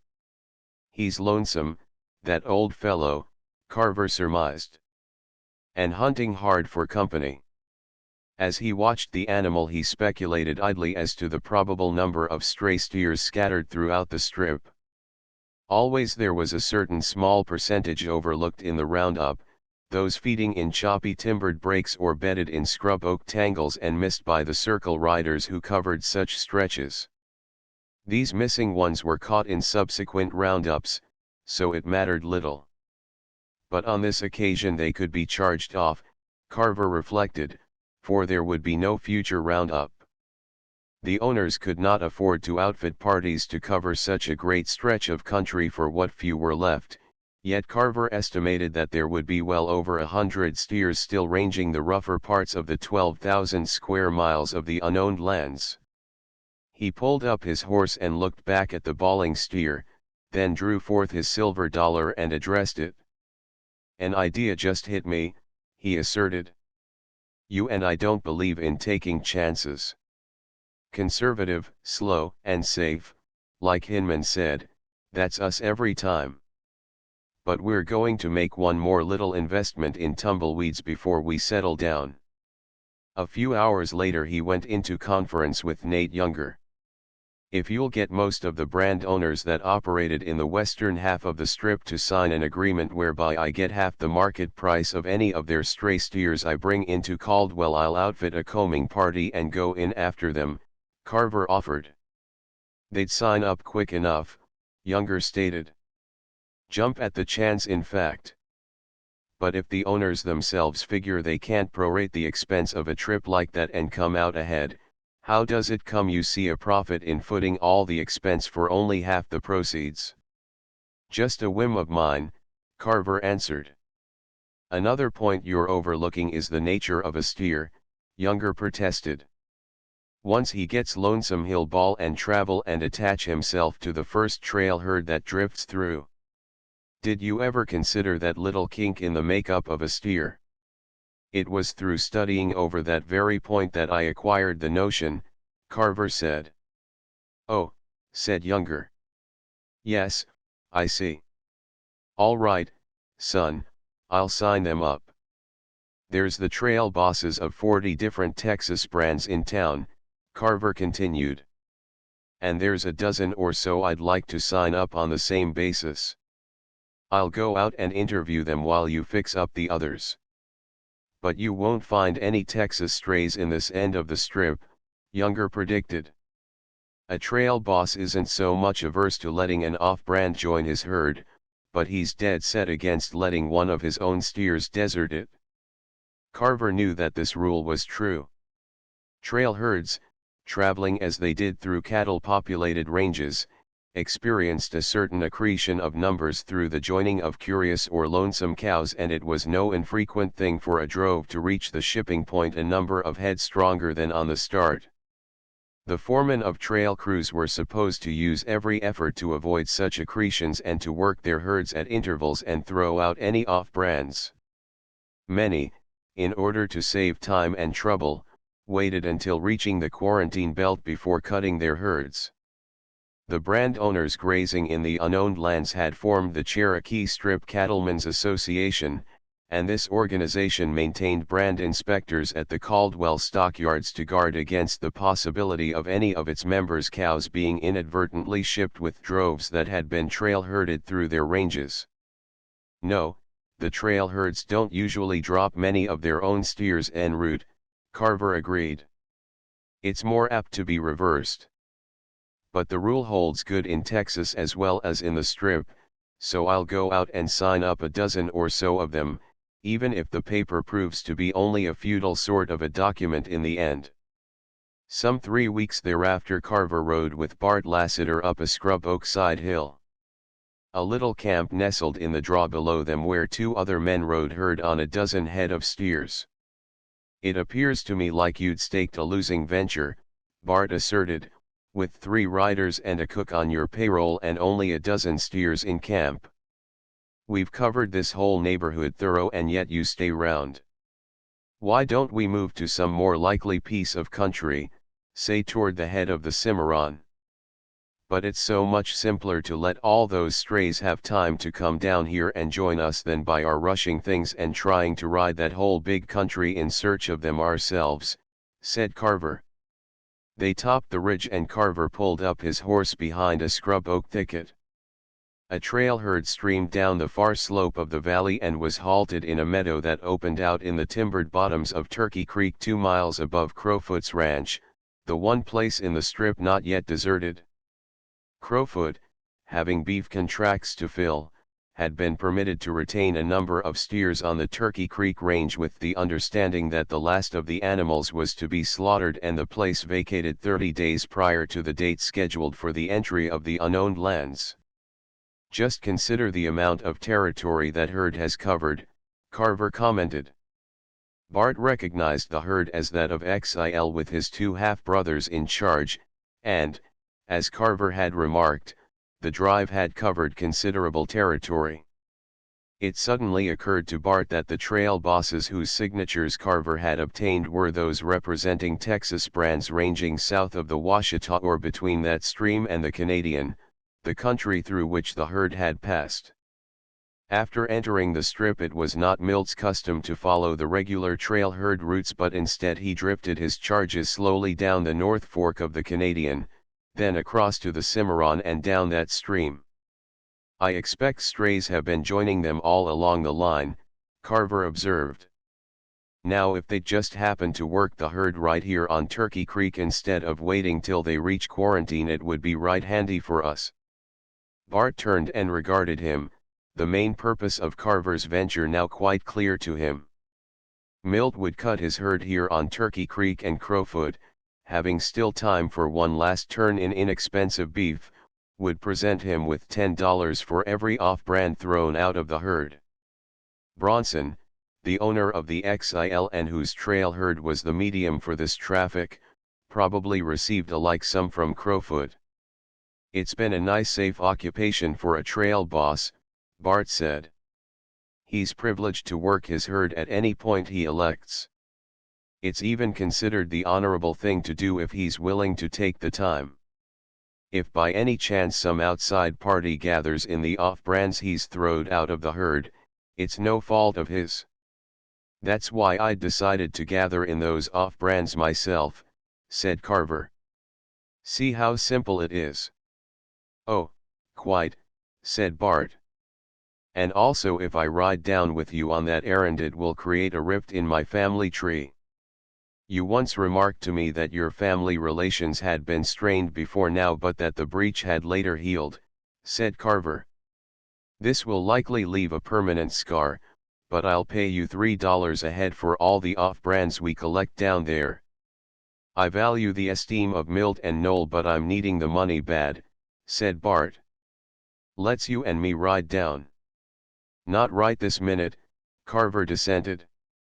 Let them finish working the herd. Then all we'll have to do is to drive off our meat. Or it's just possible that we've mapped out quite a chore for ourselves, said Bart. Milt is in charge down there. He's easy to get along with, mostly, but deadly as hell when he ain't. I'm wondering how he'll take it. Being a person of fair average brains, and not a haphazard homicide like Noel, he'll take it easy, Carver said. I'm armed with a permit from the military authorities to conduct my work in any part of the unowned lands. I represent half the brands that ranged in the strip and hold a like authority from the trail bosses of a dozen Texas outfits. He pointed to the work in progress in the bottoms. Riders were stationed at intervals round the herd to hold it. Others entered and singled out off-brands, and once a trained cow horse had spotted the animal wanted by his rider, he followed doggedly, never losing his prey, and when near the edge of the herd he crowded it out with a sudden swift rush. They're throwing them off up the bottoms, Carver said. In a few hours we'll get Bradshaw and Saunter down. After chatting with them for a spell we'll mention that we've been sent in by the Cattlemen's Association. Their hands are tied. This assumption proved correct, and Milt Lassiter, silent as always, failed even to comment upon the matter when, some hours later, the three men casually made known their errand and rode off up the bottoms in search of strays. 3 days later Carver reached the stockyards with 112 head of steers that wore brands of owners whom he represented. The majority of these bore the insignia of Texas outfits, but there were some 40 steers wearing the mark of strip owners, strays which had been run into the herd on its way down the Cimarron. He was cleared and given immediate shipping facilities, for the congestion of cows in the quarantine belt had passed, only to be replaced by an even greater congestion of packed humanity just outside. 30,000 souls had come to swell the transient population of Caldwell. A like number were camped along the line, and Caldwell drew their trade. Day by day the jam increased. Incoming trains were packed, and roads converging upon the town were filled with a solid procession of vehicles which bore families of hopeful home seekers toward the edge of the unowned lands. Caldwell, 3 months since a little cow town of but 2,000 souls, was now doing business on the basis of 100,000 population. Property prices doubled overnight, and still the swarm increased at the rate of 1,000 a day. And beyond, across the dead line which held the mob back from its goal, the cause of all this rush and turmoil basked in peaceful serenity, 12,000 square miles of it, untenanted by a single soul. The soldiers rode the line on all 4 sides of it to hold the over-anxious back. On the west there were troopers stationed at intervals of a mile the length of the Cherokee-Texas border, and on the south along the Oklahoma line. To the east the Arkansas River, separating the strip from Old Indian Territory, was similarly patrolled, yet with all these precautions there were scores of Sooners who had slipped through and secreted themselves inside. On the appointed day they would come forth from their retreat and drive their flag on some choice claim as the horde rushed in. Late summer droughts had claimed the country, and the range was parched and brown. Registration booths were erected along the line in the glaring heat, and as the day of entry approached there were long strings of men, some extending for upwards of half a mile, lined up to await their turn for registration. They camped in the line, sleeping where they had been standing when night shut down and the registration booths were closed, some reposing on bare ground, others in camp beds which they rolled and utilized as seats throughout the day, dragging them along as the line progressed. Wives and daughters carried meals to their menfolk and vendors plied the line to peddle food and drink. Every conceivable variety of business had opened up in Caldwell to cater to the ever-increasing throngs. It was the wildest of all frontier booms. Carver's profit in stray steers had netted him something over $1,800. He disposed of his business building at a net profit of $5,600 and sold out his 3 lots and little house on the outskirts of town for an even $1,000. After clearing his indebtedness on calves, horses, and equipment, he had something over $6,300 left. He then entered into consultation with Younger and Joe Hinman. "How much would you figure the best of the bottomland in the strip will bring when it's proved up?" he asked. "Not much over $8 or $10 at the first, maybe $12 an acre for the best of it," Hinman estimated. "But if I live a long life I'll see every foot of it touch 50, said Carver. "Don't you think?" "And if you live a while longer than that you'll see it top 100, Hinman stated.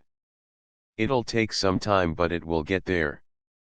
I've seen it repeated before now as a country settles up." "I've made my last bet on Tumbleweeds," said Carver. "And I'd as soon start my pumpkin patch down there as anywheres. It would be right nice to have something over 1,000 acres of good land down on Cabin Creek, the old site of the Half-Diamond Age." "It would," said Younger. "Only it can't be done. A man can only file on a quarter section and he has to live there to prove up. Even if you could buy his relinquishment you couldn't live on but one place at once. Last year when I went up to Kansas City in charge of a trainload of your steers a banker showed me a collection of scrip he'd made," said Carver. "It was Civil War scrip, issued to veterans in lieu of pensions, or maybe on top of pensions, I don't know which. Anyway, it entitles the holder to lay that paper on any tract of government land and get a patent to it without having to live there and prove up. A number used it on small plots left open round where they lived and sold off the fractions left over for whatever they could get. On and off in the last 10 years this banker has accumulated such fractions to the amount of 1,700 acres. He intimated that he'd let them go for the price of the raw land. If he'll sell for $3 an acre he's found a customer. But the strip won't be opened for entry till a certain hour," Hinman objected. "And right then there'll be 3 men for every claim turned loose across the line at once. There's thousands making the run that don't consider proving up," said Carver. "They'll relinquish for whatever they can get. I can furnish them with scrip to get their patent and they can deed it right back to me." Carver returned a week later, owner of scrip to the extent of nearly 2,000 acres. As he stepped from the train he noted Bart and Noel Lassiter conversing, Bart grinning as usual while Noel's face expressed black wrath. "Noel is a trifle upset over our turn in off-brand steers," Bart told Carver as he joined him. "He considers me a traitor and is deciding which of 20 different methods will be the most painful way to kill me. Says he's no brother of mine, which it's a relief for me to discover the fact, since I've always wished he wasn't." He seemed real irate. They turned to view a murky haze off to the south, a haze that changed to dense billowing black smoke as a hungry blaze licked across the parched prairies. Some thought the soldiers had fired the grass to drive out the Sooners that skulked in hiding in the strip. Others averred that the cowmen, remembering that time when the boomers had fired the range, had waited till this time to retaliate, a few days before the settlers were to take over their old domain. Whatever its source, the fact remained that in the space of 2 days there were hundreds of square miles of the unowned lands transformed into a black and devastated waste. 7 soldiers sat their horses at half-mile intervals, awaiting the appointed hour to give the signal for the home seekers to cross the line. Molly Lassiter's eyes snapped excitedly as she viewed the scene, a spectacle which has never been duplicated in all history. More than 150,000 souls were banked up behind the Cherokee-Kansas line, and a thinner wave had assembled on the Oklahoma side, where the barrier would be lowered at the same hour as that along the northern edge. "And 6 months ago I was thinking it would take years to settle it," Carver said. "There's 12,000 square miles in the unowned lands, and within 4 hours from the time the pistol cracks she'll be settled solid, every foot of ground staked and tenanted, right down to the last odd scrap." Bart Lassiter joined them as they rode along behind the line. Every sort of conveyance the West has ever seen was represented. Hundreds of canvas-covered wagons were stationed along the front ranks of the mob, their owners having camped there for days, in frequent instances for months, to make certain of holding a place in the forefront of the run. Buckboards and lumbering farm wagons, top buggies, and family carriages, shining runabouts, with here and there a racing cart, the slender, high-strung horse between the shafts fretting restlessly for the start. Saddle horses of every conceivable size and color. Scores of Kentucky thoroughbreds had been shipped in to make the run, and even now, 2 hours before the start, their riders were maneuvering for favorable positions as formerly they had jockeyed at the wire. Individuals reacted differently to the strain of waiting.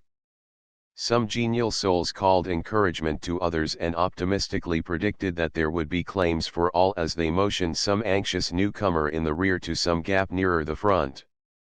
Others glared suspiciously at all about them and resented every shift of their neighbors lest the movement provide space for another hopeful soul. Many men seemed anxious and careworn. Most of these had families, and the next few hours would mean much to them, their every hope based upon staking out a claim. Some feverishly discussed their chances while others were quite stolid. Many were boastful, announcing for the benefit of all within earshot that they knew exactly the best piece of ground in the strip and would beat all others to the spot. One woman called out hysterically to a friend some yards away as the 3 riders passed behind her, "Have your man stake the claim next to ourn," she screeched. "Then we can neighbor back and forth. Watch now and pull right in behind us," she urged, as if the start were but 2 seconds off instead of as many hours.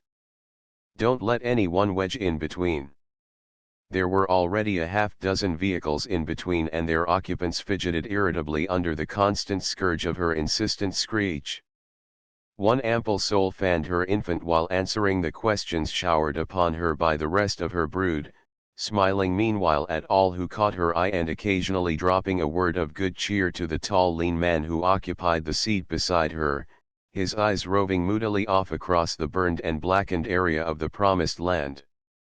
A meek little woman nearby cried quietly while her man awkwardly sought to dissuade her, speaking gruffly in his concern over this unforeseen situation.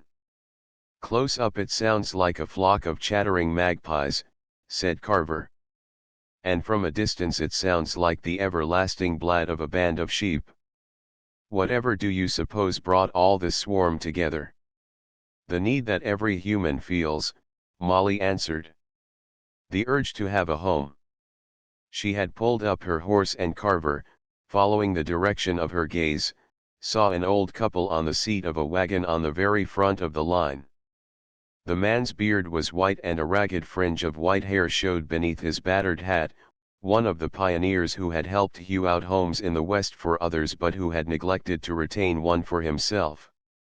For a year old Judd Armstrong had been camped at various points along the line, and Caldwell had come to know him. The little old lady beside him was headless, her hair drawn tightly back from her brows and twisted in a scanty knot behind, the blistering sun falling full upon her wrinkled, weather-beaten face. She gazed serenely forth upon the restless horde of humanity around her, undisturbed by the nearness of the hour which would determine whether at last she should have a home after having been deprived of one for all these many years. Life had handed her many reverses, but she had faced them all with that same serenity, confident that old Judd would see her through. "Is there any chance for them?" the girl anxiously inquired. Carver shook his head doubtfully as he studied the two patient, bony horses that were destined to carry the ancient couple into the wild scramble of the most desperate stampede of the century. "Not much, I'm fearing," he returned. "This will be one awful tangle, with every man for himself. Poor old souls, they oughtn't to go into it with that worn-out team." He turned to Molly and she was looking up at him, in her eyes that same expression which, at that first meeting, had impressed him with the thought that she was in grave need of something. "Don't look at me like that, honey," he said. "Not with folks looking on. I might lose my head and forget there was anyone around. Maybe they'll find a scrap of ground that the rest have run over without noticing. We'll hope it transpires that way, won't we?" She nodded without speaking and they rode on down the line. A little knot of horsemen appeared some distance out across the blackened landscape, their progress marked by puffs of fine black ashes and tossed aloft by their horses' hoofs. "Cavalry patrol bringing out some sooner they picked up," Carver stated, as he watched the group approach. "There's likely 200 odd hiding out down there to take their pick of the claims when the run sets in." All through the preceding night there had been irregular spurts of rifle shots at various points along the line as troopers opened up on Sooners that had watched their chance to slip through the cordon of guards and make a run for it. "Did you hear the shooting last night?" she asked, and Carver nodded. "Tumbleweeds drifting through," he said. "Most of them urged on just for the love of taking chances, others on the chance of making a few dollars by selling out." "Are there many like that?" she asked. "I mean ones who are doing it for the sake of a few dollars instead of with the idea of living on their claims." "Thousands," Carver testified. "Every puncher that ever rode in the strip will stake a claim and there's not 1 out of 10 that would live on the place a week. Most of them are going in for the sport of making the run. And they'll stake the best tracks," she said. "They will," Carver agreed. "They know the country and are equipped to get there first. But there's such a scattering few compared to the size of the country that their filings all combined won't make a pinprick on the map." "And where will you file?" she inquired. "The Half Diamond H," he said. "That's my destination. Every ranch down there stands just as she was left when the cowmen vacated the strip. Owners are privileged to move their improvements off, but they're mostly sod buildings. The parties filing on them will be saved the trouble and expense of erecting new sod huts. But there's a frame house on the Half Diamond H," she said. "4 rooms, the only one in this end of the strip," he returned. "Old Nate said he couldn't move it off with any profit and that whoever staked it wouldn't likely offer any sum to speak of, so it was mine if only I'd stake the place myself." "But won't all the boys that used to ride that country be heading for that same spot?" she asked. "The old home ranch sites will be the plums," he admitted. "They're located in good country and all the peelers will line out for them. If one of the boys beats me to it, I'll give him 100 to move on and stake the next." The Half Diamond H sets in 20 sections of rich bottomland in the Cabin Creek Valley. There'll likely be 30 or more old friends of mine head right into that bottom to file, and I can buy the big part of them out. They'll sell to the first man who appears and puts in a bid. That will be me." "You've found one customer now," Bart announced. "You can buy me out cheap." "Pick your places in the line and hold them," Molly urged. "You'll have a bad start otherwise." "Plenty of time," Carver said. "We couldn't get into the front rank or anywhere near it, so I'd as soon start from behind. A 50-yard handicap won't matter much in a long pull. Those thoroughbreds will stretch out in the lead for the first couple of miles and give their riders a chance to stake, but they wouldn't last on a long hard drag. One of them would run my horse off his feet in the first 3 miles and mine would kill him off in the next 10 or 12. You notice the boys aren't much concerned over places, and he motioned toward an irregular string of riders well back of the congested throng banked up along the Cherokee-Kansas line. All the old-time cowhands of the strip were prowling here and there, inspecting those who were so soon to swarm in and take over their old stamping ground.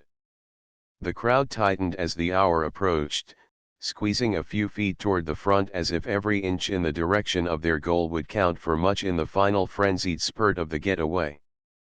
Carver looked at his watch and snapped it shut. 5 minutes, he announced. You follow along to the Half Diamond H if you lose us, Molly. I've got a food cache there. They pulled up their horses, having returned to the point of their original stand. Judd Armstrong seemed never to have shifted in his seat and the emaciated horses drooped contentedly, unmindful of the sudden tenseness that gripped all those around. The more high-strung horses sensed it and fidgeted nervously. The ample soul still mothered her infant and smiled while her man sat as stolidly as before, gazing somberly out across the blackened waste that stretched out ahead. The troopers had ceased patrolling the line and now sat their horses at half-mile intervals and faced the eager horde they had held in check for so long a time. The hysterical lady cut short a screech of advice to her neighbor 4 rigs away as the strains of a bugle sounded faintly from afar, penetrating the buzz of conversation and silencing it. A second note, far to the westward, joined the first and in a space of 2 seconds the clear ringing strains of the bugles pealed the same message along a front of 200 miles. There was a sudden tense hush, the troopers sitting rigidly in their saddles. As the last notes died away each soldier fired a single shot, and with a tremendous sullen roar the most spectacular run of all time was off to a running start. A slender thoroughbred leaped forward with the shots, his rider crouched low along his neck. Carver had a brief glimpse of hundreds of saddle horses fanning ahead of the main bulk of the stampede. Then his view was cut off by the dense fog of black ashes churned aloft. "Look," he exclaimed. In either direction, as far as the eye could reach, this murky cloud was sweeping forward. As it eddied and curled he could catch glimpses of the swaying gray tops of covered wagons and the glittering flash of newly painted runabouts. It seemed that a black cyclone belt 100 yards in width had sucked up thousands of strange landcraft and churned them across the prairies over an endless front. Men shouted frenzied encouragement to their horses, their voices lifting above the rattle of the laboring vehicles. Not infrequently there sounded a splintering crash as some outfit was piled up in a wreck, or the sudden smash and subsequent groaning screech which announced that 2 rival wagons had collided and locked hubs. A shrill cowboy yelp of exultation rose high above the uproar. "Now we can break through," Carver stated, and they urged their horses into a lope and past the wagons that lagged behind, darting past others as opportunity offered. The girl saw humanity in the raw, the bars of convention lowered by excitement and each man's true nature standing forth undisguised. She was treated to kaleidoscopic flashes of human avarice and sublime generosity. A heavy wagon came to grief as its owner lashed his horses over the 4-foot bank of a dry wash. The tongue was stabbed into the earth, buckled and snapped, piling the outfit up in a tangled heap in the bottom of the dry gulch. A man in a light rig cheered the accident as he made a safe crossing of the wash at a point some few feet away where the banks were less precipitate, shrieking a derisive farewell to the unfortunates as he passed. A chap-clad rider set his horse back on its haunches and dismounted. "Crawl him, stranger," he invited. "Give that pony his head and he'll take you where you're aiming for. I'll help the woman straighten out this tangle." The man boarded the horse and darted off, leaving the cowboy to care for his wife and children and the struggling team. Just beyond the wreck a man had leaped from a wagon to plant his flag while his wife held the horses. A single man had unloaded from a runabout with similar intent, and as the girl passed them the two were fighting savagely, endeavoring through the medium of physical combat to settle the question as to which one had first placed foot upon the ground. While the wife and family of the one gazed upon the scene from the wagon, the horse of the other was running away with the runabout, which was lurching perilously across the dips and sways of the prairie. They passed old Judd Armstrong, his bony horses surging on at an awkward gallop. The little old lady gripped a staff topped by a white scrap of cloth with which she intended to flag the first scrap of ground they crossed where she could see no others out ahead. But always there was a swarm of scurrying shapes far out in the lead. Just as Carver pulled out ahead of the last fringe of wheeled conveyances, the girl heard again the shrill exultant cowboy yelp and saw the man riding just ahead of them. He was a big fellow with a week old growth of beard, mounted on a rangy bay horse that wore a Texas brand. He had given the animal its head and was half turned in the saddle, looking back at the sea of lurching, swaying vehicles. His mouth was extended in a grin and he waved his gun aloft. "Charge," he bellowed. "Charge." He emptied his gun in the air and waved them on as if he were leading the line into some desperate affray. He bawled facetious commands to all within earshot. His noisy clamor reminded the girl of Noel, and she hated the big Texan from the instant her mind conceived this fancied resemblance. She herself read the pathos that was written in every movement of the mad scramble, the hungry rush of the homeless, and she told herself that the noisy horseman viewed it in the light of a screaming comedy. A wave of ground cut off her view toward the east, but as the slight crest flattened to merge gradually with the surrounding prairie, the objects on the far side reappeared, at first merely the heads and shoulders of those who traveled a parallel course, then their bodies, then the mounts that carried them. One form seemed to progress smoothly, but there was a queer crouch to the head and shoulders. As more of him rose into her level of vision, she saw that he rode an antiquated bicycle with one huge wheel in front and a tiny one trailing in its wake. The man was hunched over the handlebars and was pedaling desperately, a grotesque figure with coattails streaming out behind, a water bottle slung across his back with the shaft of a small flag thrust through the strap. "Oh, Don. Bart. Do look," Molly implored. She was laughing in sheer delight, yet she was conscious of a swift, hot resentment when the big Texan raised his voice in a joyous whoop as he sighted the strange apparition and gave chase. He veered his mount to the left, unbuckling his rope strap, and as the animal stretched into a full run behind the speeding cyclist, he shook out a few coils of his rope and whirled his loop aloft. He did not make his throw, but contented himself with giving voice to a wild yelp with every jump of his horse. His victim turned to cast an apprehensive glance over his shoulder, and the front wheel collided with a dog mound and threw him. Even in the act of rising, he thrust his flag into the ground and staked his claim, the big fellow cheering him as he passed. Hundreds of riders were scattered out in the lead of the line of oncoming vehicles that was strung out as far as the girl could see toward the east and west. Whenever one horseman attained the lead in his own particular section of the field, he flung from the saddle and planted his flag. Scattered at intervals through it all, Molly could make out moving specks of color, bright reds and purples, brilliant orange and softer effects of lavender, and she knew these for the gaudy regalia of the cowboys. These were not dismounting but riding steadily ahead, each with some particular destination in mind, saving their horses for the last wild spurt. Little by little the field thinned out. Some few of the cowmen had dashed suddenly ahead to stake their claims in some of the better valleys, but the majority of them were still holding on.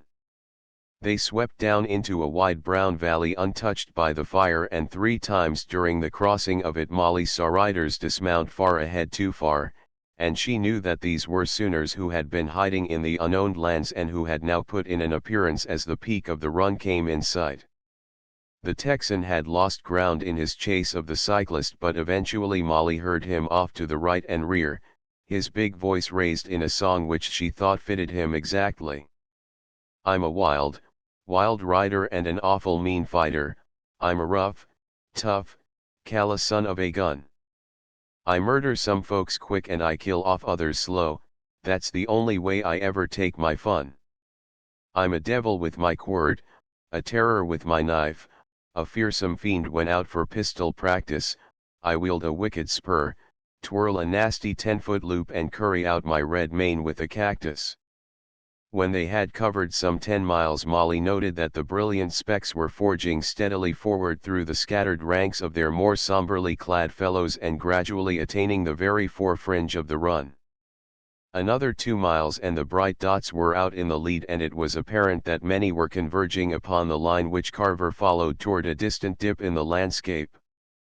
Every cowhand was up on a horse that had proved its speed and endurance in many a hard round-up circle.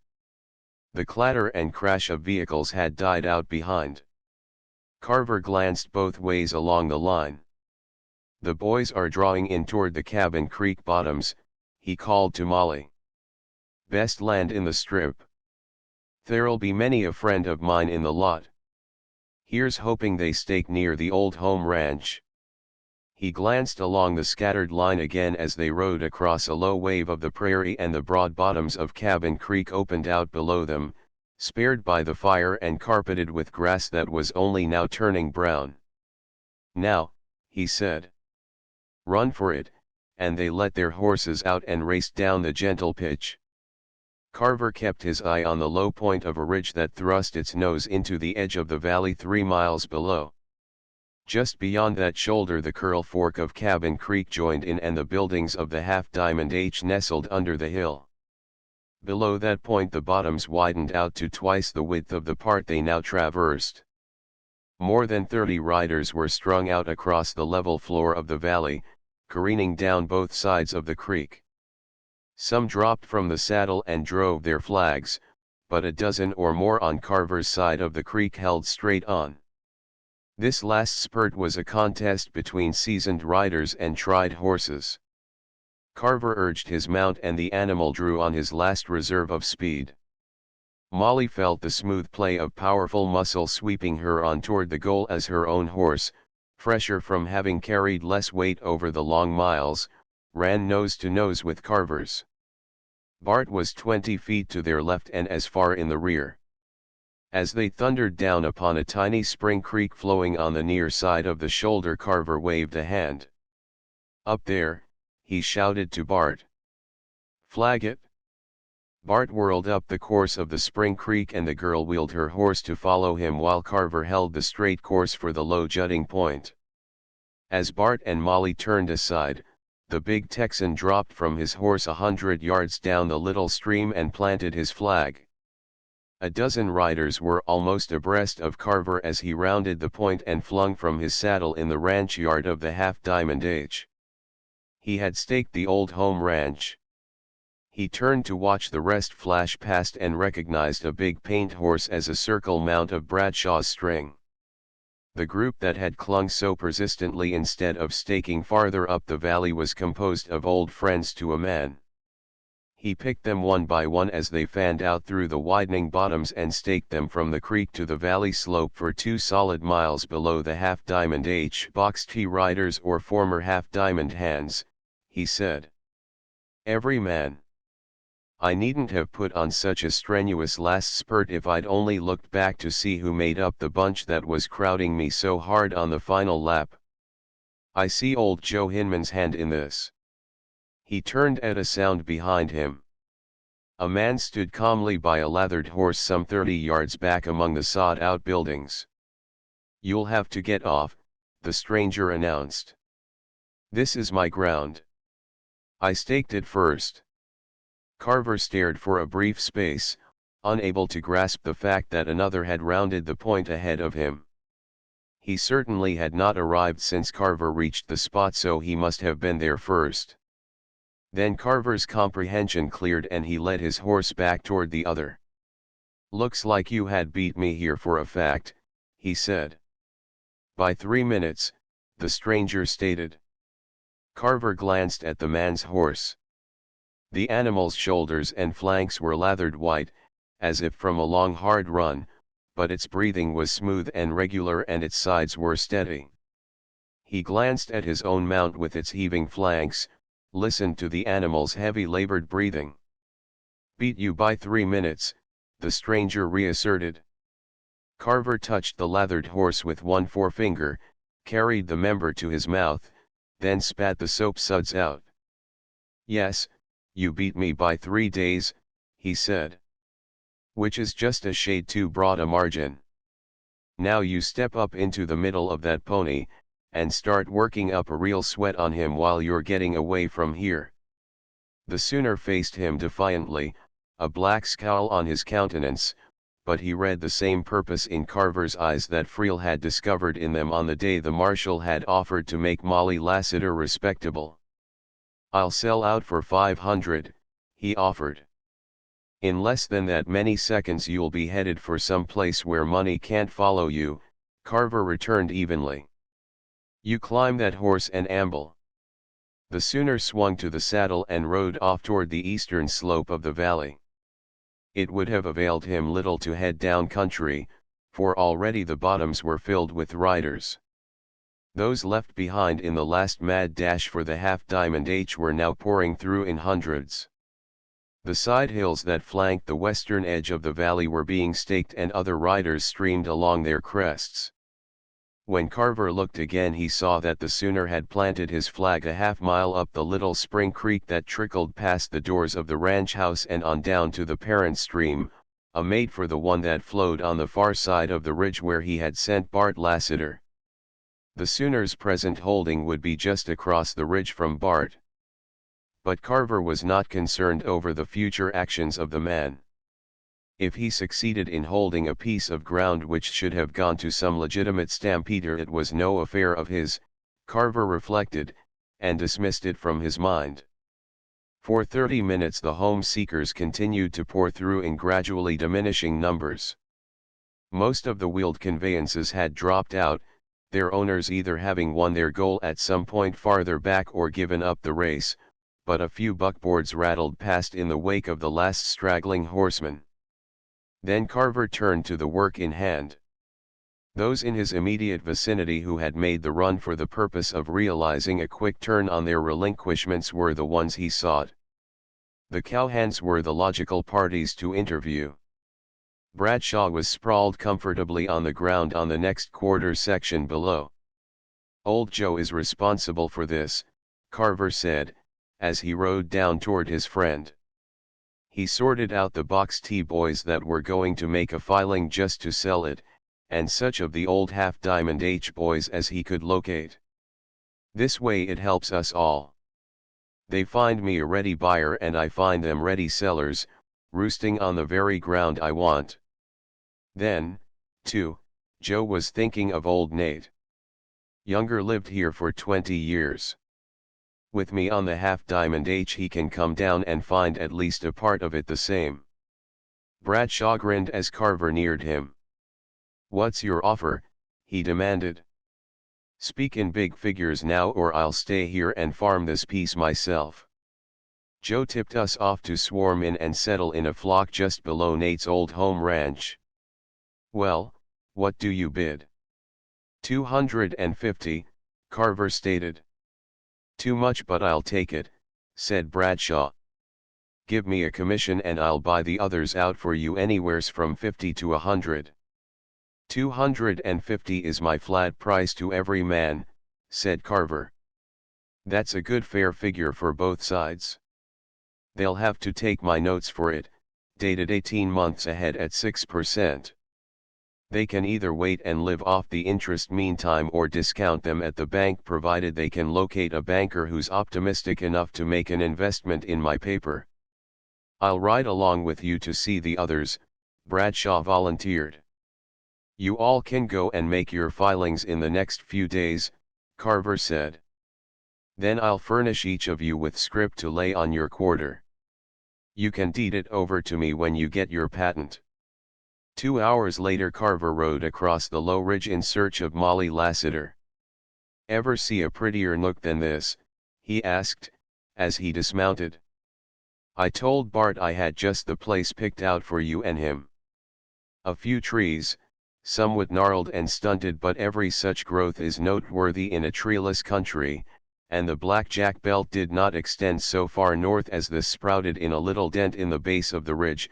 A level floor of rich ground spread out before them. The little creek, fed by side-hill springs, purred merrily along the foot of the slope. "It's wonderful here," she agreed. "I'd love it if only Bart would stay here and prove up instead of selling out." "Maybe we can exert a little pressure and make Bart come to his milk," said Carver. "This is too good a place to sell out offhand. Wait till I scour a few layers of ashes off my face and we'll ride up to the ridge so you can see my layout." His face was still black from the ride across the burned areas, and he repaired to the little creek and splashed face and hands in the clear cold water. The big Texan had come part way up the creek to converse with Bart, and his voice carried to Carver as he made boastful comments upon his own farsightedness. "I don't know this country, but I staked as good a piece as there is in the whole 12,000 miles. That's me. Know how? I'll follow the leather legs, I decides, the peelers that has rode this stretch. They'll know where the best ground is. I'll trail along and be there, for there ain't no man can outride me when I'm up on this bay horse." His voice followed them as Carver and Molly rode up the gentle slope of the ridge, and the girl hoped she would not have this man as a neighbor for long. His bluster made her feel that Noel was near at hand. There had been a clean break in their relations since Carver's recent turn in inexpensive beef, and Noel had asserted that Bart was no relative of his. If only he could convince others of that, she reflected, she would be far better satisfied. "See," Carver said, pointing as they topped the ridge. "I've bargained for 11 quarters besides my own. That gives me 1,800 acres in one block. I'll leave that first piece in front of the house in grass, just like it is now. Then when old Nate comes down to visit round with me, it will seem almost like the same old place he's lived in for the past 20 years or more." "I'm glad, Don," she said. "But how can you be sure they'll deed the land over to you after they get their patents? There's no possible way to pin a man down to turn over his homestead to another." "Not a way in the world," he conceded. "They could keep their place or sell it, once the patent's issued, and I couldn't lift a hand. I'd counted on losing maybe a quarter or two that very way. But not now, not with those Box T and Half Diamond H boys on the other end of it. Wouldn't one of 'em throw me if he was offered 10 times the price?" She hoped that he had gauged them rightly, but her experience had taught her to doubt this class of drifting, homeless men. She had met a number of such during the last few years of drifting with Bart, mainly the associates of the two elder half-brothers, and she had come to believe that trustworthiness was an infrequent trait among their kind. Bart mounted the ridge and joined them. "What's offered for my farm?" he greeted. "I'm not buying on the far side of the ridge," said Carver. "Only down below." "Then I'll present it to you," Bart returned cheerfully. "By the way, you're owing me 300 or thereabouts on our little flyer in steers. If you could let me have a piece of it, I'll trickle into Caldwell in the morning. I've got pressing business there in town." "I've invested that money for you," Carver said. "I've reserved scrip to cover your 160 acres. I'll turn it over to you when you make your filing.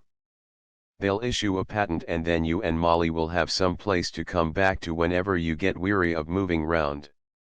You'll be owing me a little extra on the cost of the scrip, but you can pay it off whenever it comes handy in the future." Bart sighed gustily. "I always did lean towards owning a farm that I didn't have to live on," he stated, "and you've showed me the way. You always did treat me all right, Don, and I thank you. As long as I already owe you money, I'd as leave owe you more. I'll remember it better that way. Lend me 20. I suspect the boys will be looking at their hole cards somewhat in your bunkhouse this evening, and I'm always curious to see which one of the 52 cards each man has got in the hole." Carver laughed and handed him the money. "We'll turn the house over to Molly tonight," he said. "I've got a tent cached in the bunkhouse that you can pitch over there on your place tomorrow." The girl rested her hand on Carver's arm as Bart left them. "That was a wonderful thing to do for Bart," she said. "Oh, Don. Don't you suppose he'll stay there and keep it?" "Sure, honey," Carver assured her. "You can't clamp down on a range cold too sudden and put him on the picket. We'll keep an eye on him and gradually decrease his range. Don't you fret about Bart." He was peering off across the country and she followed the direction of his gaze. A wagon had just crawled into view on the ridge on the far side of Bart's filing and near the upper edge of it. The last rays of the setting sun caught the tattered canvas top. Even at a distance of 3/4 of a mile both Carver and the girl recognized the outfit as old Judd Armstrong's, the horses moving slowly, their heads drooping dejectedly. "You wait here, Molly," Carver said. "I'll ride over and help them pick a good place to camp. Then we'll stir up a bite for the boys to eat." He intercepted the outfit as it pulled into the bottoms. The little old lady still clasped the staff of her flag. "Staked your piece yet, Uncle?" Carver greeted. "Not yet," said old Judd. "We'll likely locate one tomorrow. These horses is about played out and we'll have to make camp here, I reckon." The woman nodded serene agreement. Ever since she could remember they had been making camp. "Maybe they can make one more drag of it over this next rise," Carver said. "It's not much of a pull. There's a nice little creek over across and a ripping good piece of ground that hasn't been staked. They all run clear on across it and never noticed. It's the next piece up the creek from mine." He uncoiled his rope and made it fast to the wagon tongue, took a short snub on his saddle horn and pulled in ahead of Judd's weary team. The horse buckled sturdily to his task and they made the crossing. "You make camp right here on this creek," Carver instructed. "This is your claim. I'll see you tomorrow, Auntie." "Thank you, son," she said. "You've done us a big favor. This is better ground than any we've crossed through. I was beginning to be just a mite worried for fear we mightn't find a piece. It was real nice of you to tell us."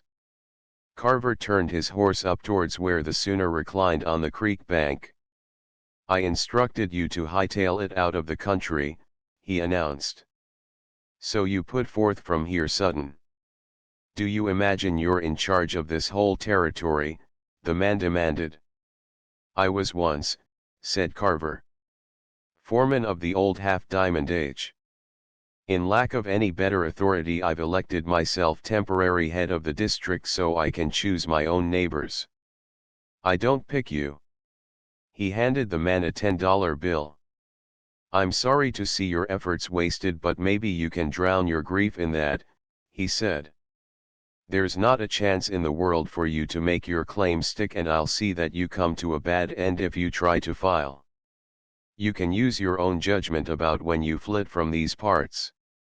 He turned back toward Molly, but the girl had gone down her own side of the ridge as a second wagon rolled into the bottoms and halted on the upper end of the Texan's filing. The outfit of the Ample Soul and her solemn spouse had been wrecked in the early stages of the run, and the repairs had required too great a time to permit of their overtaking the other stampeders. As Molly joined them, she heard the voice of the Texan lifted in his war song as he returned from a boastful visit with some nearby homesteader. "I'm a wild, wild rider and an awful mean fighter." The song ceased abruptly as he spied the wagon on his claim and headed his mount for the spot. He leaned from his saddle and inspected the ample lady, who still smiled through the grotesque mask of black ashes that had settled on her face, then let his eyes rove over the children in the depths of the wagon. "This your claim?" the solemn man inquired. We just want to wash up a bit and camp here for the night. Molly waited for the abrupt refusal. The Texan gazed helplessly from one to another of the group. Mean to say you didn't get a piece of your own with all this stretch to choose from, he demanded. The man shook his head. Have this one, the Texan invited. I been wondering what the hell I'd do with it. The woman still smiled, but a tear squeezed through and trickled down, leaving a trail in the grime of ashes on her face. She leaned over the infant in her arms to hide the evidence of weakness, speaking a word to the child. The Texan shifted uneasily in the saddle and Molly saw him in a new guise, not as a big ruffian but as an overgrown, kindly boy, helpless to extricate himself from this trying situation. A happy thought struck him. I'd cry too if I thought I had to live here, he said. I'd trade this whole damn country for a square rod in Texas, and he headed his horse back down the creek. Hours later Molly Lassiter reclined on Carver's camp bed which he had spread for her on the floor of the Half Diamond H Ranch house. The Cherokee run was over. At noon there had been a vast tract of virgin territory, 12,000 square miles of untenanted lands, and within 4 hours of that first bugle call it had been settled, staked to the last square inch. The wildest stampede that the world had ever seen was a matter of history. A variety of sounds floated through the open window. The long, many-roomed bunkhouse in rear of the frame building was crowded to overflowing. All the cowhands for miles around had followed the old custom of dropping in at the nearest ranch when caught out on the range at night, certain of finding a welcome and a feed. They had feasted unreservedly upon Carver's food cache which he had planted at the ranch weeks before. Molly heard 2 voices raised in the chant of the Tumbleweeds as 2 belated riders approached. Always these men sang when they rode at night, having acquired the habit on many a weary circuit of the herd, singing to quiet their charges on the bed ground. The big Texan's voice carried to her from the bunkhouse. Now when I play poker with strangers I first state the rules, he announced. The way stud poker is dealt is to hand out the top card first and the next one next, and so on down to the bottom card which comes off last and is not to be removed prior to its turn. It's nice to have someone who actually knows how the rules run, another voice answered. If any little squabble crops up we won't have to debate the question but just ask you and find out for sure. I'll settle all arguments, the Texan volunteered. You'll note that I've stuck my knife here in the table and I'll certainly remonstrate with the first party that introduces any irregularities. The 2 newcomers rode into the yard, unsaddled and turned their horses into the corral. One of them answered the questions regarding his claim as he appeared in the door of the bunkhouse. I quit it, he announced.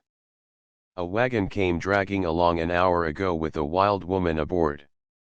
Leastways she was talking wild and frequent.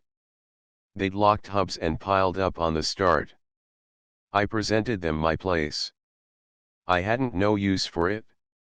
All my life it's been all I could do to scratch a living off the face of the whole outdoors, so there wasn't a chance for me to scrape a income off one little quarter section anyway. I had the piece next to his, the second cowboy stated. But the other set of locked hubs came dangling along.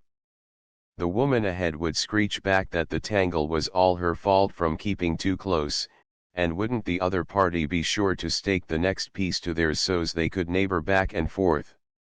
Just to quiet her down I handed mine to the parties she was so hell-bent to neighbor with. I was afraid she'd have a headache in the morning if she kept at it, and besides I couldn't lay out there and listen to that gabble.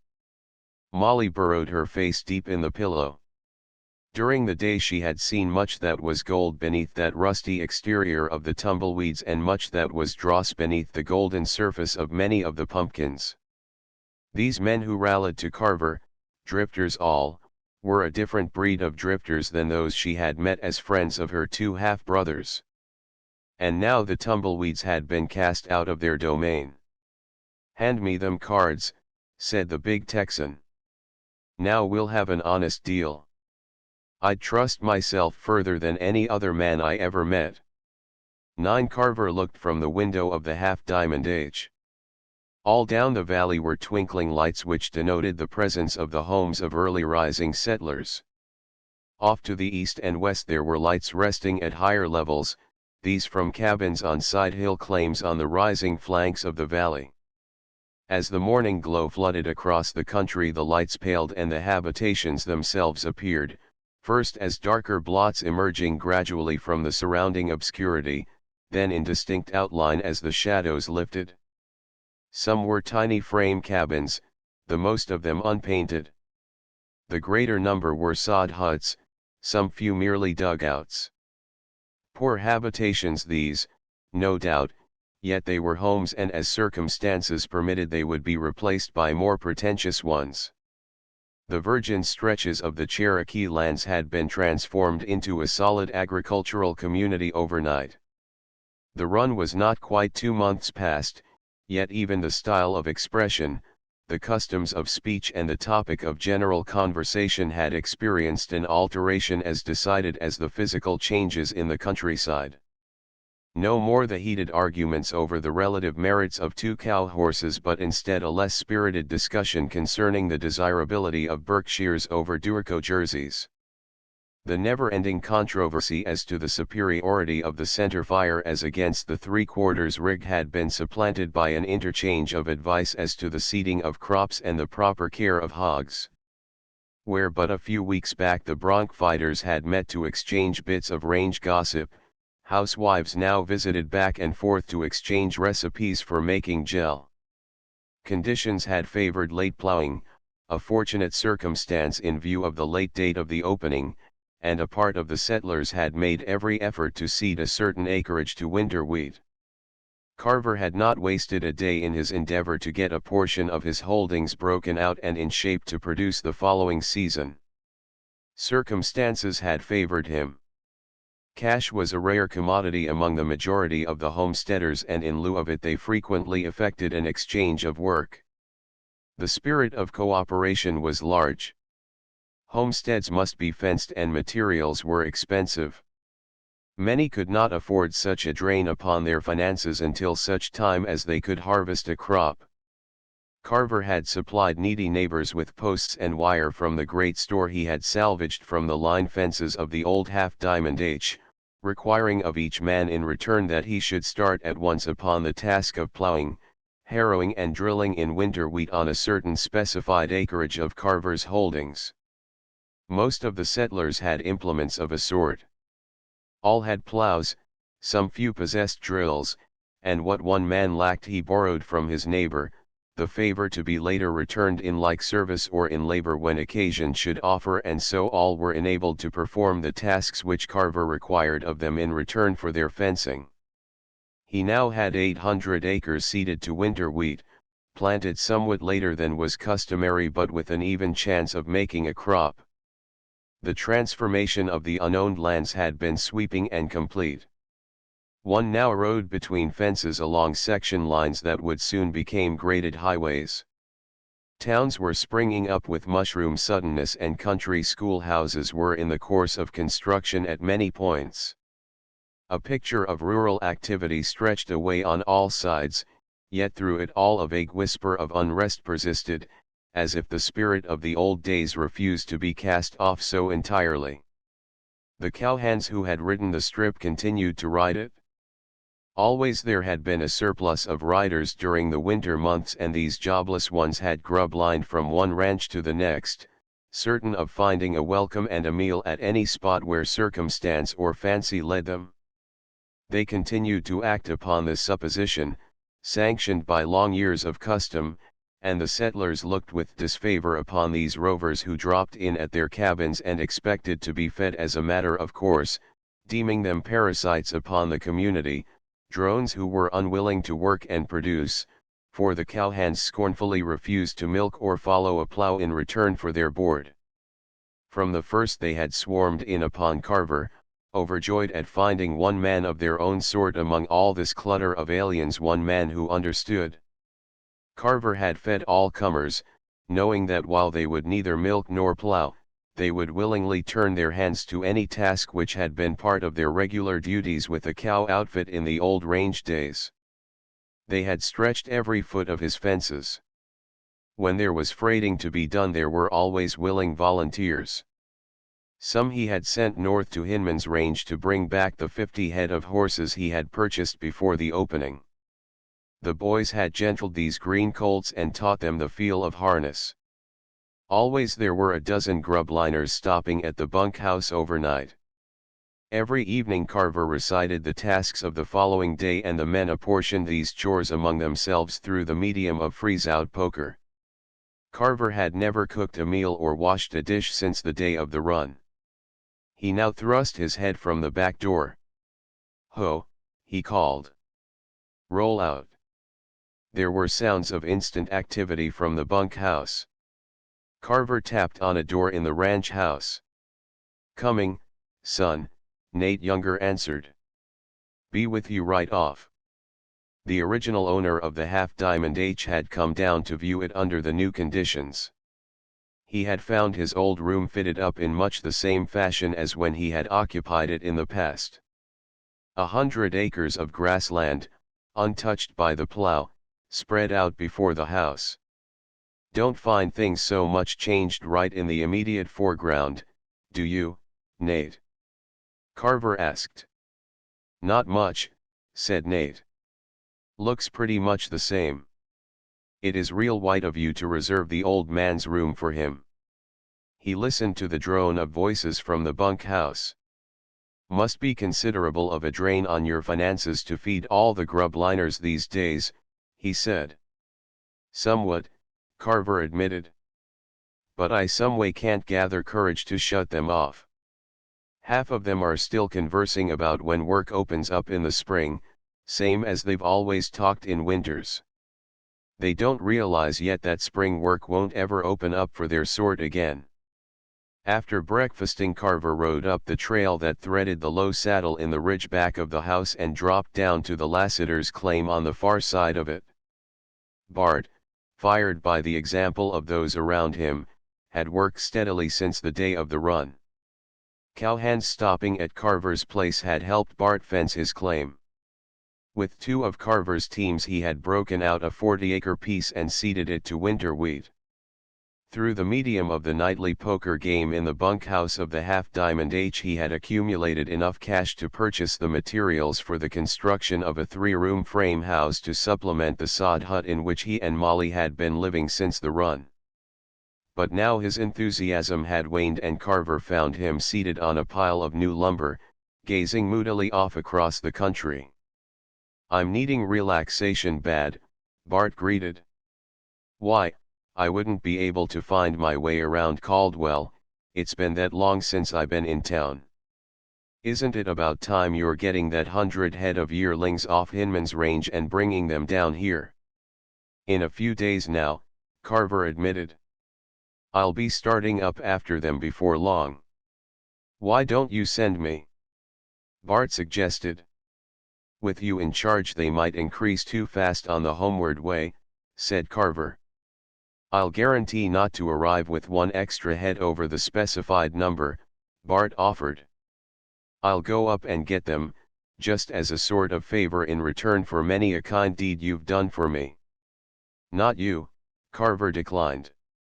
"Anyway, you've got all your lumber on the ground now and you want to stay on the job until you've built the house. I'll send over a few volunteers from the bunkhouse squad to help you throw it up." "That lumber is too green to work up just yet," Bart objected. "I'll rest up in town till the sap quits flowing through those boards and they season up till a man can run a saw through 'em. The birds were singing in those very trees last week." It was evident that Bart was bent upon having his vacation under any possible excuse. "All right, go ahead and relax," said Carver. "Only don't be gone too long." "I'll be drifting over to Casa and see how the county seat ruckus is coming on," Bart decided. "I'll report on the latest developments when I come back." A thriving town had come into being on the site of the boxcar which had once borne the name of Casa and which had been sacked and burned. A bank and a frame hotel, 2 general merchandise establishments, a hardware and implement concern, grocery stores, restaurants, saloons, 2 livery barns, a drugstore, barber shop, and pool hall, all glaringly new and mostly unpainted, made up the business district of Casa, which now numbered a population of 400 souls. Various businesses were conducted in board-floored tents until such time as the proprietors could secure more permanent quarters. Casa, by virtue of both population and location, had considered herself the logical choice for county seat. The government appointee charged with such locations had listened and agreed, provided only that a personal bonus of $1,000 be tendered him along with the other arguments. Graft was open and flagrant in the early days of the Strip, and communities as well as individuals paid the price for official favors. The Citizens' Council, a volunteer body of Casa businessmen, had flatly refused, and the locator had thereupon designated Oval Springs, a little camp some miles to the south, as the legal center of county government. This move was destined to precipitate one of the bitter and enduring county seat wars for which the West is famed. Casa was not alone in her troubles, for this was but one of 3 such controversies at various points in the Strip.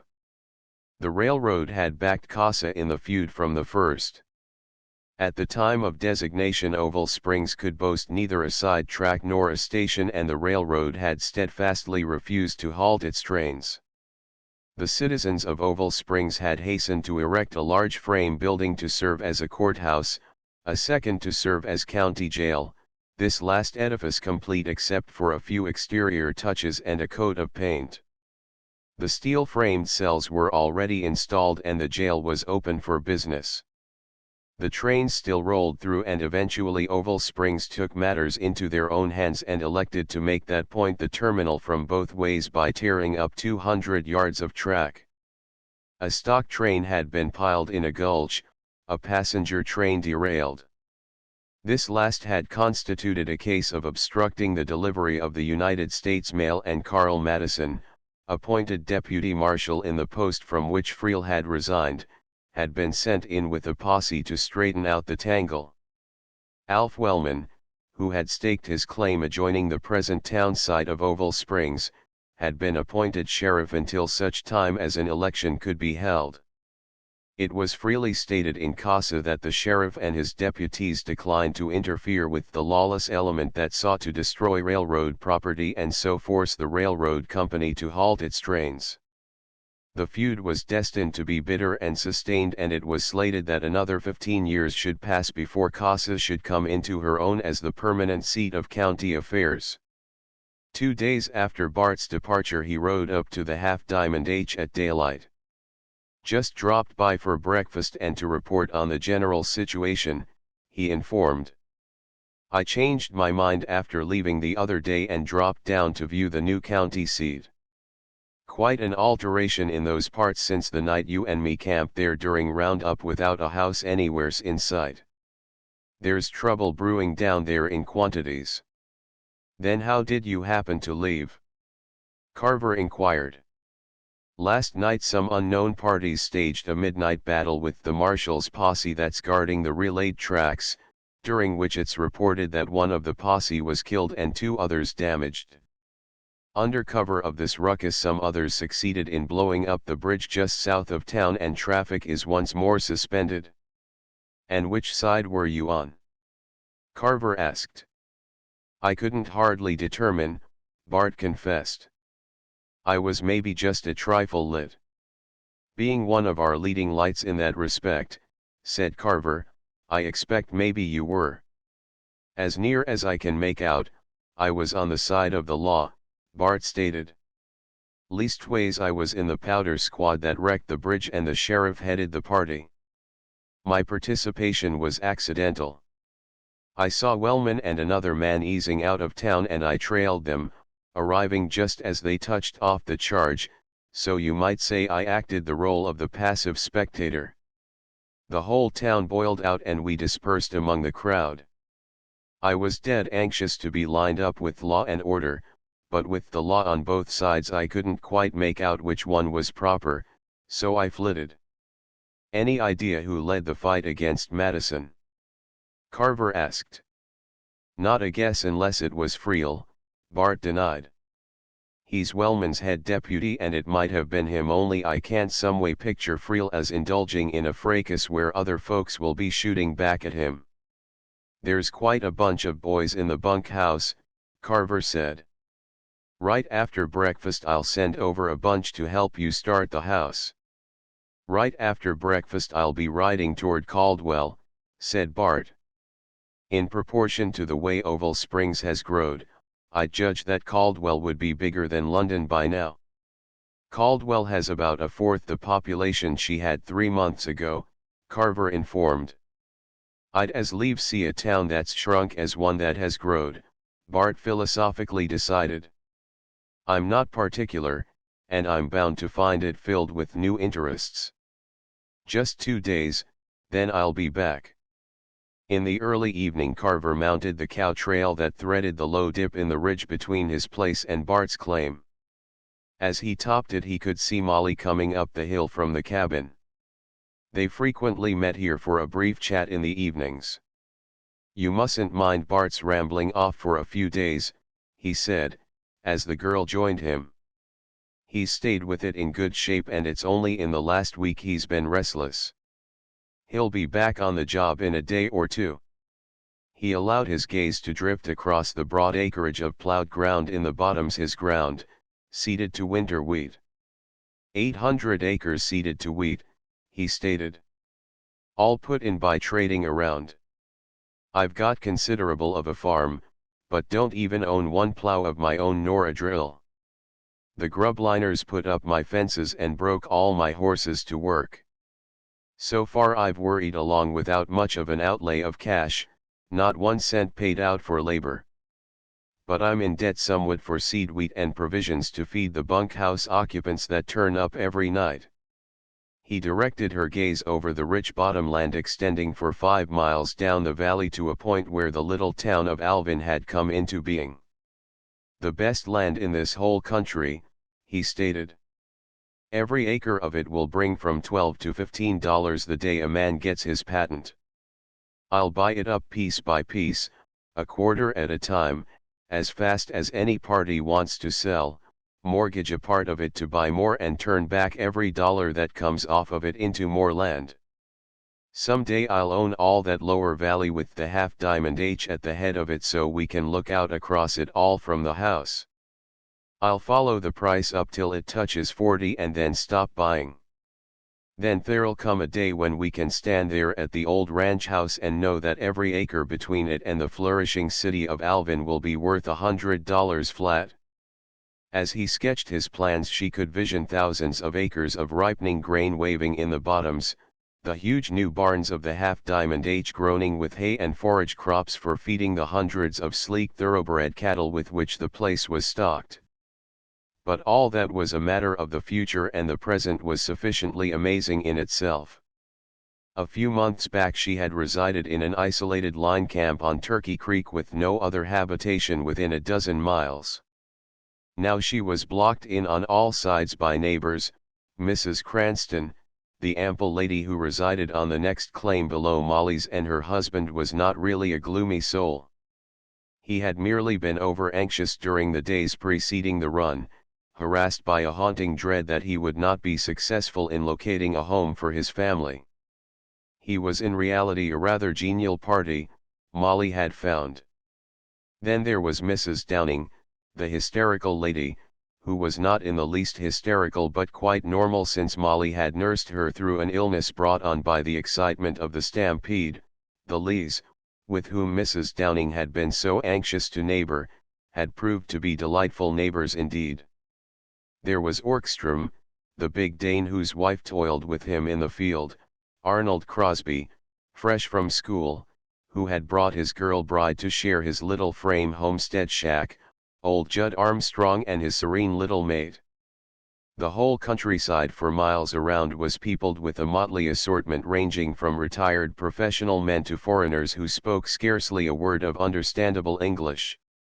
"You told me once the sort of quiet home life you pined for most," he said. "And I volunteered to set out in search of it. This is it, all round us, just as you pictured it to me on that day in Caldwell." "Yes," she said. "This is it, exactly what I've always been wanting."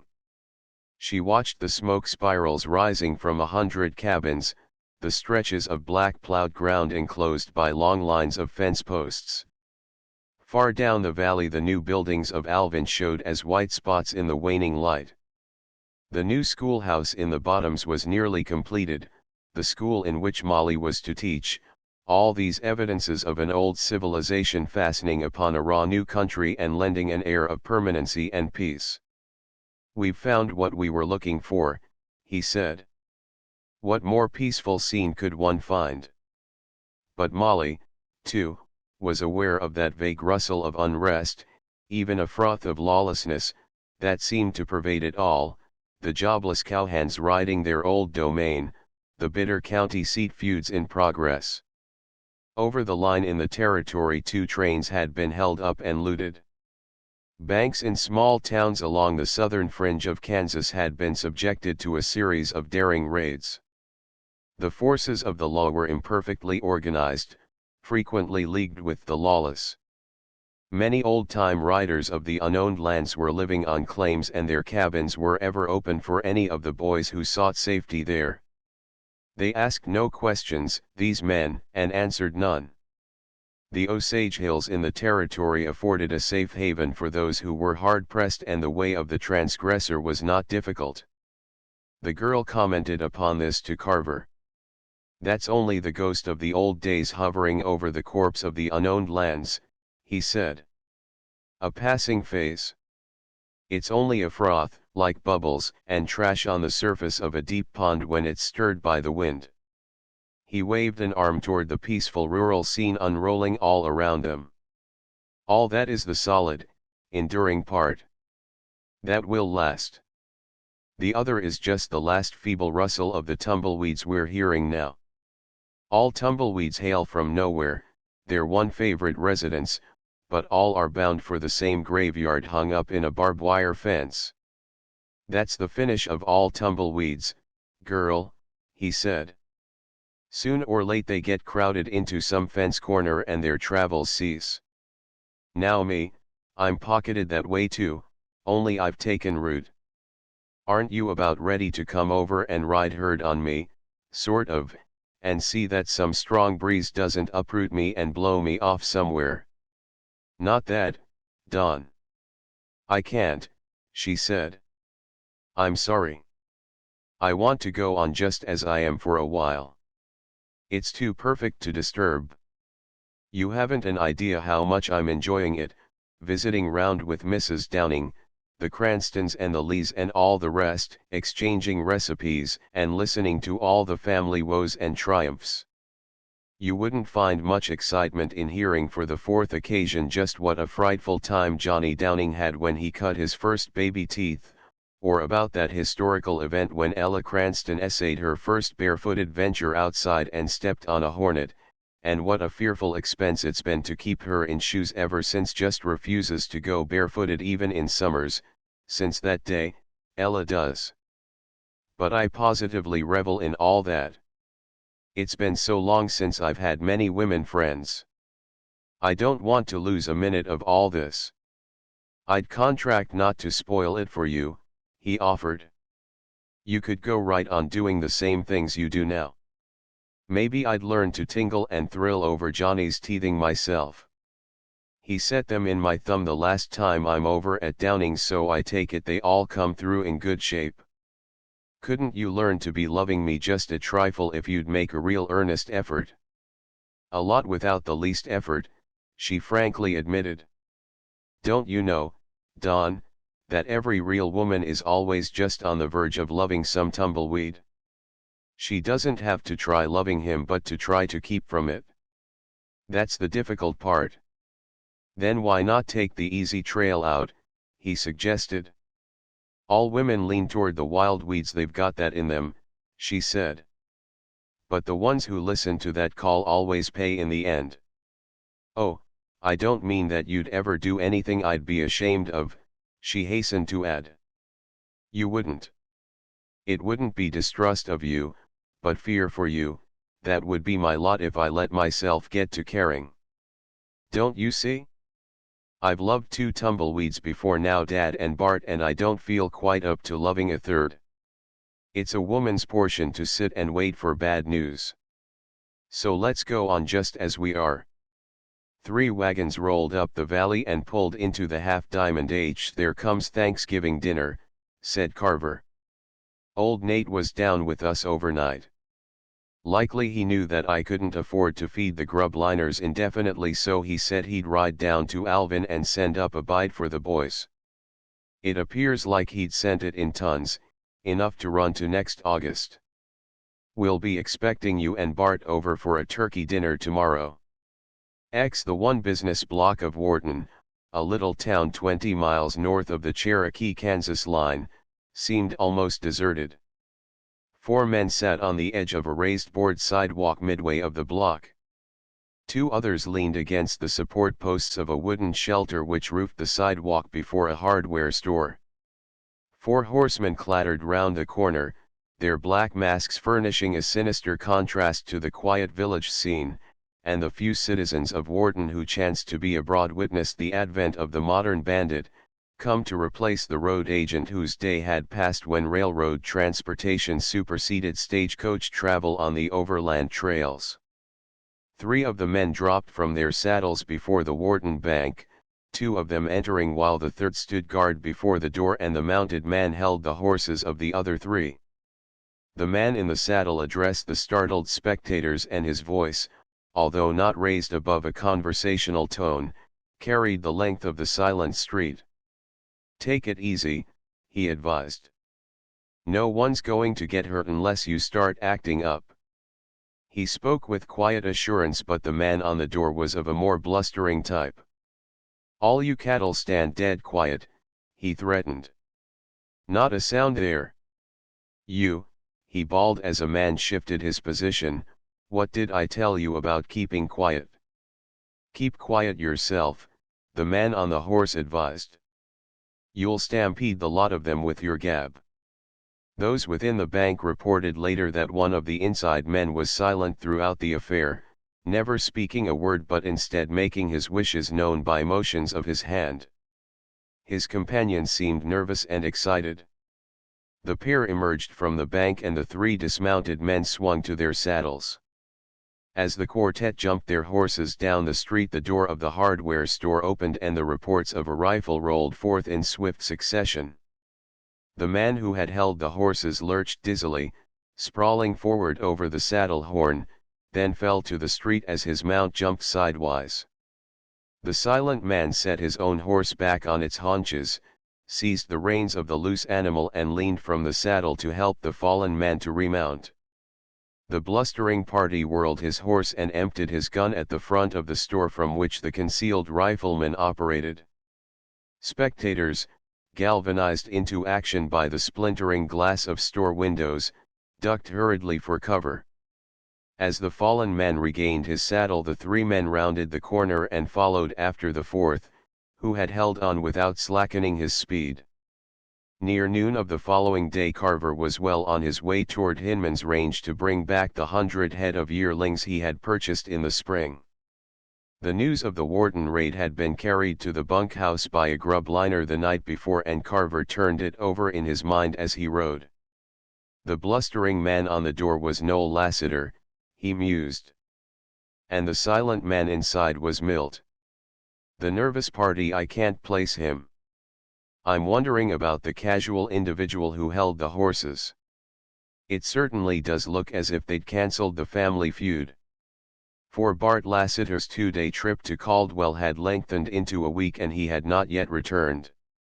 The name of Lassiter had been whispered in connection with recent misdeeds, but the raids had been frequent and at widely separate points. It was certain that Milt and Noel Lassiter had not participated in some of these, their whereabouts at the time having been definitely established, and there was no proof that they had been connected with any one of the numerous affairs. Carver angled slightly westward as he reached the sandhill country near the line. This was the poorest land in all the strip, yet in common with better stuff it had been staked solidly on the day of the run. The majority of these sandhill claims were destined to change hands many times before prove-up work would be completed and patents issued for the land. Carver found this country unfenced and the few homestead cabins were mainly deserted. The surface was rough and choppy, a veritable maze of dunes, some covered with tufts of tall red grass and studded with clumps of dwarfed brush and needle-leaved yucca plants. There were ridges and domes of white blow sand, worn by the action of the wind. These stretches of sand had retarded the progress of the fire which had swept the country in late summer, and the most of it was covered with grass. There were occasional flats carpeted with short, wiry salt grass. As Carver neared the edge of one of these basins he suddenly pulled up his horse and peered through the fringe of tall grass that graced the crest of an intermediate ridge. "Here comes the casual party now," he commented. Wounded as stated in the reports, and with a posse right at his heels. 200 yards out in the flat a rider was pounding down toward the possible cover afforded by the rough country which Carver had just traversed. His left arm hung stiffly at his side and he turned in his saddle with an effort as he gazed back at a group of horsemen, some 8 or 10 of them, that were surging out into the far edge of the depression a mile or more behind. As Bart crossed the low ridge he started to whirl his horse at the sight of the man posted in his line of flight, then recognized Carver and held straight on. Carver turned and rode with him, noting that Bart's horse was almost spent. "I'd trade mounts and let them pick me up instead. I could furnish a perfect alibi," Carver said. "But that wouldn't do. They'd trace the ownership of your horse." "Don't let that point deter you," Bart returned easily. "This is no horse of mine. I wouldn't own him. I borrowed him, sort of, on the spur of the moment." "But the saddle," Carver insisted. "Goes with the horse," said Bart. "You're not up to yourself or you'd recognize that it ain't my outfit." "All right. Let's switch. Quick," Carver ordered. "Duck up that coulee to the left and keep on the grass where it won't leave any tracks," he advised, when the change had been effected. "Push him hard and hold to the bottoms." Carver veered off to the right. He had covered something over half a mile when the posse sighted him as he crossed a low ridge. For another 3 miles he maintained a lead, then rode out onto a high point of ground and halted his weary mount. The posse had fanned out over a half-mile front to guard against their quarries doubling back through the choppy breaks. One after another of the manhunters sighted the solitary figure on the ridge and headed for the spot. Carver turned and regarded the first 2 that approached. They pulled their horses to a walk, allowing time for another pair of riders to draw in from the right. "Sit tight there," one man called. "No queer stuff now." "Where did all this delegation spring from?" Carver demanded. The sheriff reached the spot and assumed command. "You, Ben, get his gun," he ordered, and one of the 4 crowded his horse closer to Carver's and reached to remove his gun from its holster. The sheriff reigned over a Kansas county and his jurisdiction did not extend to the Strip, a fact which had not deterred him from crossing the line with his posse when hot after his man. The men were regarding their catch with some doubt. "Was that buzzard-wearing chaps?" one man asked of the others. Carver grinned and answered the query as if it had been directed at him. "I couldn't say as to the style of his pants," he returned. "But his headgear was black." It was for a fact, one of the posse testified, eyeing Carver's battered gray hat. "What's all this?" the sheriff demanded. "What about a black hat?" He too was studying Carver's apparel. "This fellow's not dressed the same," he admitted. But the horse looks like the one he was up on. It's the self-same horse he was straddling, said Carver. He's got a better one under him now. Did you trade? The sheriff demanded. No, he did, said Carver. Speak up. Get it out quick, the officer ordered. I was off prospecting around on foot, Carver explained. As I sauntered back, I observed this crowbait standing where my horse had been. I caught one brief glimpse of a black hat through the grass on a ridge and knew that the party under it was making off with my horse. I crawled this old wreck and took in behind him. Never did see him again, which isn't surprising in view of the fact that he's up in the middle of the best horse in 3 states. That was one good horse of mine. I'll back him against any mount in these parts. That miscreant made a good trade. One time during roundup last summer, that pony packed me 70 miles in one day and wasn't even breathing hard. Oh, damn your horse and its virtues, the sheriff interrupted. We'll take you along, anyway. How do I know you wasn't planted out here to help him make a getaway? You don't, Carver admitted. For all you know, why, he might have sent me word about whatever misdeed he was planning, stating the exact spot where your posse would jump him and outlining his route of escape from there on, so's I could be posted just where his horse would play out and he'd be needing a fresh one. The officer frowned at this absurd line of deduction and Carver grinned at his discomfiture. The 3 additional members of the posse, having ridden well off toward the left, had now sighted the group on the ridge and were approaching the spot. If you want me for Exhibit A in the evidence, I don't mind going along, Carver added. The 3 additional members of the posse rode up and 2 of them greeted Carver by name. Whenever did you elect to turn outlaw? One man asked. Show. We've snarled things up, he added. Carver wasn't into this mess. Do you know this party? The sheriff inquired. Do I? The man laughed. If I had $1 for every one I borrowed off him, I'd pay half of 'em back. Carver's name was known to the sheriff. It was certain that he could be found if his testimony was needed later. No use holding you, he said to Carver. He's made a clean getaway.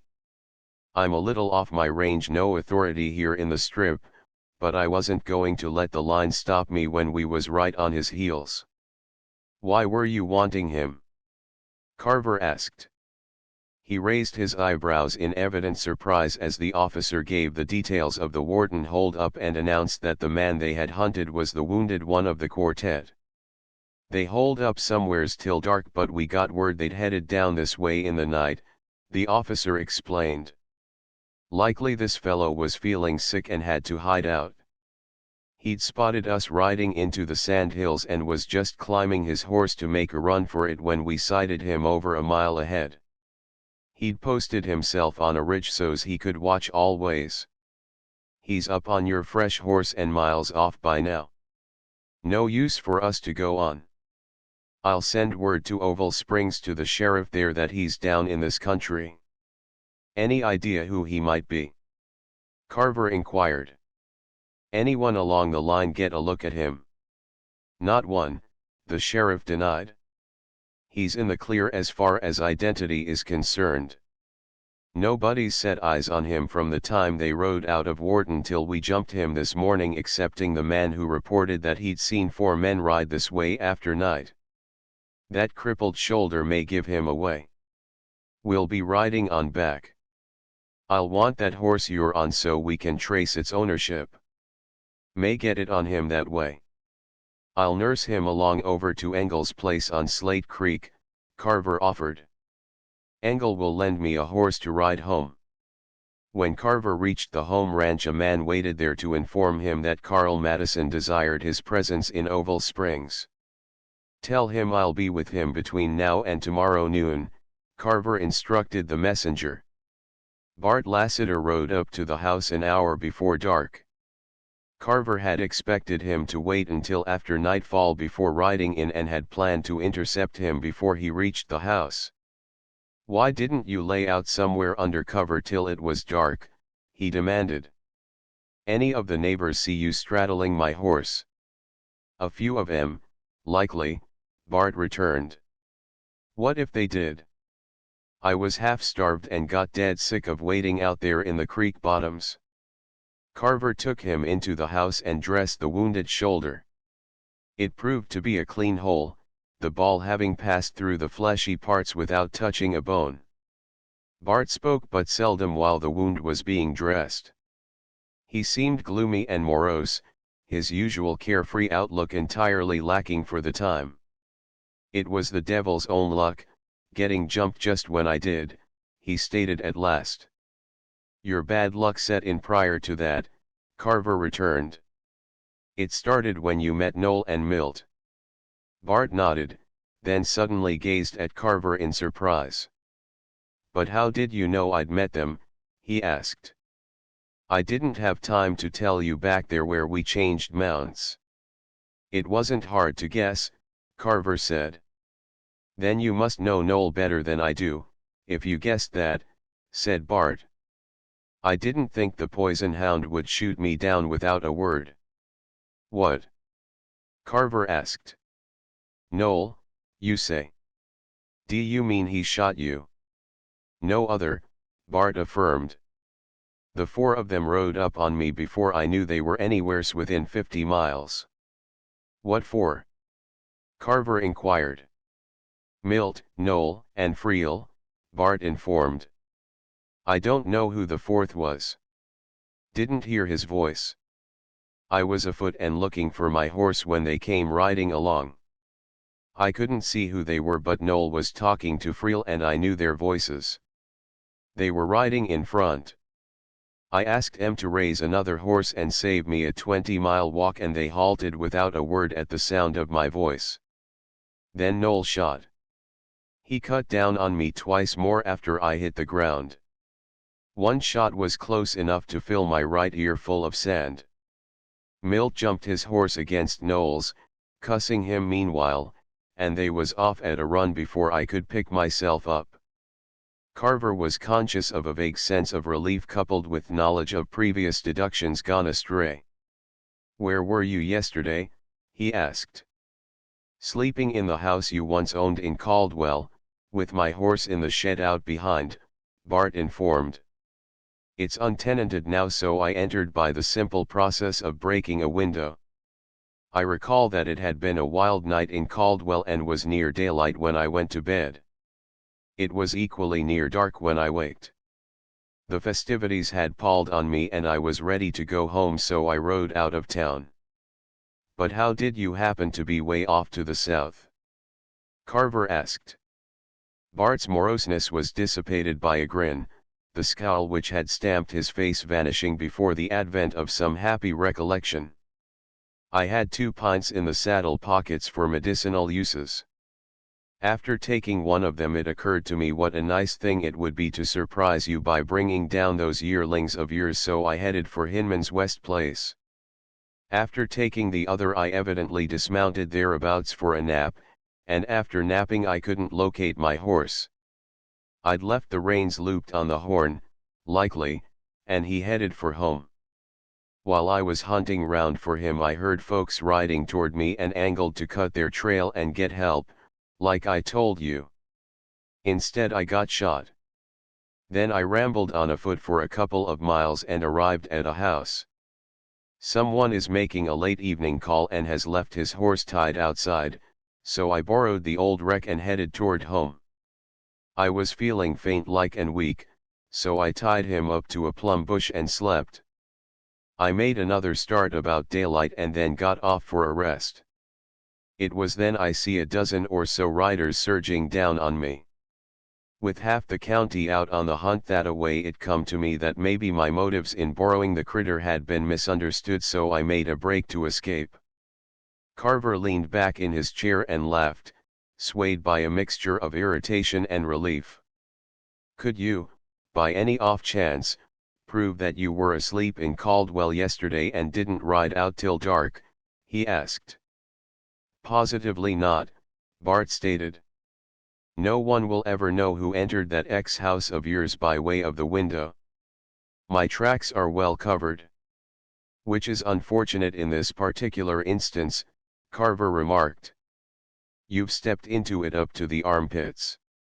I had been wondering how to help you avoid serving 10 years for something you did. Now I'm wondering if you won't get 20 years for something you didn't. Did you happen to hear of the little event up in Wharton?" "I've heard of the place," said Bart.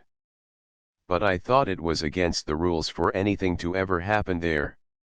"What did?" Carver told him, and Bart nodded as he listened. The black frown once more stamped his face. "And we know who it was," Bart said. "But I hope they don't get caught. Noel might get sent up for 20 years, which span of time I'd find tedious waiting for him to get out again. I'd hate awfully to shoot him in the courtroom or through the bars.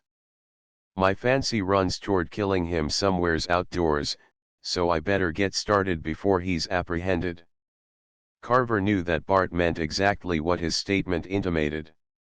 The breach in the Lassiter family was now irreparable, but its operation might prove to be even more detrimental to Bart than the influence which his half-brothers had exercised over him in the old days when they had all trailed together. "You're never clear of one mess before you're into another," Carver commented. "Damn Noel. Forget him. Think what it would mean to Molly to have a shooting in the family. There's been one shooting in the family within the past few hours. She despises Noel and thinks considerable of me. Why should she feel worse about my shooting him than about his taking that shot at me?" Bart logically contended. "Ask her," Carver returned. "I'll send you home now before some of the boys roll in and start remarking broadcast about your being shot through the shoulder.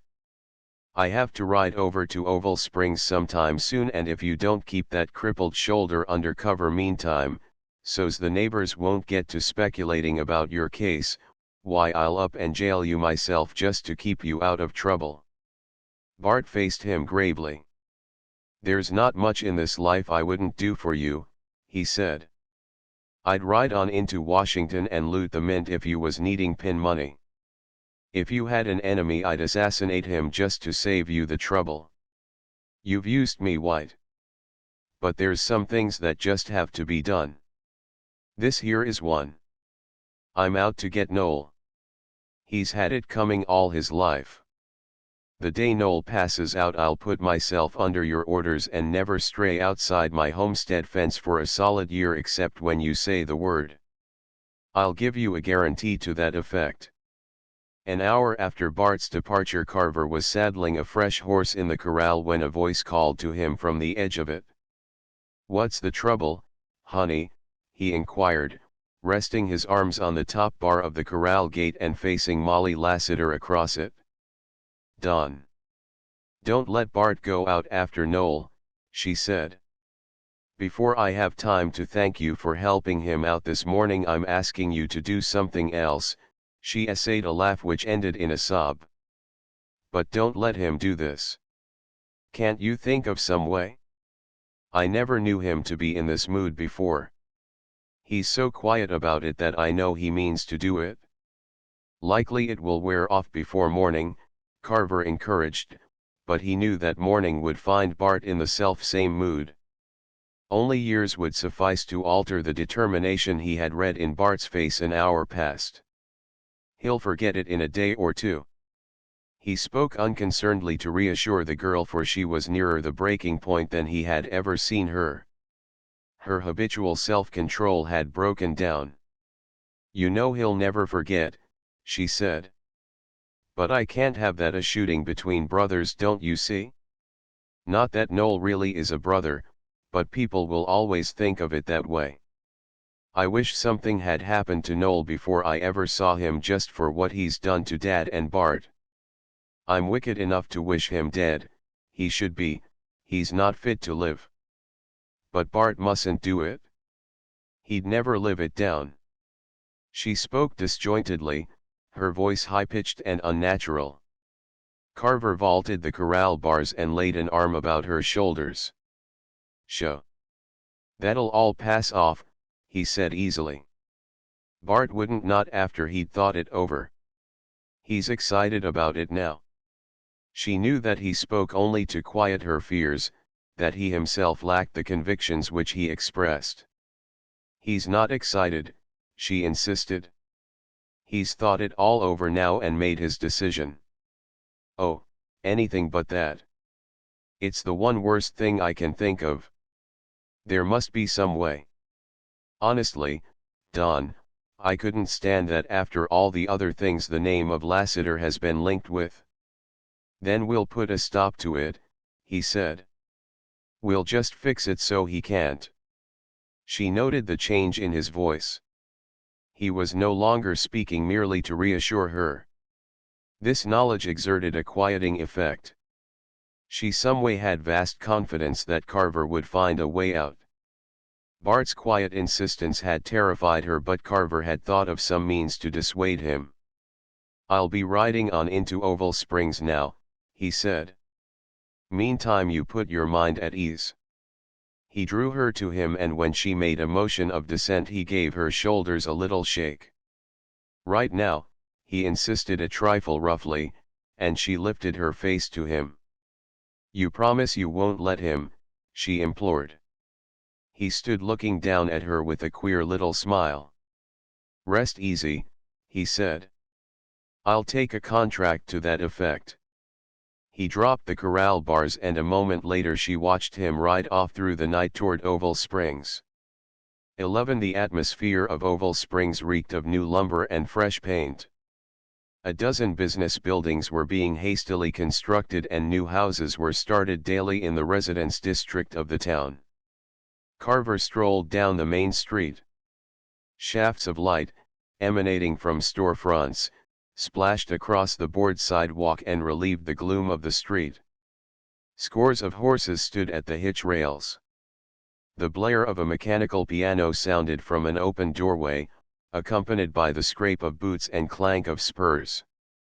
The shrill laughter of a dance hall girl rose momentarily above the din.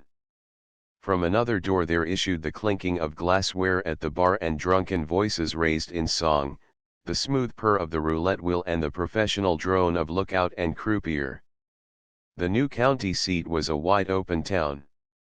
Carver visited one place after another in search of Noel Lassiter. He discovered him in a saloon near the end of the street, but the man he sought was in the center of a group near the bar. Carver nodded but did not join them. What he had to say to Noel must be imparted when there were no others to hear. Noel was discoursing at some length to his companions, and at the sight of Carver he raised his voice with palpable intent to include Carver in the circle of his hearers, wherefore Carver listened. "They hadn't no business to throw me in," Noel stated aggrievedly. "I ask you now?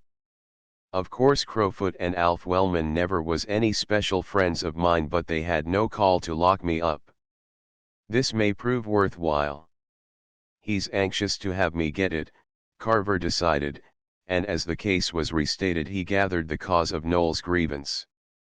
2 days before, in mid-afternoon, the two Lassiters had become openly conspicuous and Noel had indulged in target practice in the street, whereupon Crowfoot, acting town marshal, had declared that such sports were out of season during the daylight hours, and with the help of the sheriff had conducted the two Lassiters to the county jail, that structure serving also as a city prison where they had languished till noon of the present day. Their urgent representations, delivered verbally to acquaintances who had chanced to pass the jail during the morning, had resulted in their release at noon. "The Alibi Club is in session," Carver told himself. "It's real accommodating of Noel to stage a monologue just to deceive me. It's cleared up some points I was hazy on. The town marshal, the sheriff, and his deputies are still trailing with the old crowd. It works out like this: Wellman and Crowfoot jail the two Lassiters in view of the populace. After nightfall the two prisoners depart by the back stairs and make a hard ride to some point near Wharton, hole up there till afternoon and raid the bank, hide out again till after dark and make another hard ride back to Oval Springs. They're safe in jail before dawn. This morning they comment through the bars to pedestrians passing the jail.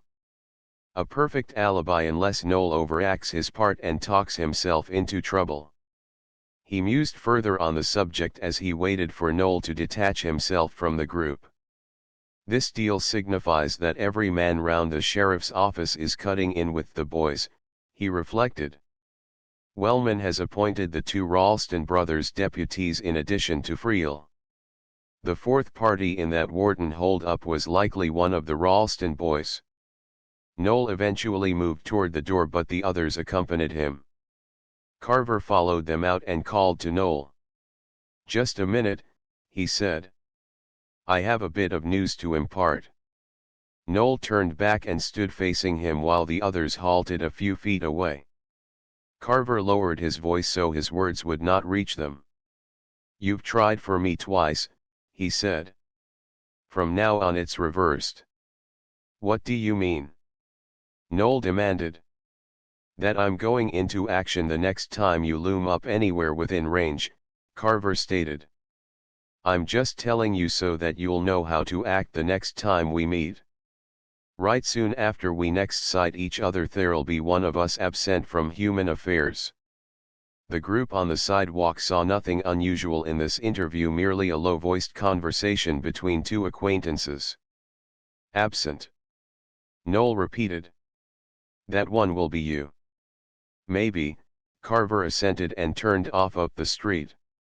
He spent the night at the hotel and in the morning sought the Deputy United States Marshal whose posse guarded against the destruction of railroad property and the consequent interference with the delivery of the United States mail. "You helped me into this job," Madison greeted.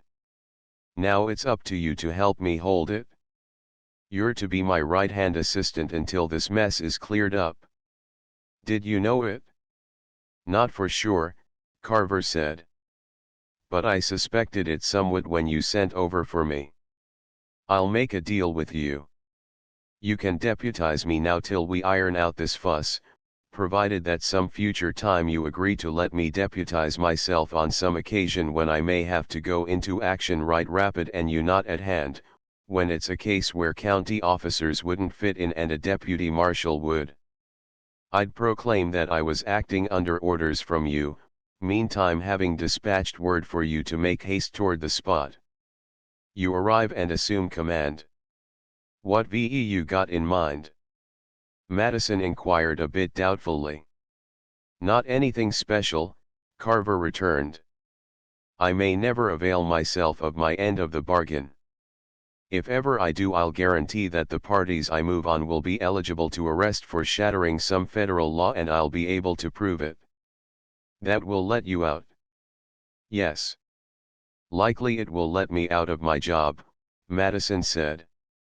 "But you're responsible for my getting it and I oughtn't to object if you should also be responsible for my losing it. We'll close the deal."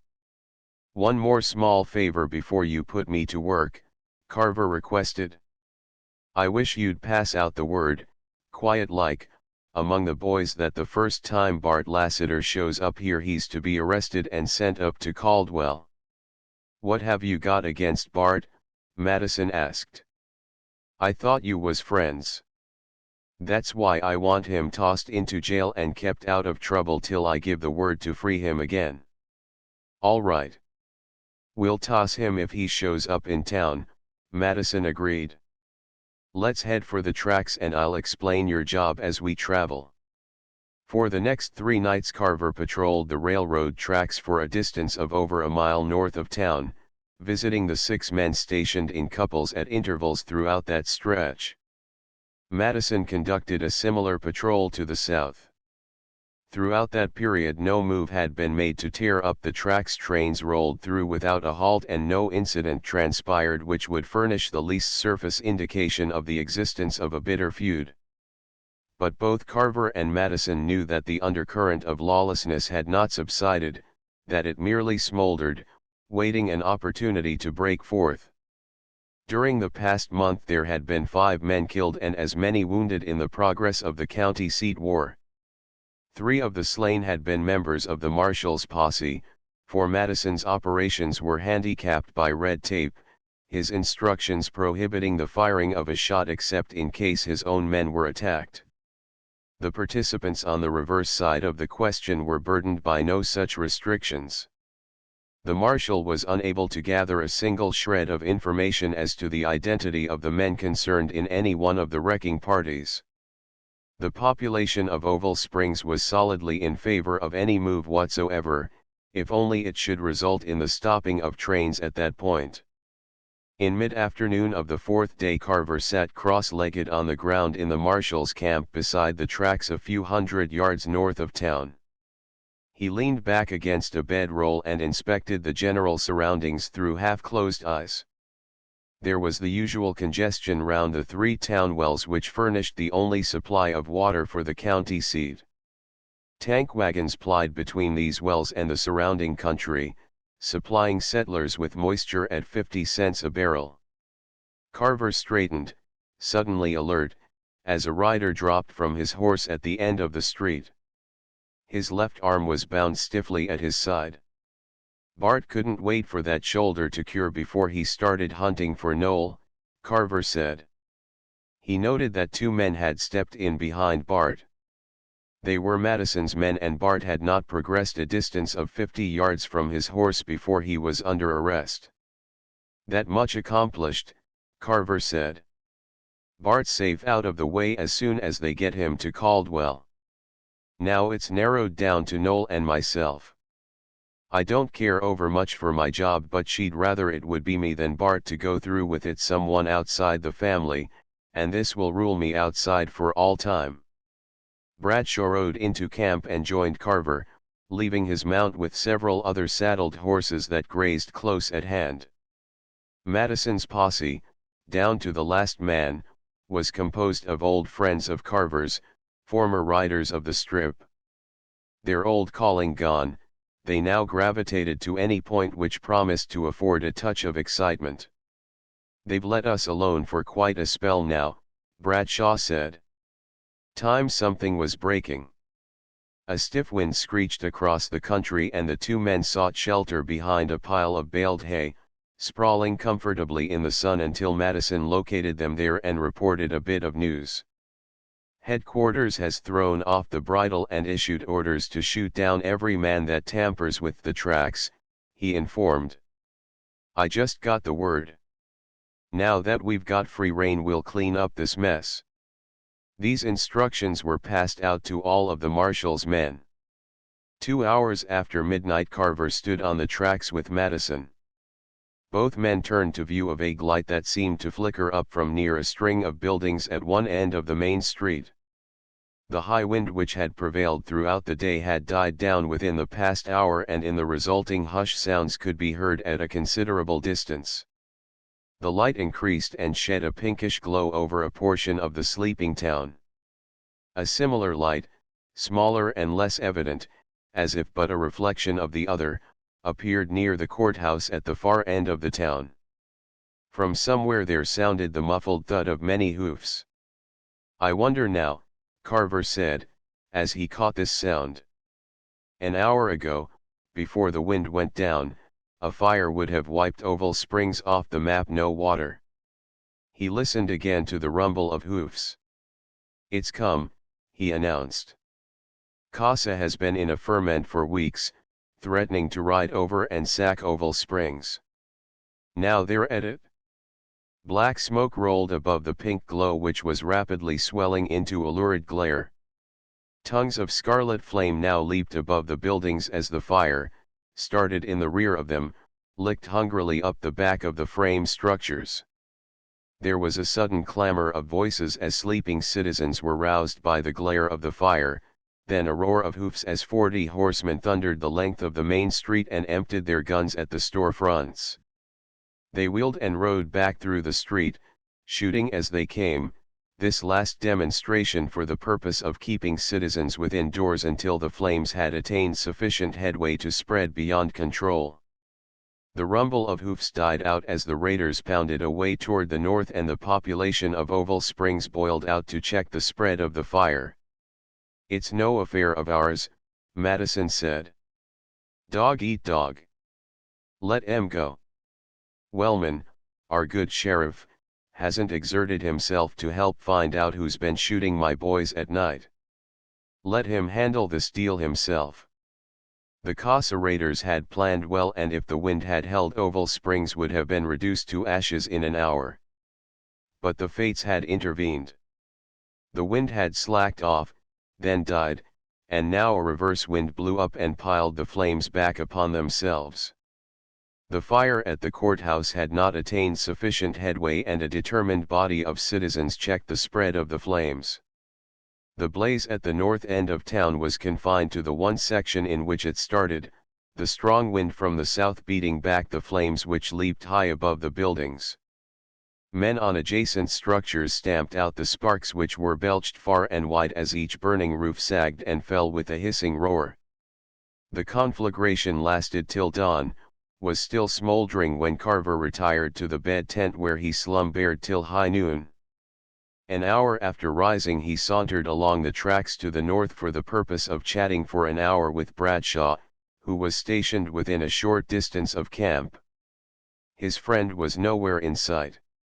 "The sun's nice and warm," Carver said. "I'll find Brad napping on the sunny slope of the grade." A bare flat extended for 400 yards on the east side of the tracks. Beyond it the country was broken and rolling, studded with dwarf brush and scattered thickets of scrub oak. Carver located Bradshaw reclining on the west slope of the railroad embankment in the sun, his hat pulled over his eyes. When within a few feet of Bradshaw's position, Carver flinched convulsively as a rifle ball snapped past within a foot of his head. The thin crack of a rifle accompanied the sound, and a faint spurt of blue smoke drifted hazily from a blackjack clump on the far edge of the flat. Carver cleared the edge of the grade at a bound. No matter what else might occupy Carver's mind, the thought of Noel Lassiter was ever in the foreground of his consciousness, would remain there until the matter between them was settled, and he knew without question who had fired the shot from the blackjacks. Close shooting for 400 yards. "That didn't miss me an inch," Carver said. "Get down," he called sharply, for Bradshaw, 30 feet farther north, had been roused by the sound of the shot and Carver's plunge down the sheltered side of the grade, and he had risen to his knees to peer off to the east. "Down, Brad. Duck under the bank." The warning command came too late. Bradshaw sprawled on his face and slid loosely down the embankment as the rifle spoke again from the thicket. Carver ran to his friend, but Bradshaw was beyond need of assistance. He opened his eyes with an effort as Carver knelt over him. "I'm sorry, Brad," Carver said. "He was out after me and got you instead when you raised up in sight." "I'm sorry, old man." Bradshaw essayed a smile and made a feeble move to extend a hand for a farewell shake with his friend. "It's all right," he said, and passed out. Carver ran back toward the camp, keeping under cover of the embankment. Several men had heard the two shots and had mounted the tracks to determine their source. They saw Carver running toward camp and knew that the two stray reports had carried at least some significance. "What's up?" one man called as Carver came within hailing distance. He did not answer till after reaching the spot where a half-dozen saddled horses were grazing just outside camp, his own mount among them. He slowed to a walk lest he stampede the horses by a too precipitate approach. Madison had come from the bed tent. Carver jerked a thumb back in the direction from which he had come. "Someone downed Brad from the bush out across the flat," Carver informed. "I'm going out to bring in the party that did it." The marshal turned to the men standing round. "Saddles," he ordered. "On your horses. Go bring him in." But Carver lifted a hand. "This is my job," he said. "I want him myself." He was trying for me, and Brad's been my friend for 15 years. Hold 'em back, he insisted, as the men headed for their horses. He swung to the saddle. Send up word to let Bart Lassiter out, he called back, as he jumped his horse toward the tracks. Madison countermanded his previous order, and the other men stayed in camp, cursing fretfully over this sudden turn in affairs which prevented their going. Carver rode without caution, knowing that Noel would have departed immediately after firing the shots. The man would have a mile lead by now. The country to the southeast was a stretch of good land, solidly settled and thoroughly fenced. A rider heading that way would find his route confined to fenced section lines. Noel would head northeast where the country was rough and mostly unfenced. Carver lined his horse out at a run, and after 2 miles he sighted his man, off to the left and a half-mile ahead. When he saw him again, the distance between them had lessened. Noel would hold on without stopping till he discovered the fact that a man followed him. Even then he would hesitate to dismount and attempt to bushwhack his hunter through fear that Madison had turned the whole posse loose on his trail. Another half-mile and Carver glimpsed him again, this time less than 400 yards in the lead. They passed out of the brush-covered area into a country that, while still rough, was covered only with coarse grass. It occurred to Carver that another few miles would bring them out into a good land district, settled and fenced. Noel would never be crowded out into that section if he knew Carver followed, for he would be forced to travel along fenced roadways, and settlers would witness his flight, establishing his identity. As Carver crossed over a ridge, he saw Noel again, only his head and shoulders visible as he rode straight away a scant 200 yards ahead. Apparently he had no suspicion that there was a man on his trail, yet it seemed certain that before now he would have halted under cover of some ridge to scan his back track and ascertain if he were followed. If he discovered a rider behind him, he would halt again at some other point to determine if others rode with the first. It suddenly occurred to Carver that the swift lessening of distance between them was occasioned by this very thing. Noel had stopped under cover to view his back track, had halted again to make sure that but one man followed his trail. Even as this thought flashed into his mind, Carver flung from the saddle and dropped flat on the ground. He had ridden the length of a shallow draw, and he left it only to discover that the landscape had flattened out into low waves of ground. It was the sight of the upper half of a riderless horse standing in the shallow depression beyond one of these waves which had occasioned his sudden fling from the saddle. Noel had dismounted in the next dip ahead, intending to shoot as Carver rode into sight. Carver lay flat on his face and crawled 30 feet to the north through the shallow basin that sheltered him, then lifted his head cautiously and inspected his surroundings. His range was limited to a distance of 50 yards north and south. He might crawl back west for some 20 yards. The character of his surroundings rendered it impossible for him to move beyond this restricted area without showing himself to the man who was cached in a similar depression somewhere less than 70 yards east of him. And in all the shallow dip there was not one point of sufficient depth to permit of his straightening up on his knees without danger of bringing his head into view of the man who waited for him over across. Inch by inch, Carver worked his way toward a spot where a few straggling stems of tall grass were scattered about.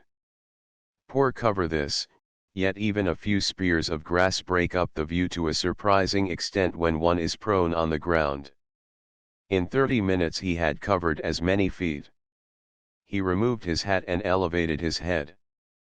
First he studied the character of Noel's retreat, a depression similar to the one which afforded him shelter, a trifle deeper perhaps and of slightly greater area. But Noel could not progress 100 yards in any direction without coming into his view. Carver knew that somewhere over there Noel was watching for the first glimpse of him. He could see the empty scabbard on Lassiter's saddle and knew that he was armed with a rifle. His own rifle remained on the saddle of the horse he could not reach without showing himself to Noel, and he was armed only with the gun on his belt. "He's got me handicapped a trifle on location and weapons," Carver reflected. It'll narrow down now to which one has the other outguessed for patience. What happened to Brad has put me in the humor to go through with my job. There was no breath of wind and the sun glared down into the depression with summer-like warmth. Carver crawled back to the lowest point in his basin and divested himself of his jacket. An old brake block, dropped from some chuck wagon in the old days of the roundup, was grown half over with grass. He pried the block from its resting place and regarded it, then set to work, first draping his jacket the length of the 20-inch slab of wood and observing the effect from one side. Then he patted one shoulder with matted dead grass. His knife, its point stabbed solidly into one edge of the block, served as a handle. He crawled north through the depression, one arm extended, his hand clasping the knife and holding the contraption 2 feet before him and elevated to a point some 10 inches higher than his own head as he lay flat on the ground. He progressed slowly, squirming forward a few inches at a time, wondering meanwhile if anyone peering through the grass from a short distance away would mistake it for the flat of a man's back and the hump of his shoulders. He covered 10 feet, 15. When one peered through the grass from a prone position, the view was none too distinct at best. He hitched forward another 2 feet. Surely he was holding the decoy sufficiently high to bring it into Noel's range of vision. Another hitch of 2 feet, and suddenly his wrist was jarred by the sharp sidewise wrench of the knife as a rifle shot crashed forth from 60 yards to the eastward and the heavy ball tore through the jacket and the block across which it was draped. Carver emitted a single coughing gasp. A split second later he flung one arm aloft, the fingers outstretched, closing them tightly as the hand was withdrawn. Then he turned back and crawled to his first point of vantage where the scattering stems of coarse grass would tend to break up the view. An hour passed without a sound save the stamp of a hoof or the creak of leather as the two horses moved about a few yards away. A huge black buzzard wheeled high overhead. His spirals narrowed and a second vulture joined him.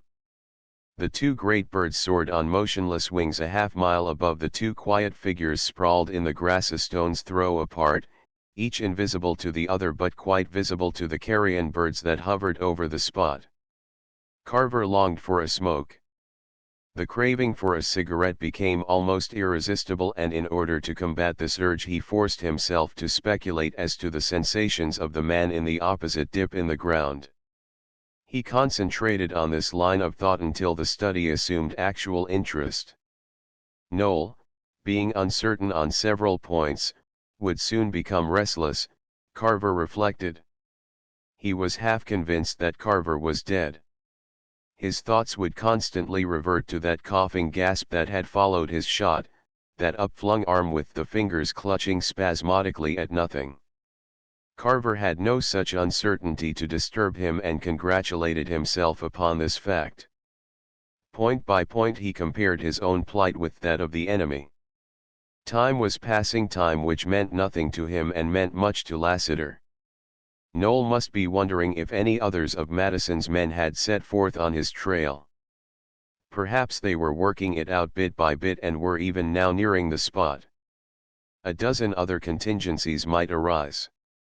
A stray horseman might sight the two riderless horses and set forth to discover the reason. Carver had nothing to lose by discovery. He would profit from such intervention instead, but the injection of any such chance element would seal Lassiter's doom. By thus dwelling upon Noel's discomforts, Carver was able to partially assuage his own all save that gnawing desire for a smoke. Another hour had passed. Then Carver's mind snapped back from abstract imaginings to the world of realities. A tuft of grass over a cross twitched sharply. It jerked again and Carver slid his gun out before him to the length of his arm. For a space of 5 minutes there was no other move and Carver relaxed, that insane urge to have a smoke at all costs mounting again. A bird hopped close to inspect him, its bright little eyes fixed on his own as it turned its head from side to side for a better view of him. The peak of a hat appeared above the grass top 60 yards to the east. More of the hat was lifted slowly into view until the whole crown was visible. Carver pictured Noel's eyes just beneath it, peering from under the brim. But of course the thing was a plant. Noel would not lift his head with 8 inches of hat above it to announce his position. He was raising the hat into sight with a stick to lure Carver into firing as Carver had decoyed him with the coat. Carver restrained the desire to shoot through the grass tops 4 inches below the crown of the hat. The thing disappeared only to come into view once more at a point some 10 feet from the first. Again the move was repeated, and this time the hat was thrust up abruptly as if its wearer could no longer exercise sufficient restraint to elevate it an inch at a time. Noel was becoming nervous, breaking under the strain. On the fourth event Carver saw a clear space between the grass and the hat. It dropped back, but the crown remained in his range of view, and for a space of 10 minutes he kept his eyes on that dark spot in the grass. A movement 10 yards to the left of it challenged his attention. A second dark blot showed in the brown of the grass. It moved upward a fraction, the top of a head. Carver noted the slight sidewise motion as the man shifted for a better view. His gun hand contracted as he lined down the barrel, but he loosened his fingers again. It would not do to shoot until he was sure, leaving him in the same state of uncertainty which now handicapped Noel. The sun was swinging low in the west. Another 2 hours and it would be too dark to see. If Noel could hold out until then he could make a clean getaway. If Carver gave a sign too soon, Noel would know that his shot of 2 hours past had failed to locate its mark, and he would stay under cover till nightfall and then make a run for it. It was the uncertainty that was breaking him down. Noel couldn't go against another 2 hours of that sort of thing, Carver told himself. He repeated this assurance a score of times after the head disappeared. 2 hours of uncertainty for Lassiter, 2 hours of craving for just one cigarette for himself which would win out. He composed himself for another long wait. Then Noel's head and shoulders appeared as he rose to his knees, only to be as quickly withdrawn from view as he dropped once more on his face. His voice rose from the opposite depression, hoarse and unsteady as he reviled Carver, hoping to taunt him into some answer, the first sound of a voice in nearly 3 hours. There came a crashing report from the dip, and Carver's horse went down in a heap, shot through the shoulders. The animal screamed once as it struggled on the ground. A spurt of blue smoke revealed the rifleman's position, but Carver knew that he was well below the danger line. The horse ceased struggling. A bubbling rattle announced the death of his favorite mount.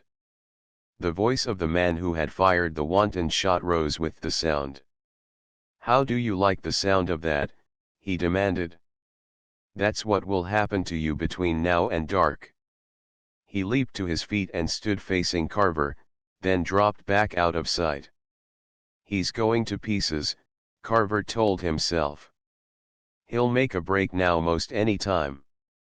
The exertion and relief from inaction apparently had lessened the strain under which Noel had been laboring, and he made no other move for many long weary minutes. Then, without warning, he was up and running toward Carver's position, his rifle half raised before him. He was within 40 yards, 30. Then Carver lifted his forearm and fired. Lassiter tottered drunkenly and shot into the haze of smoke that floated before Carver's gun.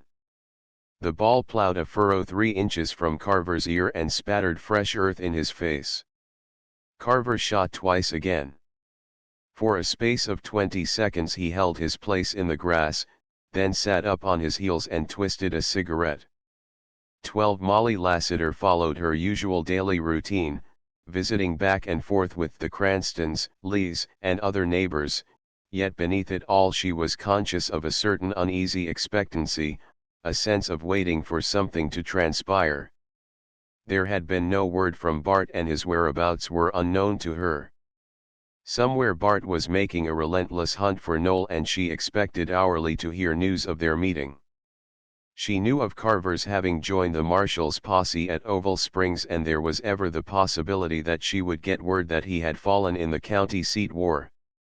She had once told Carver that it was the woman's portion to wait for bad news, and now she was waiting. In another 3 weeks her school would open for the midwinter term. A few days past her interest had centered entirely on this great event, but now she found it had been relegated to a position of secondary importance in her mind, would retain its minor significance until such time as both Bart and Carver were safe home once more. Then a sympathetic grub liner dropped past with the word that Noel had been killed in the county seat fight. The bearer of the tidings, in an awkward effort to lessen the shock of what he must impart, prefaced his announcement with a rambling admonition to prepare herself for the worst, and she was ready to shriek out to him to hasten on to the point of his message. She found time to wonder at the fact that her chief concern was a terrible dread that something had happened to Carver. Then, at last, the man haltingly explained that Noel had passed out of this world, one more victim of the county seat feud. Her reaction was so intense that she dropped to a seat on the doorsill and stared mutely at her informer. The man rode away cursing himself for breaking the news so abruptly. After his departure she accused herself of great wickedness for the reason that she could not wring one atom of regret from the fact of Noel's passing. Rather, after the fear for both Carver and Bart which had been roused by the man's lengthy preamble, she had experienced a positive relief to find that the news concerned Noel. She hoped that the man had not divined this, and again she accused herself of a callousness which she had never before suspected as a part of her make-up. She had known that it was only a question of time until Noel would come to his end during some piece of outlawry, a bank hold-up or some brawl in town, and it was infinitely preferable that it should have happened in this way instead as the victim of the county seat war in which good men had gone down on both sides. It eliminated the certainty of a fratricidal shooting between Noel and Bart in the very near future. It was better this way. The following day Bart rode up the lane, and within an hour after his arrival he had started upon the construction of the 3-room house which he had planned a month or more back. She observed that Bart, notwithstanding the wounded shoulder which still bothered him slightly, went about his work with a purposefulness which had not characterized his activities in the past. A week had passed without his having shown any evidence of restlessness or desire to ride into town. Now that she had Bart safe at home it seemed that her anxiety should have been decreased by more than half, but instead it was augmented by each bit of news pertaining to the intensity of the trouble round Oval Springs. Another week passed without the least lessening of Bart's daily labors. The house was completed with the help of a few grub liners who were stopping at Carver's to look after his affairs during his absence. They moved into the new house and Molly's spirits soared. She sang light-heartedly as she went about her work. She had a permanent home of her own, and Bart's tendency to roam was becoming less pronounced. There was no longer reason to dread the consequences of any possible rambles he might take in the future, since Noel's influence was now a thing of the past. Her new school would soon open, and besides all these things Molly had made a discovery which eclipsed all the rest. She had told Carver that she did not feel quite up to having a third tumbleweed on her hands to worry about, already having had two, her father and Bart, but she had found herself worrying every minute since his departure, and since it seemed that she was to have the worry in any event, she had as well have her tumbleweed too. She knew that fact now, and she wanted to tell him. It was to be expected that Bart would feel the need of relaxation after completing the house, and she had decided that when these symptoms became manifest she would suggest Oval Springs as his destination and send a message to Carver. She had thought much over the substance and wording of the message.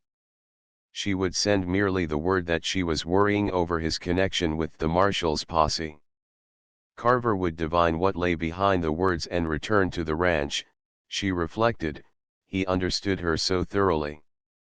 Bart, however, failed to fulfill his part in her plans.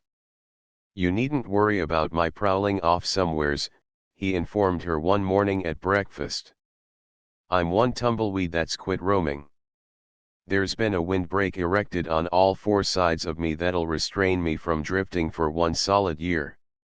When I make a contract I keep it even if it only came about through a mistake in the wording." She pondered over this assertion while Bart finished his breakfast. "Carver tricked me, sort of," Bart amplified. "He couldn't dissuade me from setting out after Noel, but I made a rash statement that I'd stay here on the place for 1 year from the day Noel's case was settled, having in mind, of course, that I'd do the settling myself but neglecting to state it that way. Well, Noel's case is settled, though not just the way I'd planned it, and here I am. No more trips to town until Don says the word."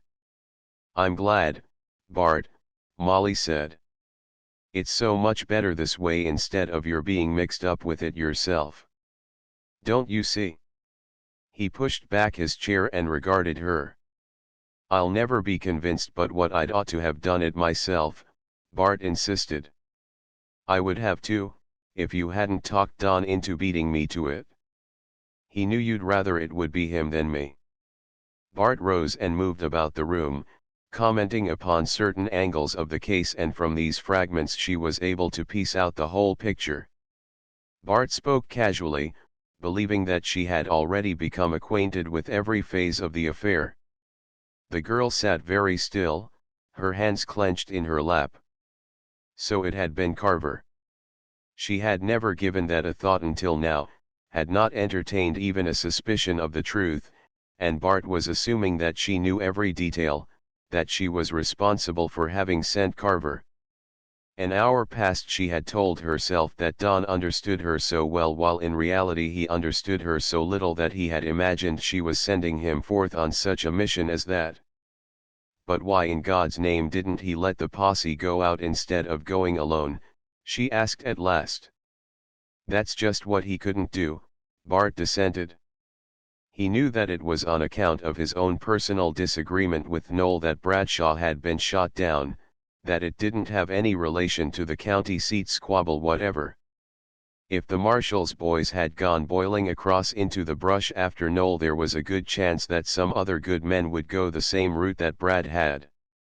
Don couldn't chance that. It was his own personal trouble and he felt obliged to take all the risks on himself. She knew that Carver's action, judged by the standards of his kind, would command respect. But if only he had been content to stand back and let the marshal's men go out as a whole. It would then have seemed an impersonal sort of affair instead of becoming openly known as a personal issue between the two men.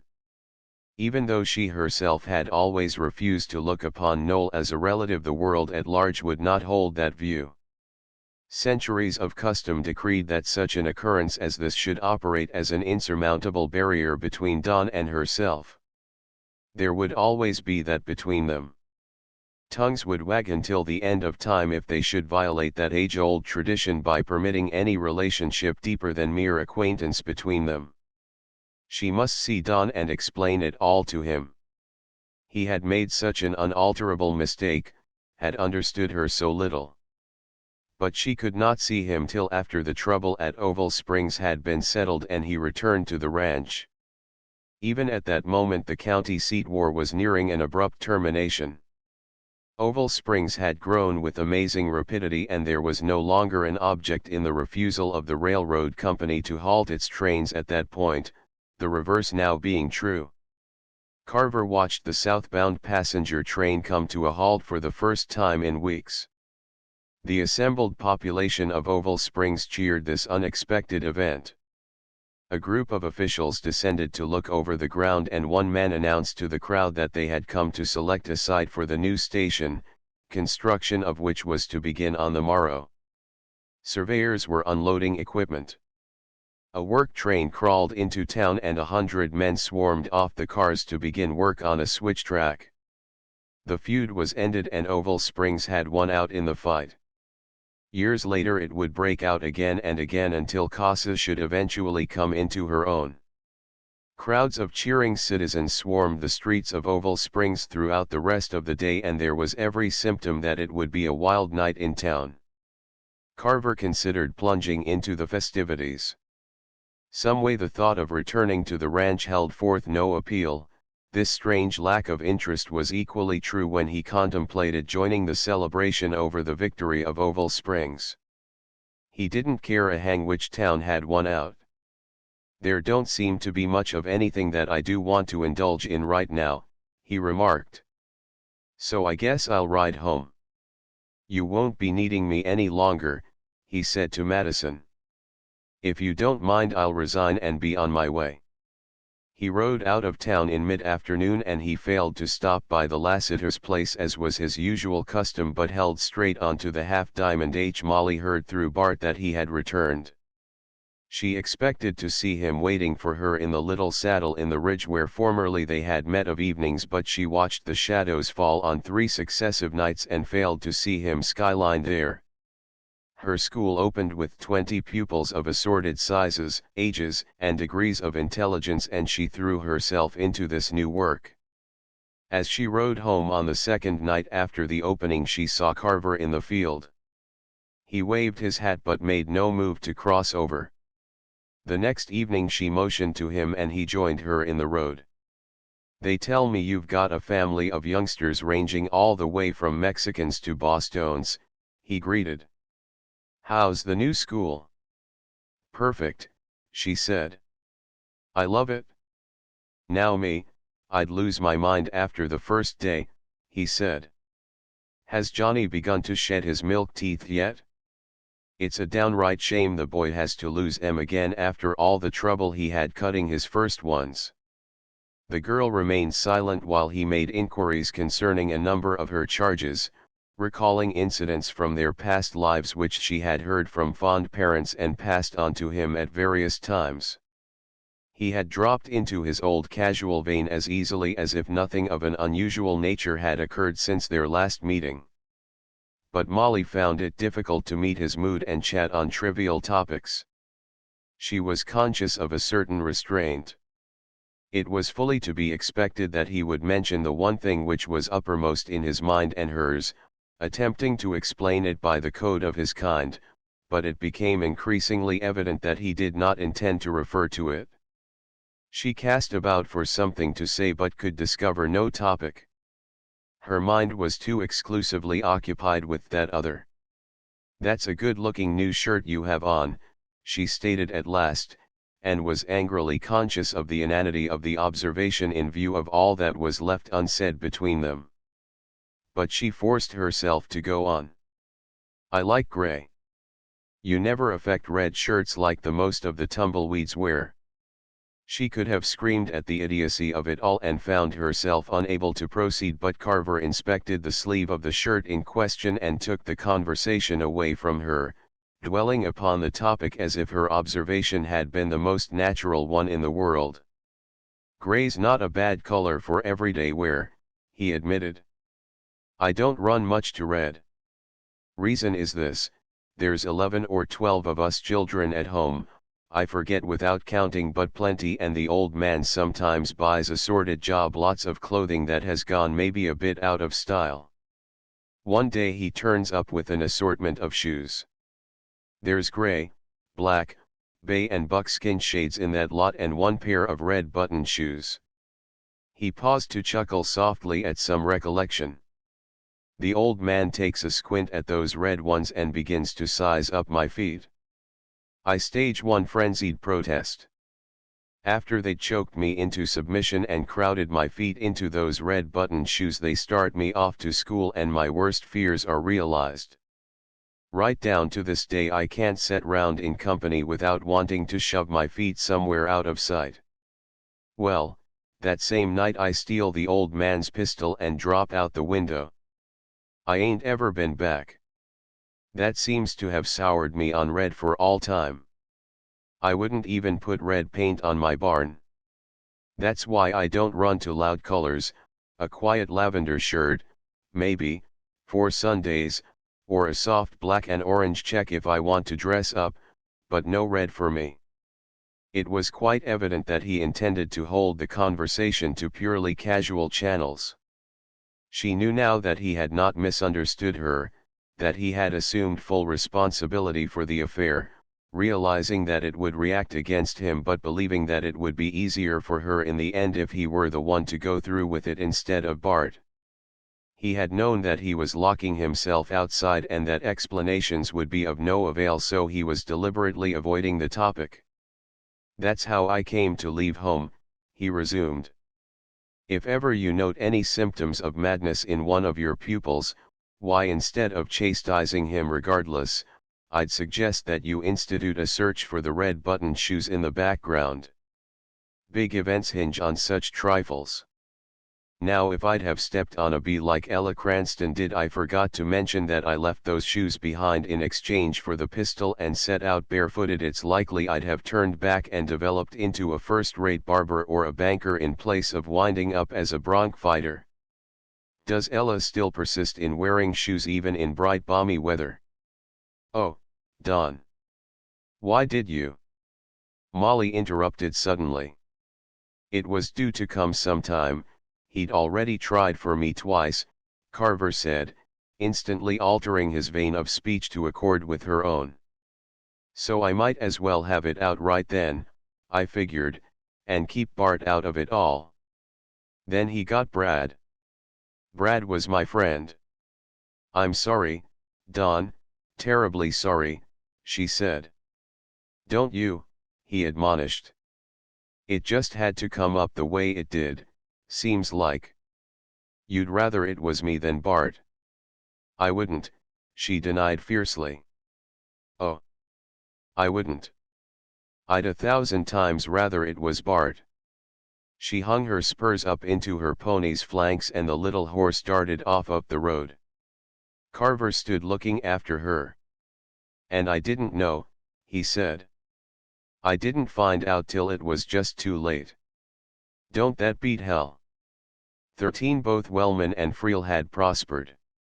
It was quite generally believed, though it could not be proved, that both men had soon before the opening of the strip, which fact accounted for their 2 filings adjoining the town site of Oval Springs, property which would eventually prove extremely valuable. However, they could not yet realize on these holdings, so it was evident that their present affluence was derived from some other source.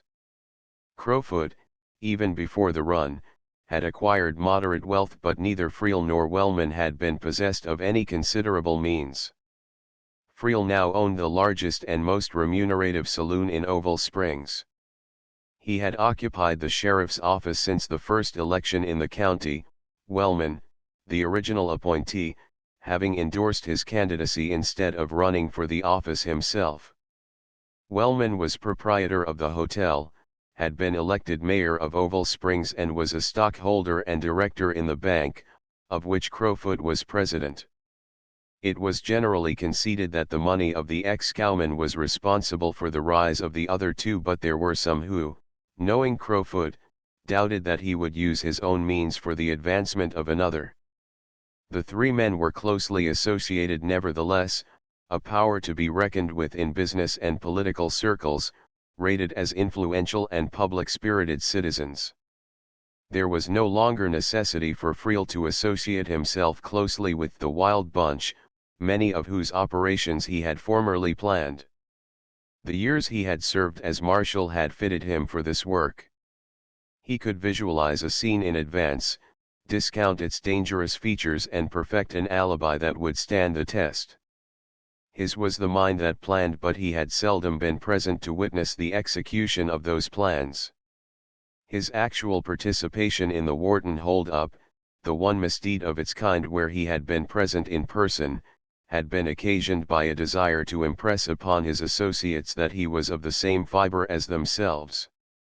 He had gone out in a spirit of bravado and returned in a nervous panic. His main source of revenue was now derived from protection money which he levied against the lawless who operated in the county, these assessments collected through the agency of the 2 Ralstons who were his deputies as they had been Wellman's before him. Protection came high and both Friel and Wellman profited accordingly. Oval Springs was a hotbed of lawlessness, and a concession for any known transgression could be purchased for a price, a state of affairs confined not merely to Oval Springs alone but prevalent throughout the Strip. The line between the law and the lawless was but vaguely defined. Instances of the apprehension of any wrongdoer were decidedly infrequent. Petty graft and crooked gambling flourished.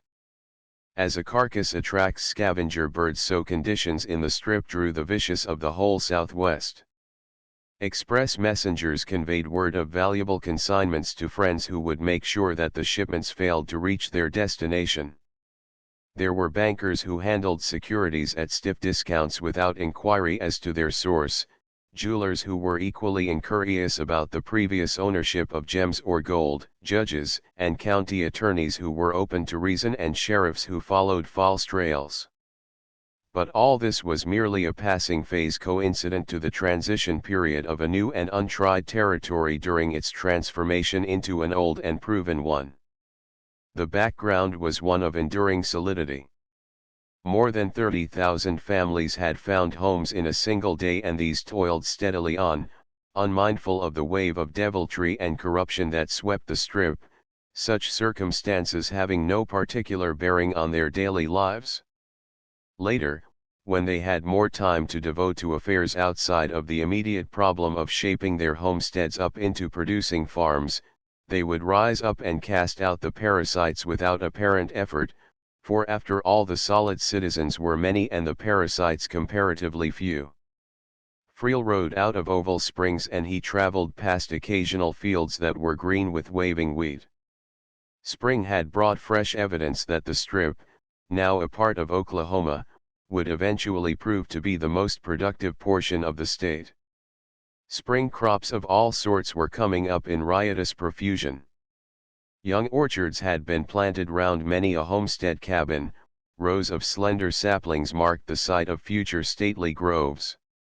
The scattering fields that had been seeded to winter wheat gave promise of a tremendous yield, and an average of more than 20 bushels to the acre was confidently predicted. Orderly garden plots were in evidence on every homestead. Since his occupancy of the sheriff's office, Friel had several times stopped at the Lassiter's cabin. He had haunted Molly Lassiter's footsteps for a year prior to that day when Carver's inopportune arrival had put a stop to his advances. In his new guise as a moneyed, influential citizen, he saw one more chance of gaining the girl's favor. His manner was affable and without hint of previous unpleasant relations.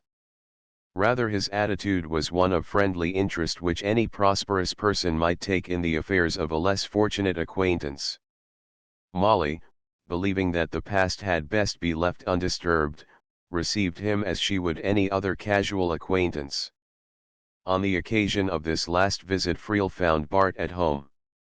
Bart had worked steadily, seldom straying far from home, but instead finding relaxation at Carver's bunkhouse where the grub liners still convened. There were times when he exhibited real enthusiasm for his work, and on such days he spoke of eventually buying out one or more neighbors and operating a farm which would one day rival Carver's holdings across the ridge. There were other periods when the monotony of farm life maddened him and he grew moody and restless, conscious of the urge to straddle a horse and be off for some point where distance was not measured by neatly fenced section lines but instead was calculated in terms of a day's travel on a horse. It was during the darkest moments of one of these moods that Friel dropped in. Bart listened while Friel commented upon various business and political ventures upon which he was engaged. Bart was frankly disinterested, his one thought for the moment being a desire to step up on a good horse and ride across a sagebrush desert in the fierce glare of the summer sun, or, as an alternative, to ride the same stretch in a screeching winter blizzard. It mattered little which, so long as there would be neither fence nor human within a radius of 20 miles. All would have been well except that Friel, equally self-centered, attributed Bart's abstraction to a feeling of envy induced by the attractive word picture Friel had painted of his own successes. In parting he drew Bart aside. "Any time I can hold out a helping hand you can count on me," he assured. I'm in better shape to help you on your feet than any man in these parts. Bart was not actively conscious that he was being patronized, but he was aware of a sense of irritation, and the tone as well as the substance of the offer brought his ill humor to a sudden focus. "Oh, Hal," he said wearily. "You can't do me any favor except to let me alone." "That's what I've been doing," Friel returned. "Hadn't you noticed?" "I haven't missed you," Bart confessed. "But keep it up and maybe I will." "You're somewhat in debt to me on that score right now," Friel stated, and recited a few details to prove his point. Bart's homecoming with a wounded shoulder the day following the Wharton affair had created comment. His saddled horse had been found by a farmer near the point from which a second mount had been stolen, this last animal later recovered by the Kansas sheriff's posse after its rider had made good his escape. Rumor had linked Bart's name with these events and the news had trickled to the sheriff's office. "Do you think I'm asleep on the job?" Friel demanded. "I've known that all along." "Don't you call that letting you alone? It all dovetails right nicely, a clear case against you on both counts, robbery and horse stealing, 2 cases of horse stealing, in fact." "Oh, I didn't bother to steal the second one," Bart stated. "Don't make your case too strong or maybe you'll lose it. I run across Carver out there and we swapped mounts, me escaping while he led that Kansas outfit astray. Maybe you hadn't heard that it was Carver's horse I came riding home on, but I can cite you to a few witnesses who saw it." Friel pondered this point. He had not heard the name of the man picked up by the posse after the party they sought had presumably stolen his horse. "I'll make it a point to cover any such little details as that," he said. "But you're safe enough as long as you meet me halfway." "I'll come the full distance and a few steps beyond," Bart volunteered. "I could throw some light on that Wharton affair myself and someday I will." Friel experienced a recurrence of that apprehension which had assailed him at intervals since his participation in the Wharton event. He had never considered it possible that Bart could have determined the identity of any one of the 4 men who had chanced across him that night. It had all happened with such suddenness, a voice from the darkness ahead. Then Noel had shot. Friel had been unaware of the identity of Noel's victim till after they had left the spot and Noel had announced that the voice was Bart's. Even then he had not been sure of the point until hearing the rumors which he had just now recited to Bart.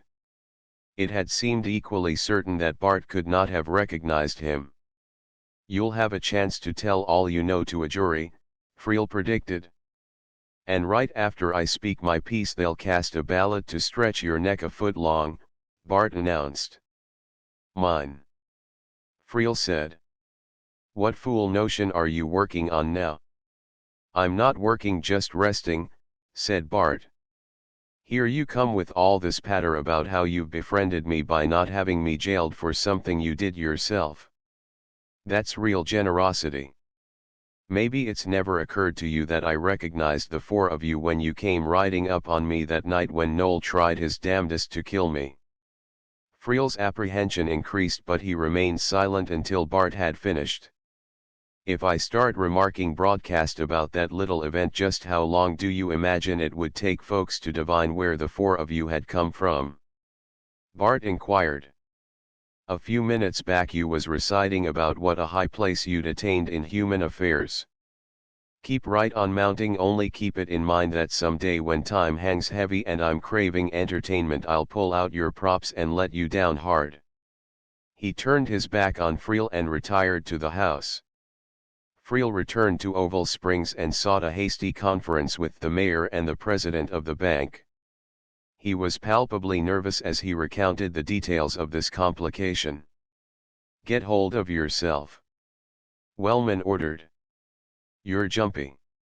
What does it signify anyhow? One man's wild yarn about hearing your voice in the dark wouldn't even shake that alibi. It's watertight." Crowfoot nodded agreement and chewed placidly at his cigar. He could face such a situation without turning a hair as could Wellman. Bart's in no shape to do any commenting, Crowfoot amplified. But I tell you he will, Friel insisted. Sit down, Wellman instructed. Plant yourself in a chair and quit prowling in circles. You'll wear out the rug. Bart might be feeling a trifle venomous since Noel tried to down him, Crowfoot conceded. It would have been preferable if Noel had quit living before he took that shot at Bart. But in order to link you with it, he'd have to convince folks that he recognized your voice at night, then prove that you'd come from Wharton instead of any one of 100 other points on the map. Not a chance in 10,000. But Carver's into it now, Friel pointed out. You know what that means. He's been waiting for a chance at me. What you mean is that you've been waiting for a chance at him, Crowfoot corrected. And you're crediting him with holding the same sentiments toward you. Crowfoot was not one to allow personal differences or dislikes to obscure his judgment. He's the kind that'll not interest himself in your affairs unless you go romping over onto his reservation and prod him into hostilities that he'd likely be wanting to avoid if only you'd let him. You'd better let this man Carver strictly alone. He'll do the same by you. Neither Wellman nor Friel was prepared to accept this bit of advice. Then I'll just tender one more suggestion, Crowfoot announced, after finding himself overruled. If you're set on this business, then I'd urge that you do it yourselves, just the two of you, instead of hiring it done. He was familiar with Friel's roundabout methods. Wellman endorsed this last suggestion. Absolutely, he agreed. Me and Friel will tend to this matter in person. Friel failed to state whether or not these sentiments met with his full approval. Crowfoot regarded him closely, then stretched and rose from his chair. Once there was 3 men in a town, he remarked. The rest didn't count over much. One of the 3 had sand but no brains. Another was equipped with cunning but was totally minus of nerve. The third had both sand and brains. And which one was you? Friel inquired. I mentioned myself last, Crowfoot answered without hesitation. And being equipped like I explained, it does look like I could do better to trail by myself instead of being mixed up with a pair of rat-brained miscreants like you. If you're set on stirring up Carver, you can just count me out. He departed and left Friel and Wellman to perfect their own plans. They conferred at some length, and as a result Friel spent several days in making quiet investigations among the homesteaders north and west of the Half-Diamond Age. Another evidence of the change that was taking place in the country was the fact that the code of silence and refusal to divulge information no longer prevailed. Many of the newcomers were willing, even eager, to impart any possible scrap of information. Friel found some who had noted Bart's return with a crippled shoulder, others that would testify that the horse upon which he was mounted belonged to Carver. He discovered one man who had seen Bart ride up the Half-Diamond H lane in the evening. In each instance Friel shook his head and commented upon the fact that it looked as if the two of them had been mixed up in it, that it certainly seemed inevitable that he should have to place them under arrest and charge them with the crime if the evidence kept piling up. In each case also he requested secrecy. In reality he gathered insufficient evidence to hold either of them overnight, but he had created an abundance of witnesses to serve his purpose. Some 2 weeks thereafter a man rode up to the rear door of the one saloon in the little town of Alvin a few miles down the valley from the Half-Diamond Age. He dropped his reins over a post a few feet from the door and entered. For an hour he loitered at a table, playing solitaire and making an occasional trip to the bar for a drink and a chat with the bartender. Nice place, he commented after he felt that their acquaintance had ripened somewhat. You own it? The man behind the bar nodded. Man by name of Carver live round here close, the stranger inquired. A piece up the valley, the bartender assented. Not far. "Drop in here often, does he?" the man asked. "Whenever he's in town, couple of times a week average," the proprietor informed. "Drops in for a glass of beer before riding home.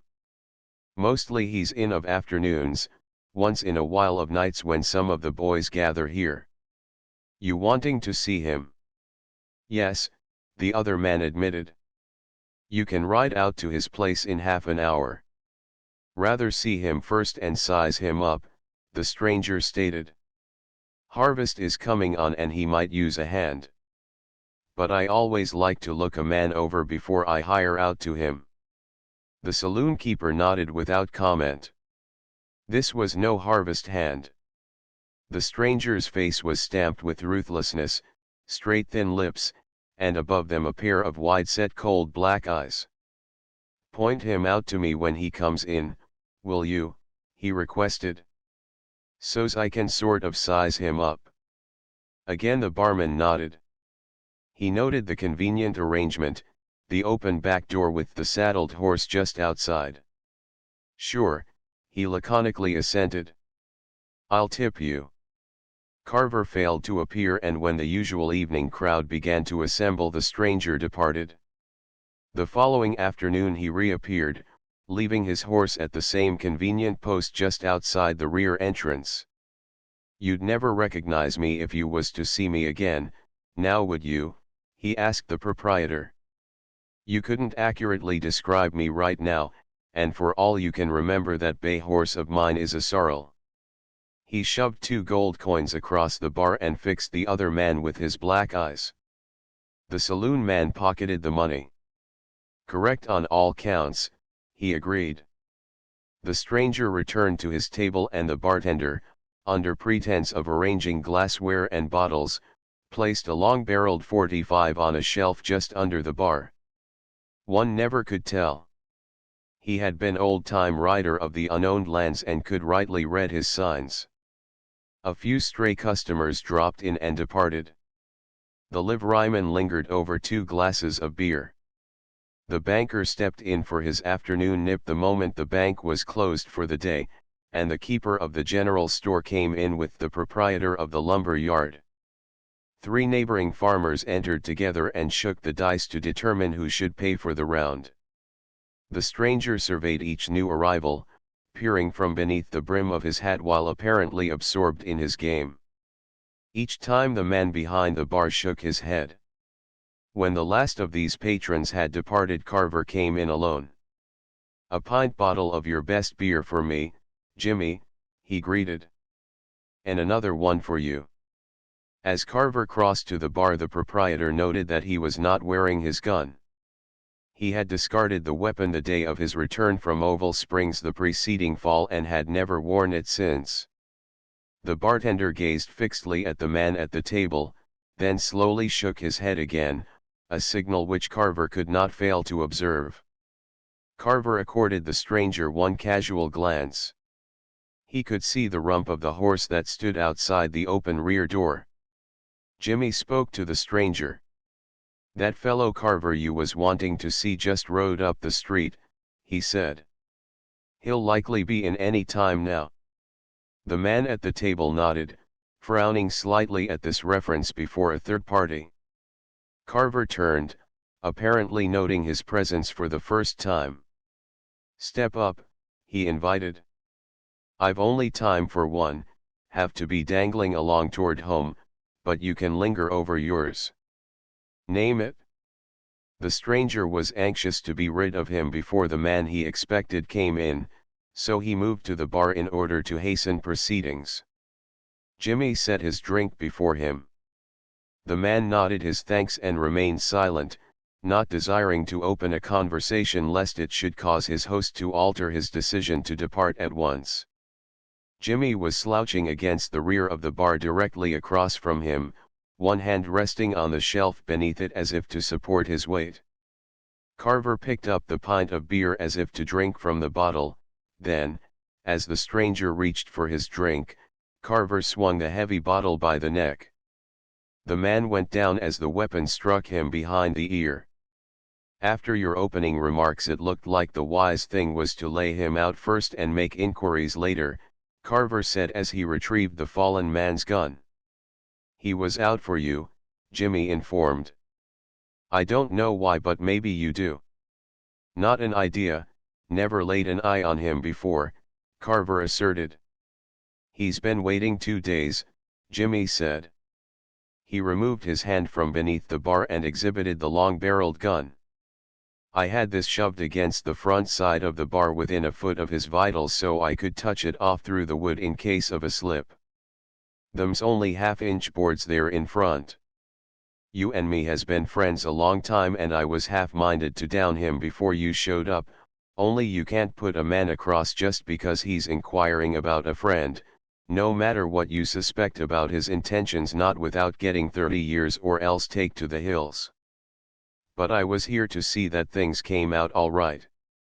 I wonder now, Carver said, looking down at the man on the floor. I wonder who sent him. You knew, didn't you, that Friel has been round collecting evidence against Bart in that Warden affair? Jimmy asked. I've been hearing that for quite a piece back. Folks get to talking over their drinks. Most always they do. He recited a few comments which had come to his ears. Just thought I'd tell you. If you look under that party's vest you'll find a deputy's badge. That's a hard layout up at the county seat and you've had words with different heads of the ring, so I gather. That clears up the reason for his being here, Carver said. They sent him. He'd make a clean getaway if he could flash that deputy's badge. If he couldn't, and they'd back him up. He don't know that you're Carver, Jimmy said. I'll bring him round after you leave and explain that you was a friend of Carver's and decided that things wasn't right when I made that incautious remark. That will put me in the clear. I'll announce how he's unsafe in these parts, that you brought in 20-odd friends to view him laying there, face up, on the floor, that they marked well his features and declared open season on him anywheres in this part of the state. If he believes me he'll hightail for parts unknown, and if he don't, why, I'll send him there. Carver rode out to the Half Diamond H and entered the house. When he reappeared he was wearing his gun and he rode on across the ridge to the Lassiters. He found Bart seated on the corral bars, his chin propped in his hands as he gazed moodily across a field of ripening grain. How long since you indulged in some thoughtless comments about Friel's being mixed up in that Warden hold-up? Carver asked. 2 weeks, maybe 3, Bart returned. He was so satisfied with himself that I just thought I'd tell him. And right after that he started connecting you and me up with it, Carver said. He's been exerting himself to inquire among folks about your horse being found up near where you departed with that old crowbait you was on when I met you, about that Kansas outfit jumping a wounded outlaw and picking me up instead, and how you turned up on my horse, you being shot in the shoulder. Sho. Bart deprecated. He couldn't make that stick. You don't imagine, now do you, that Friel's fool enough to have us jailed? Not when I could spill what I know. He wouldn't even consider it. That's what he wouldn't. Carver agreed. He's just creating a background. We're not slated to languish in jail, you and me. We're marked out for the slaughter. Bart brightened. No, he exclaimed. Surely you can't mean that something is going to happen. It will provide me with a fresh interest in life if there's a prospect that I might possibly lose it. And how will all this come to pass? Killed while resisting arrest, Carver stated. Sounds reasonable, Bart admitted. I'll positively guarantee to resist. Before you're ever arrested you'll be much too dead to make any protest, Carver predicted. Friel has planted the idea in folks' minds that before long he'll have to book you and me for that deal. It's been whispered about and they're sort of expecting it. Then someday he'll drag in our corpses and announce that we'd been shot while resisting his efforts to take us. Interesting but only part way convincing, said Bart. You've neglected to explain how he's to gain possession of our corpses so he can start dragging 'em in. I'll remonstrate with him considerable before I'll let him have mine. He won't collect it in person, Carver said. Maybe I'm supposed to send it to him, Bart suggested. But he don't deserve any such favors from me. I consider his scheme a flat failure, myself.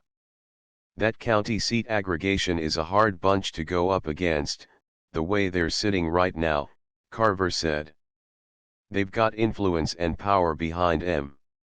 This way of eliminating a troublesome party is time-tried and tested. It's found favor with many a sheriff and chief of police before now, and it's an old favorite with Friel. Then it appears that the clever thing to do is for us to organize too, Bart volunteered. You can act as the chief and send me out to get Friel. I'll dry gulch him so far from nowhere that even the coyotes won't find him. Some other time, said Carver. Not now. We could hardly ride into town and murder the mayor and the sheriff all in one day without some sort of excuse. It would create unfavorable comment. This deal down at Alvin bears the brand of Friel's deep-seated planning. It's likely they'll come after us themselves the next time they try it, just so as to give it the earmarks of a lawful attempt to arrest. Meantime we'll have to work up a background of our own. The county seat needs cleaning up wholesale. If a man's going to live anywhere he might as well have decent conditions. Once folks get that in their minds we can defend ourselves and still render a patriotic service to the county as a whole. All right, Bart agreed. After you've unfurled the flag I'll lead the last desperate charge with the whole county cheering. But it still appears to me that it would be simpler for me to lay out behind the hedge somewheres and do a little bushwhacking myself. Meantime, just in case Friel sends out another hired killer, I wouldn't lay myself open to any chance stranger that comes dropping along, Carver advised. The first stranger that shows up anywhere within 300 yards goes down in the smoke, Bart assured. Molly Lassiter came from the house as Carver turned to leave. He did not come often of late and she walked with him a short distance up the trail. We'll start cutting next week, Carver stated. Their talks were largely impersonal these days. Harvest is crowding close to us now. Bart expects to start cutting Monday, she said. How many bushels do you think your wheat will thresh out? It'll run close to 20, he estimated. Maybe more. We ought to get 15,000 bushels or better. And more next year, she said. You'll put out more wheat this fall, won't you? Likely, he answered. I hadn't quite made all my plans for next season. He had mentioned the 15,000 bushels of wheat casually and without elation. It would pay for the new farm machinery with which the Half-Diamond H was now stocked but for which he still owed, leaving him a big margin for future operations. This first year's crop would put him on a solid basis and well on his way toward the maturity of his original plan to buy all of the best land in the valley. By the time other homesteaders could prove up on their filings he would be in a position to buy out all who would sell. He had no present need even to avail himself of the assistance which both old Joe Hinman and Nate Younger were anxious to extend. Younger's outfit had been the largest in the unowned lands in the old days and now Carver was building it up into the largest of the new day that had dawned. He had been top hand for both the Box Bar and the Half-Diamond H under the old regime, a moving spirit among the riders of the Cherokee Strip, and now he had become a leader among the settlers. Both of his old employers, having taken a part in raising him, were duly proud of the fact. There's still the loyalty that had always prevailed between an owner and the men who rode for his brand. The easy road to success now opened invitingly to Carver, but he found no joy in the prospect. He had worked steadily toward his original aim, but his initial enthusiasm was lacking. The girl had observed this change and it troubled her. Of late Carver had exhibited a restlessness that was akin to Bart's, and she wondered. He had gone so far, would he turn back now? She accompanied him but a short distance and the conversation was confined to impersonal topics. She observed that for the first time in 6 months he was wearing his gun. As they parted he noted her troubled gaze resting upon it. "Show. This," he said, tapping the weapon. "I some way don't feel dressed up without it. I wear it as an ornament, kind of, the way a girl wears a ribbon," and he moved on up the trail. A few days later Molly mounted the ridge and watched the start of the harvesting. There was nothing to attract swarms of harvest hands such as crowded into the country farther north where the whole landscape seemed a solid body of wheat. Another year, when the acreage seeded to wheat would be increased fourfold, then they would come. But Carver had found no scarcity of hands to help him harvest his crop. From her point of vantage the girl could see tall-hatted, chap-clad men toiling in the fields. Later in the season, after the wheat had been stacked, she would see them plowing. They rode their horses out to their work as they had always done, and left them standing about. She would see no other harvest such as this. Another season and the wheat fields of the strip would be invaded by the riffraff that always came south for the harvest and followed it north. Then the tumbleweeds would be gone. Now they had rallied to lend a helping hand to one of their own kind, one man who had understood. And as she watched them toiling at these unfamiliar tasks she experienced a thrill of sympathy for the men who had helped to make homes possible for others and now found no place in the new scheme of things for themselves. For the riders of the waste places had ever been the vanguards of civilization. Fur traders had schemed the riches of their calling from a vast territory and departed, leaving it no more habitable than before. Gold seekers had prospected the hills and passed on, but the cowhands had stayed to make the West habitable for those who should follow. And now that the followers had come there was no further use for the ones who had led the way. As the summer advanced the girl observed how swiftly the ranks of the grub liners were depleted as they were forced to realize the fact that spring work would never open up for their sort again. Families of Cherokees still prowled the countryside at will, pitching their teepees along the streams, the squaws begging incessantly from one homestead cabin to the next. The settlers, expecting nothing better from the Indians, were prone to tolerate this sort of nuisance but looked with increasing disfavor upon the nomadic white riders that drifted about in much the same aimless fashion. Yet they were not parasites, these men, even though the newcomers so viewed them. Rather they came from a proud fraternity. In grub lining they had been merely following an ancient and respected custom of their kind, and when they now found that this no longer prevailed they desisted. It was only through Carver's insistence that grub liners still continued to drop in at the half-diamond age. Their presence created the one break in the monotony that seemed closing in upon him. He made that clear to each comer and urged each one to return. But another old custom was dying, and the number of grub line riders who turned up for meals at the half-diamond H was depleted by half before the summer was ended, as these jobless ones drifted into other lines. One by one, the girl watched them go, and she wondered how they would fare in these new pursuits which they adopted, not from choice but from necessity. The majority would sink to oblivion, drudging at tasks which they had always despised. But there were some whose names were slated for fame in the annals of this new Southwest. Carl Madison was destined to become one of the most famed marshals of all time. Even now the fame of his reputation as a man-hunter was mounting. The name of Crowfoot was slated to become synonymous with prestige and power, linked with perhaps the most impressive fortune in the whole Southwest. There would be many others who would attain high places. Milt Lassiter would create a place in history as one who would defy the law for a dozen years with a price on his head and with every officer in 5 states desirous of collecting it. And this last-named career was even now exerting its influence on Molly's understanding of the conditions which prevailed in this new land.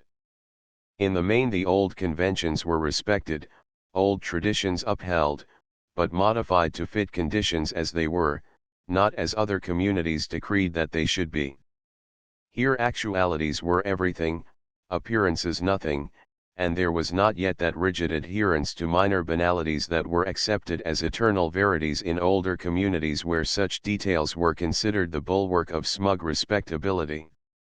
Here a man was judged by what he stood for in his present environment, his daily relations with his neighbors, not by what his family had accomplished in generations past, for the past had no part in this new land that lived in the present with an eye to the future.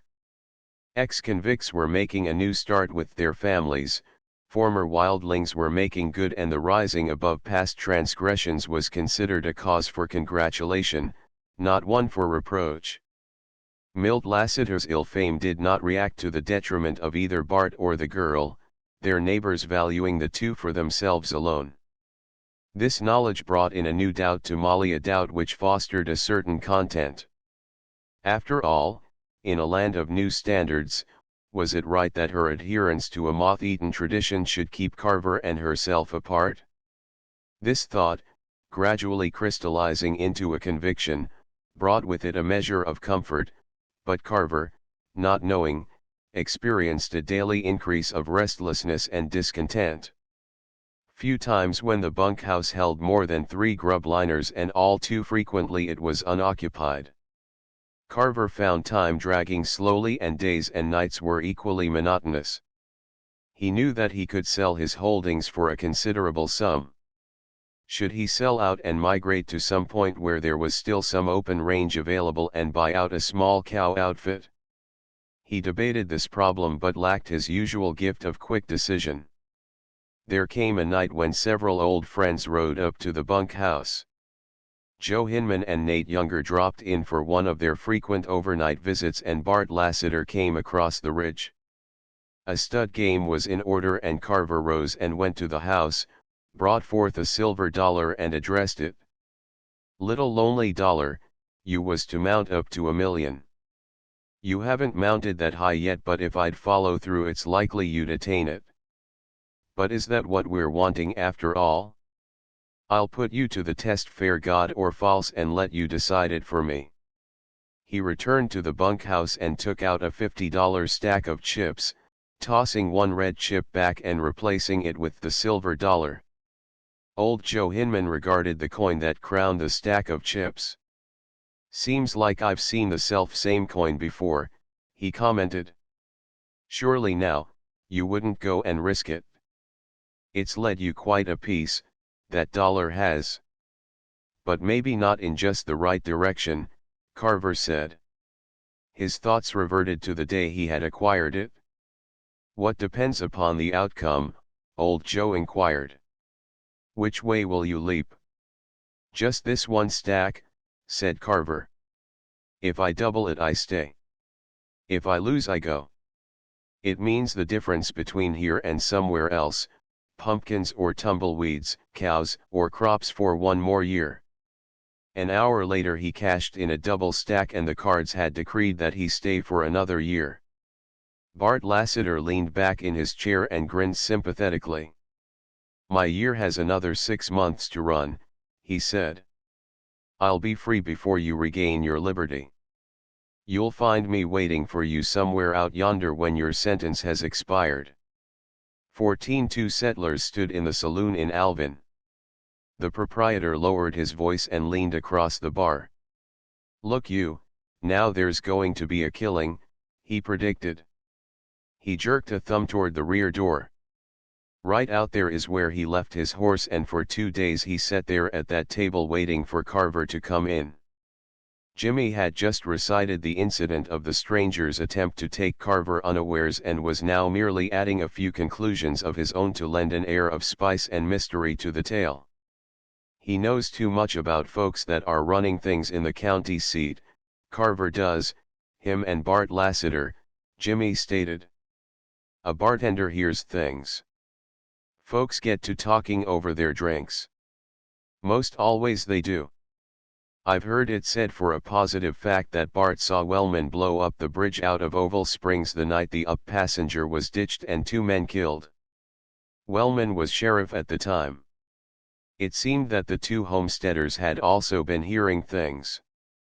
United States mail went up in smoke that night when the mail car burned, said one. I've heard that Madison's still making inquiries about that.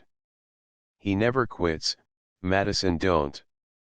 Well, then, and who's the 2 men that could convict Wellman and get him hung a mile high? The saloon man pointed out triumphantly. Who, now? Why, Bart Lassiter. And Carver? I'd never want it said that it come from me, it's only between us 3. But who is it that knows Friel led the shooting when some of Madison's men was killed at the same time Wellman was wrecking the bridge? Whoever knew that would be dangerous to Friel, wouldn't he? See how it all works out. The 2 nodded agreement. There's a dozen of Carver's close neighbors that swear he was home the whole day of that Wharton business that Friel was trying to connect him up with, one volunteered. I guess Friel seen it wouldn't do any good to have him put under arrest. Arrest? Listen, and Jimmy leaned farther over the bar. That was months back. It's no arrest that he wants. Didn't I say there was due to be a killing? He was just paving the way for it. Mark me, now. Someday we all will hear that Carver and Bart has been arrested dead. He lowered his voice still farther. The fellow that left his horse out there while he waited for Carver was wearing a deputy's badge under his vest. But he didn't appear anxious to arrest Carver alive. Jimmy sighed and passed the 2 men a drink on the house. Later he would charge that bit of hospitality against the sum Carver had left with him for the purpose. Of course I wouldn't want to be quoted, he concluded. But a bartender hears things. Folks get to talking over their drinks. Most always they do. It was perhaps the 100th time he had detailed his conclusions to different customers in the past 2 months. In various parts of the country others of Carver's friends had been similarly occupied in breathing their suspicions into willing ears. It was being asked why no arrests were made in the county except for minor offenses.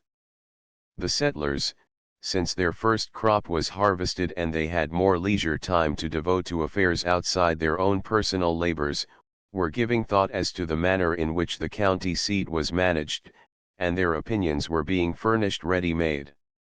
A quiet individual turned up in Oval Springs and made a few discreet inquiries, interviewing perhaps a dozen residents of the town, his queries in each case the same. He merely asked if they could state positively that Friel and the Ralstons had been in town on a certain date some months back, and if they were willing to testify that Milt and Noel Lassiter had been held in durance throughout that same day. The date was that of the Wharton hold-up. No man could swear positively to these facts. Whenever some party volunteered the information that he was equally unable to swear to the contrary, the inquirer merely nodded and replied that it would be quite unnecessary. Then, after 3 days in the county seat, he left town in the night and was seen no more. None had witnessed his departure, he had told no man his business and there was widespread conjecture as to whether or not he was in the employ of the Wharton Bank. He rode up to the Half-Diamond H at daylight on the morning after the cards had decreed that Carver should remain for another year.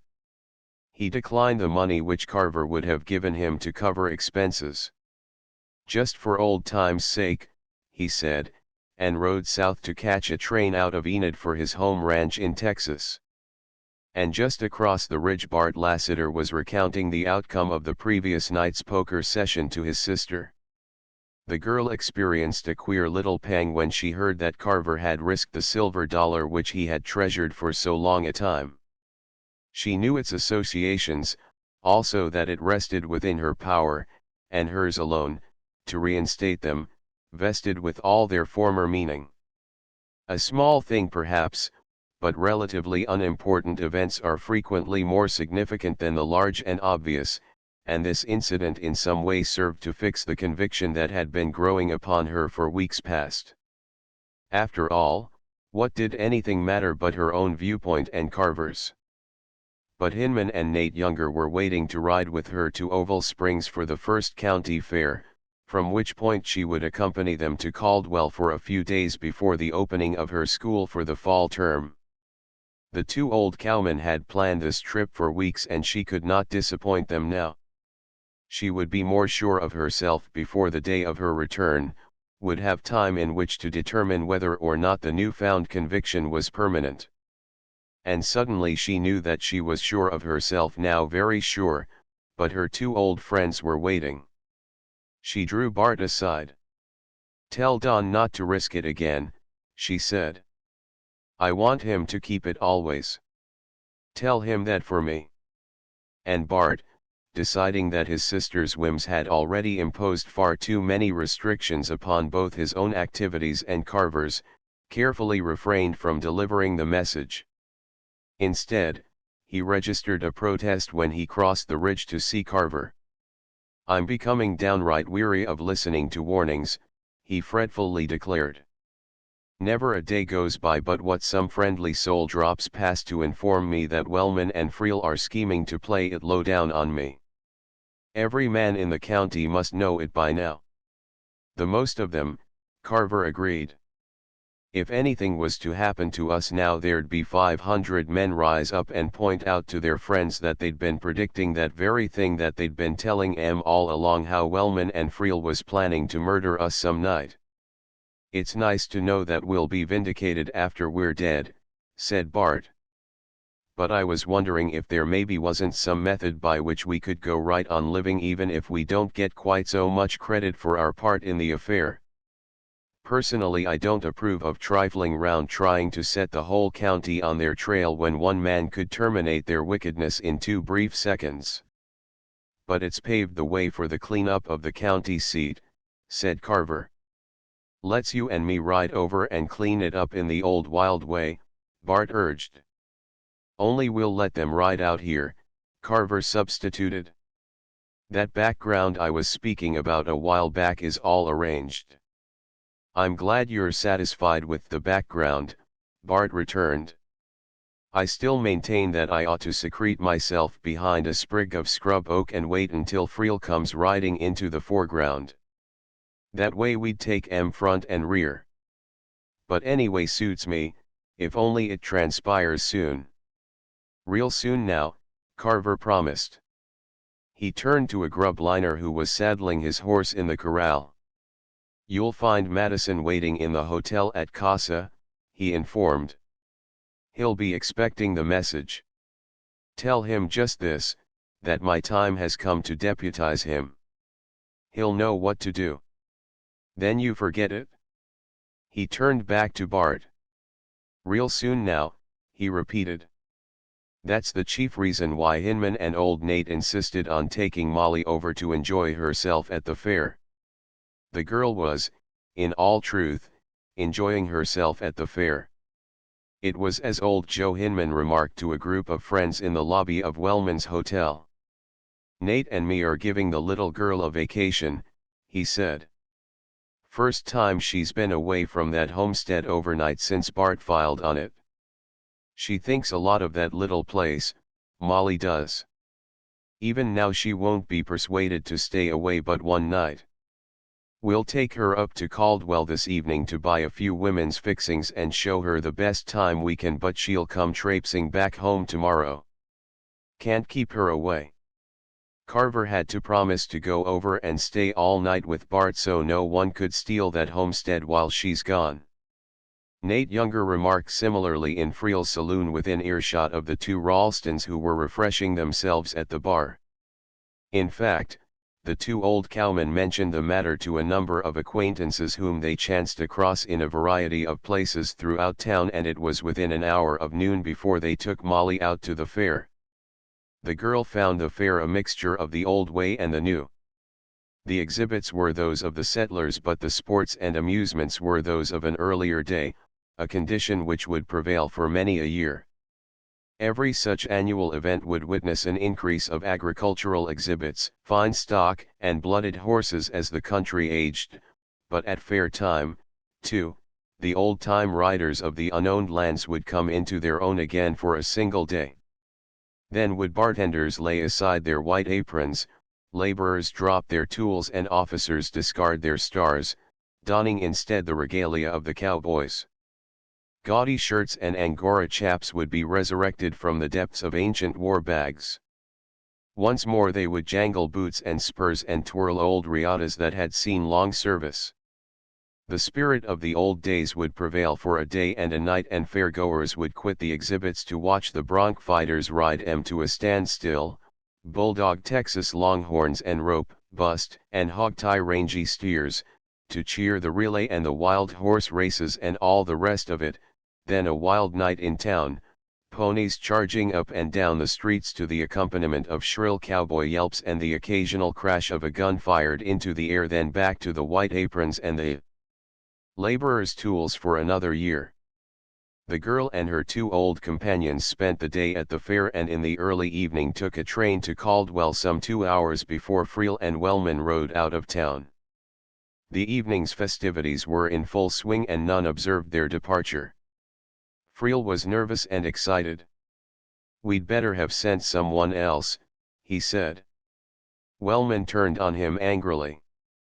"And have the thing bungled again," he said. "Damn your roundabout planning and never doing anything yourself.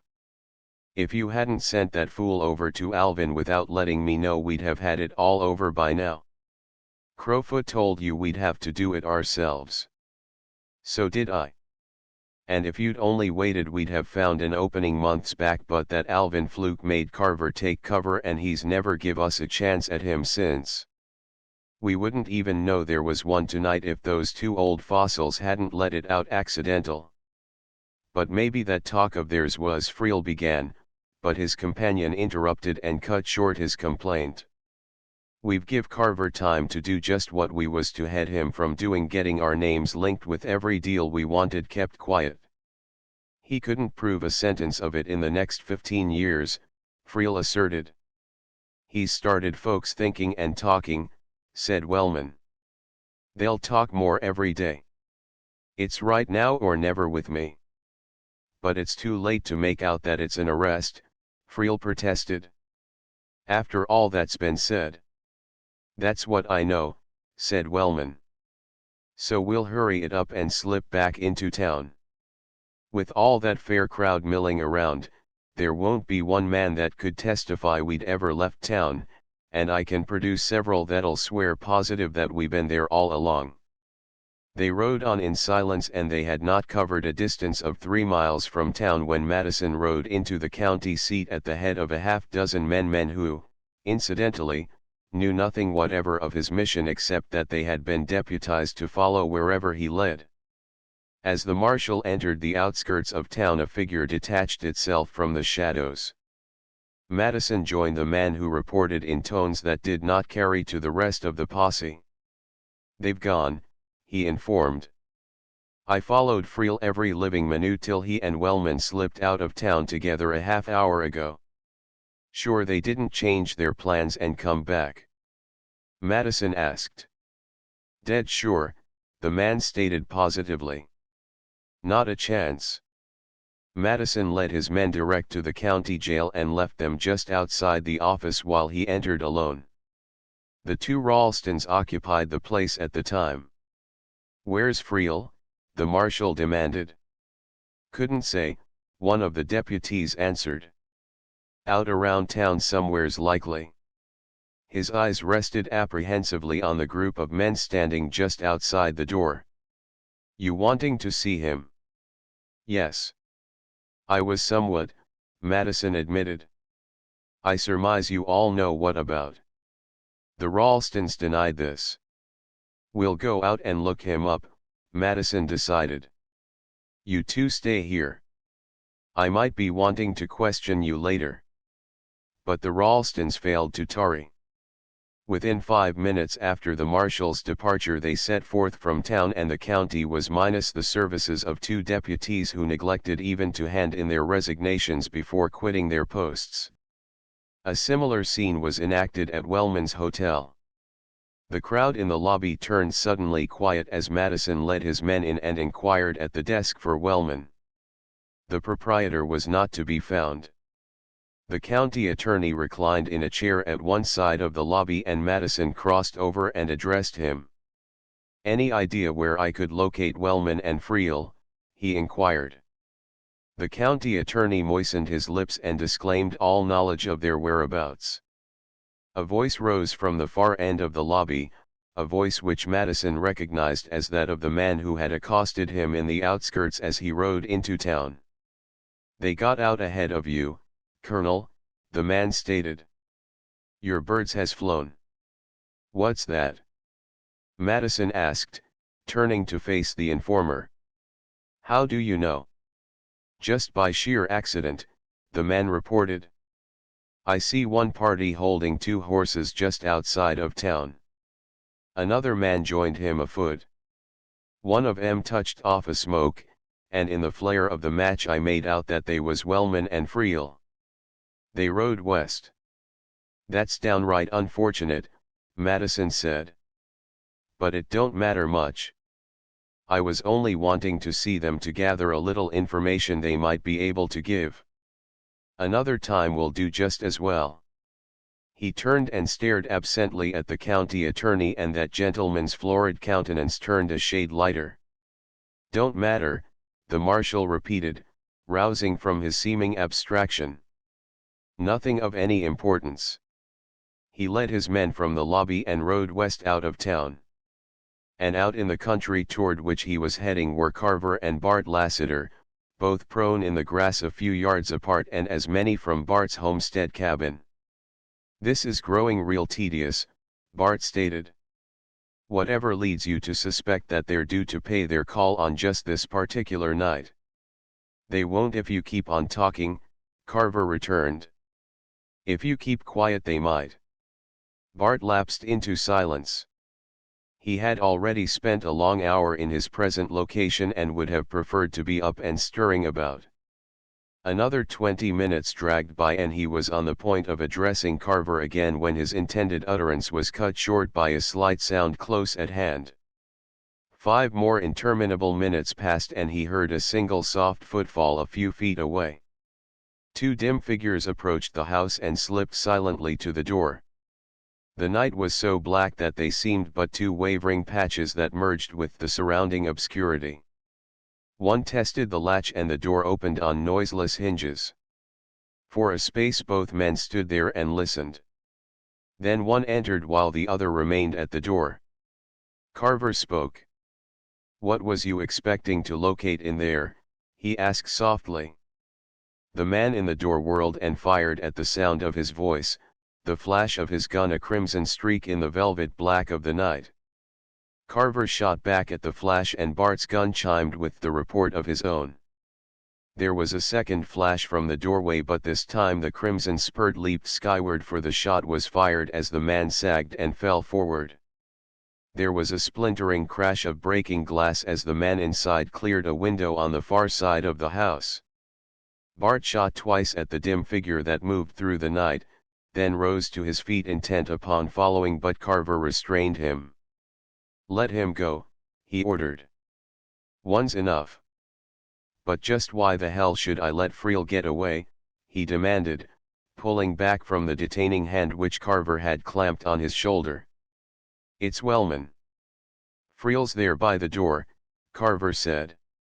"How can you tell?" "It's too black to see," Bart insisted. "Wellman would be the one to go in. Friel would be the one to hang back," Carver said. "That's why I planned for you and me to stay outside in the grass instead of waiting inside. Wellman and me used to be friends, likely would be still if it wasn't for Friel. It makes a difference, some way. Wellman's harmless to us from now on, outlawed for this night's business. He'll be riding the hills with the wild bunch till someone comes bringing him in. He stopped speaking to listen to the thud of many hoofs pounding down the trail from the ridge. Now I wonder who that will be, he speculated. You know now, Bart accused. You always know. Whoever it is didn't come without you had it planned in advance. But I'll never tell what I think. No, I wouldn't, Carver advised. Madison reached the foot of the trail with his men. What's up? He inquired. We just stopped at the Half Diamond H to ask you to put us up for the night. Nobody home. I thought I might find you here, so we just started over when all that shooting set in and we hustled along. You two out hunting for owls? Yes, Carver said. There's one by the door. The other one flew out the window. Bart and I was reclining out here in the grass talking things over when the pair of them eased up to the door and one slipped on in. I asked how about it and the man in the door started to shoot. Then we did some shooting ourselves. The party there by the door is our amiable sheriff. Then the one that got off is Wellman, one of the posse spoke up. Right from the first shot I guessed it. I've heard it whispered round that they was planning to get you, and when the ruckus broke I was looking to find you two dead when we got here. I'm glad they got it instead. That whole county seat bunch needs cleaning out. There was a chorus of assent from the posse, and under its cover Carver murmured to Bart. So much for background, he said. It's a right queer bit of business for them two to be at, Madison stated. I'll have to put off gathering that information from Friel. You'd better saddle up and ride on into town with me, Carver, and we'll report this affair to the county attorney. You boys bring Friel in with you. He's likely got a horse tied round somewheres close. Scout around till you find him. Yes, we've been needing a change of officials at the county seat for some time, and it does look like the alteration has been effected tonight. Carver rode off with the marshal. Thanks for going to all that bother, Carver said. I'm indebted a lot. It just evens that score, said the marshal. And the whole thing worked out nice. It'll make a clean sweep in Oval Springs. Wellman won't show up anymore. I'll venture to predict that the two Ralstons will have vanished from these parts before morning, and the county attorney is scared into a state of palpitation right now. He'll attend to all the necessary formalities to see that you're given honorable mention instead of a trial. Then after we've finished with him I'll take the night train for Caldwell and loaf around a few days, Carver announced. I haven't traveled to any extent for some time. It was nearly morning when the train pulled into Caldwell. No use to go to bed now, Carver decided. I'll find some of the boys and set up. The Silver Dollar, now conducted in the rear of a cigar store which had been fashioned across the front of the building since the old, wide-open days had become a thing of the past in Caldwell, was still operated as an all-night place of amusement. But Carver found that its grandeur had vanished. The whole atmosphere of the place was different. There were a dozen men in the place, but of them all Carver saw not one of the riders that had been wont to foregather here. He drew a tarnished silver coin from his pocket. Here's where I got you and right here is where I leave you, he said. You've sewed me up for 1 year now and I'm about to get shut of you before you cinch me for another. We'll spend you for a drink to the boys that used to gather here. Back to your namesake, little Silver Dollar. As he crossed to the bar he glanced at the swinging side door that led into the adjoining restaurant. It opened and a girl stood there, motioning him to join her. He followed her outside. 2 horses stood at a hitch rail down the street. Come on, Don, we're going home, she said. Then, as he seemed not quite to understand, didn't Bart tell you? No, he said. Whatever it was, Bart didn't tell me. Then I'll tell you myself on the way home, she promised. She linked an arm through his and moved toward the two horses at the hitch rail. "Tell me now," he insisted, halting and swinging her round to face him. "You can't mean but I must be reading my signs wrong, some way." "You're reading them right," she corrected. "All those outside things don't matter. I know that now. We're going home, Don, just you and me. That's all that counts."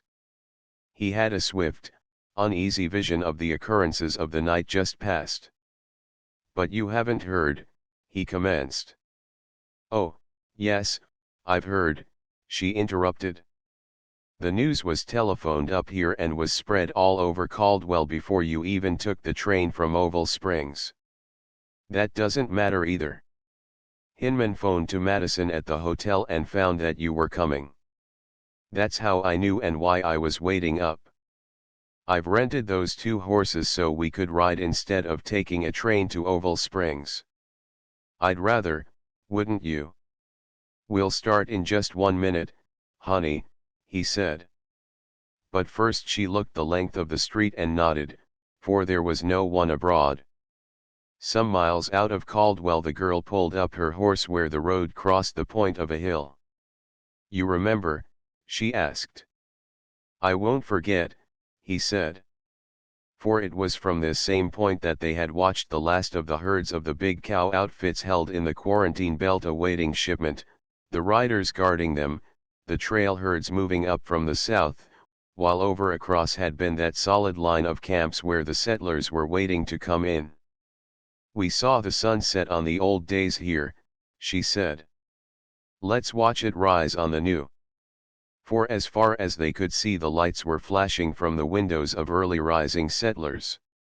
A boy was calling his cows. A rooster crowed triumphant greeting to the red-gray streaks that were showing in the east. There came a flapping of wings as a flock of turkeys descended from their perch on the ridgepole of a barn, then their querulous yelping as the big birds prospected for food in the barn lot. "It's different," he said. Then, from the road below them, came the clatter of hoofs and riotous voices raised in song, a few wild whoops and a gun fired in the air. The last few of the tumbleweeds, rattling their dry bones to impress the pumpkins, Carver said. The words of the song drifted to them. "I'm a wild, wild rider and an awful mean fighter, I'm a rough, tough, callous son of a gun. I murder some folks quick and I kill off others slow, it's the only way I ever take my fun." The girl's thoughts drifted back to the big Texan who had led the stampede and then presented his claim to another. She leaned over and rested a hand on Carver's arm. "I'm very much contented right now, Don," she said. "But so terribly sorry for the poor tumbleweeds that have been crowded out. Transcriber's notes, obvious typographical errors have been corrected. Inconsistencies in hyphenation have been standardized. Archaic or variant spelling has been retained. End of the Project Gutenberg ebook. Tumbleweeds updated editions will replace the previous one. The old editions will be renamed.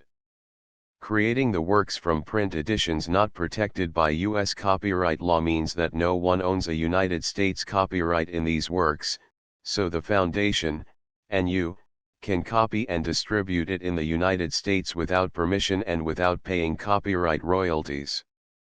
Special rules, set forth in the general terms of use part of this license, apply to copying and distributing Project Gutenberg trademark electronic works to protect the Project Gutenberg trademark concept and trademark. Project Gutenberg is a registered trademark, and may not be used if you charge for an ebook, except by following the terms of the trademark license, including paying royalties for use of the Project Gutenberg trademark. If you do not charge anything for copies of this ebook, complying with the trademark license is very easy. You may use this ebook for nearly any purpose such as creation of derivative works, reports, performances, and research. Project Gutenberg ebooks may be modified and printed and given away. You may do practically anything in the United States with ebooks not protected by U.S. copyright law. Redistribution is subject to the trademark license, especially commercial redistribution. Start, full license. The full Project Gutenberg license. Please read this before you distribute or use this work to protect the Project Gutenberg trademark mission of promoting the free distribution of electronic works. By using or distributing this work, or any other work associated in any way with the phrase Project Gutenberg, you agree to comply with all the terms of the full Project Gutenberg trademark license available with this file or online at www.gutenberg.org/license. Section 1. General Terms of Use and Redistributing Project Gutenberg Trademark Electronic Works 1.a. By reading or using any part of this Project Gutenberg trademark electronic work, you indicate that you have read, understand, agree to and accept all the terms of this license and intellectual property, trademark/copyright, agreement. If you do not agree to abide by all the terms of this agreement, you must cease using and return or destroy all copies of Project Gutenberg trademark electronic works in your possession. If you paid a fee for obtaining a copy of or access to a Project Gutenberg trademark electronic work and you do not agree to be bound by the terms of this agreement, you may obtain a refund from the person or entity to whom you paid the fee as set forth in paragraph 1.e.8. 1.b. Project Gutenberg is a registered trademark. It may only be used on or associated in any way with an electronic work by people who agree to be bound by the terms of this agreement. There are a few things that you can do with most Project Gutenberg trademark electronic works even without complying with the full terms of this agreement. See paragraph 1.c below. There are a lot of things you can do with Project Gutenberg trademark electronic works if you follow the terms of this agreement and help preserve free future access to Project Gutenberg trademark electronic works. See paragraph 1.e below. 1.c. The Project Gutenberg Literary Archive Foundation, the Foundation or PGLOF, owns a compilation copyright in the collection of Project Gutenberg trademark electronic works. Nearly all the individual works in the collection are in the public domain in the United States. If an individual work is unprotected by copyright law in the United States and you are located in the United States, we do not claim a right to prevent you from copying, distributing, performing, displaying, or creating derivative works based on the work as long as all references to Project Gutenberg are removed. Of course, we hope that you will support the Project Gutenberg trademark mission of promoting free access to electronic works by freely sharing Project Gutenberg trademark works in compliance with the terms of this agreement for keeping the Project Gutenberg trademark name associated with the work. You can easily comply with the terms of this agreement by keeping this work in the same format with its attached full Project Gutenberg trademark license when you share it without charge with others. 1.d. The copyright laws of the place where you are located also govern what you can do with this work. Copyright laws in most countries are in a constant state of change. If you are outside the United States, check the laws of your country in addition to the terms of this agreement before downloading, copying, displaying, performing, distributing or creating derivative works based on this work or any other Project Gutenberg trademark work. The Foundation makes no representations concerning the copyright status of any work in any country other than the United States. 1.e. Unless you have removed all references to Project Gutenberg, 1.e.1. The following sentence, with active links to, or other immediate access to, the full Project Gutenberg trademark license must appear prominently whenever any copy of a Project Gutenberg trademark work, any work on which the phrase Project Gutenberg appears, or with which the phrase Project Gutenberg is associated, is accessed, displayed, performed, viewed, copied or distributed. This ebook is for the use of anyone anywhere in the United States and most other parts of the world at no cost and with almost no restrictions whatsoever. You may copy it, give it away or reuse it under the terms of the Project Gutenberg license included with this ebook or online at www.gutenberg.org. If you are not located in the United States, you will have to check the laws of the country where you are located before using this ebook. 1.e.2. If an individual Project Gutenberg trademark electronic work is derived from texts not protected by U.S. copyright law, does not contain a notice indicating that it is posted with permission of the copyright holder, the work can be copied and distributed to anyone in the United States without paying any fees or charges. If you are redistributing or providing access to a work with the phrase Project Gutenberg associated with or appearing on the work, you must comply either with the requirements of paragraphs 1.e.1 through 1.e.7 or obtain permission for the use of the work and the Project Gutenberg trademark as set forth in paragraphs 1.e.8 or 1.e.9.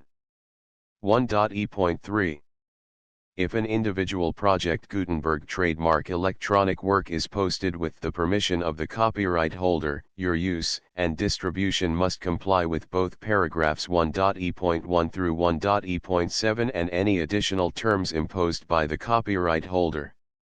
Additional terms will be linked to the Project Gutenberg trademark license for all works posted with the permission of the copyright holder found at the beginning of this work.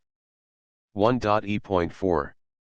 Do not unlink or detach or remove the full Project Gutenberg trademark license terms from this work, or any files containing a part of this work or any other work associated with Project Gutenberg trademark. 1.e.5. Do not copy, display, perform, distribute or redistribute this electronic work, or any part of this electronic work, without prominently displaying the sentence set forth in paragraph 1.e.1 with active links or immediate access to the full terms of the Project Gutenberg trademark license. 1.e.6. You may convert to and distribute this work in any binary, compressed, marked up, non-proprietary or proprietary form, including any word processing or hypertext form. However, if you provide access to or distribute copies of a Project Gutenberg trademark work in a format other than plain vanilla ASCII or other format used in the official version posted on the official Project Gutenberg trademark website, www.gutenberg.org, you must, at no additional cost, fee, or expense to the user, provide a copy, a means of exporting a copy, or a means of obtaining a copy upon request, of the work in its original plain vanilla ASCII or other form. Any alternate format must include the full Project Gutenberg trademark license as specified in paragraph 1.e.1. 1.e.7. Do not charge a fee for access to, viewing, displaying, performing, copying or distributing any Project Gutenberg trademark works unless you comply with paragraph 1.e.8 or 1.e.9. 1.e.8. You may charge a reasonable fee for copies of or providing access to or distributing Project Gutenberg trademark electronic works provided that, you pay a royalty fee of 20% of the gross profits you derive from the use of Project Gutenberg trademark works calculated using the method you already use to calculate your applicable taxes. The fee is owed to the owner of the Project Gutenberg trademark, but he has agreed to donate royalties under this paragraph to the Project Gutenberg Literary Archive Foundation. Royalty payments must be paid within 60 days following each date on which you prepare, or are legally required to prepare, your periodic tax returns. Royalty payments should be clearly marked as such and sent to the Project Gutenberg Literary Archive Foundation at the address specified in Section 4, Information about donations to the Project Gutenberg Literary Archive Foundation. You provide a full refund of any money paid by a user who notifies you in writing, or by email, within 30 days of receipt that he does not agree to the terms of the full Project Gutenberg trademark license. You must require such a user to return or destroy all copies of the works possessed in a physical medium and discontinue all use of and all access to other copies of Project Gutenberg trademark works. You provide, in accordance with paragraph 1.f.3, a full refund of any money paid for a work or a replacement copy, if a defect in the electronic work is discovered and reported to you within 90 days of receipt of the work. You comply with all other terms of this agreement for free distribution of Project Gutenberg trademark works. 1.e.9. If you wish to charge a fee or distribute a Project Gutenberg trademark electronic work or group of works on different terms than are set forth in this agreement, you must obtain permission in writing from the Project Gutenberg Literary Archive Foundation, the manager of the Project Gutenberg trademark. Contact the Foundation as set forth in Section 3 below. 1.f1.f.1. Project Gutenberg volunteers and employees expend considerable effort to identify, do copyright research on, transcribe and proofread works not protected by U.S. copyright law in creating the Project Gutenberg trademark collection. Despite these efforts, Project Gutenberg trademark electronic works, and the medium on which they may be stored, may contain defects, such as, but not limited to, incomplete, inaccurate or corrupt data, transcription errors, a copyright or other intellectual property infringement, a defective or damaged disk or other medium, a computer virus, or computer codes that damage or cannot be read by your equipment. 1.f.2. Limited warranty, disclaimer of damages, except for the right of replacement or refund described in paragraph 1.f.3, the Project Gutenberg Literary Archive Foundation, the owner of the Project Gutenberg trademark, and any other party distributing a Project Gutenberg trademark electronic work under this agreement, disclaim all liability to you for damages, costs, and expenses, including legal fees. You agree that you have no remedies for negligence, strict liability, breach of warranty or breach of contract except those provided in paragraph 1.f.3. You agree that the Foundation, the trademark owner, and any distributor under this agreement will not be liable to you for actual, direct, indirect, consequential, punitive, or incidental damages even if you give notice of the possibility of such damage. 1.f.3. Limited right of replacement or refund. If you discover a defect in this electronic work within 90 days of receiving it, you can receive a refund of the money, if any, you paid for it by sending a written explanation to the person you received the work from. If you received the work on a physical medium, you must return the medium with your written explanation. The person or entity that provided you with the defective work may elect to provide a replacement copy in lieu of a refund. If you received the work electronically, the person or entity providing it to you may choose to give you a second opportunity to receive the work electronically in lieu of a refund. If the second copy is also defective, you may demand a refund in writing without further opportunities to fix the problem. 1.f.4. Except for the limited right of replacement or refund set forth in paragraph 1.f.3, this work is provided to you as is, with no other warranties of any kind, express or implied, including but not limited to warranties of merchantability or fitness for any purpose. 1.f.5. Some states do not allow disclaimers of certain implied warranties or the exclusion or limitation of certain types of damages.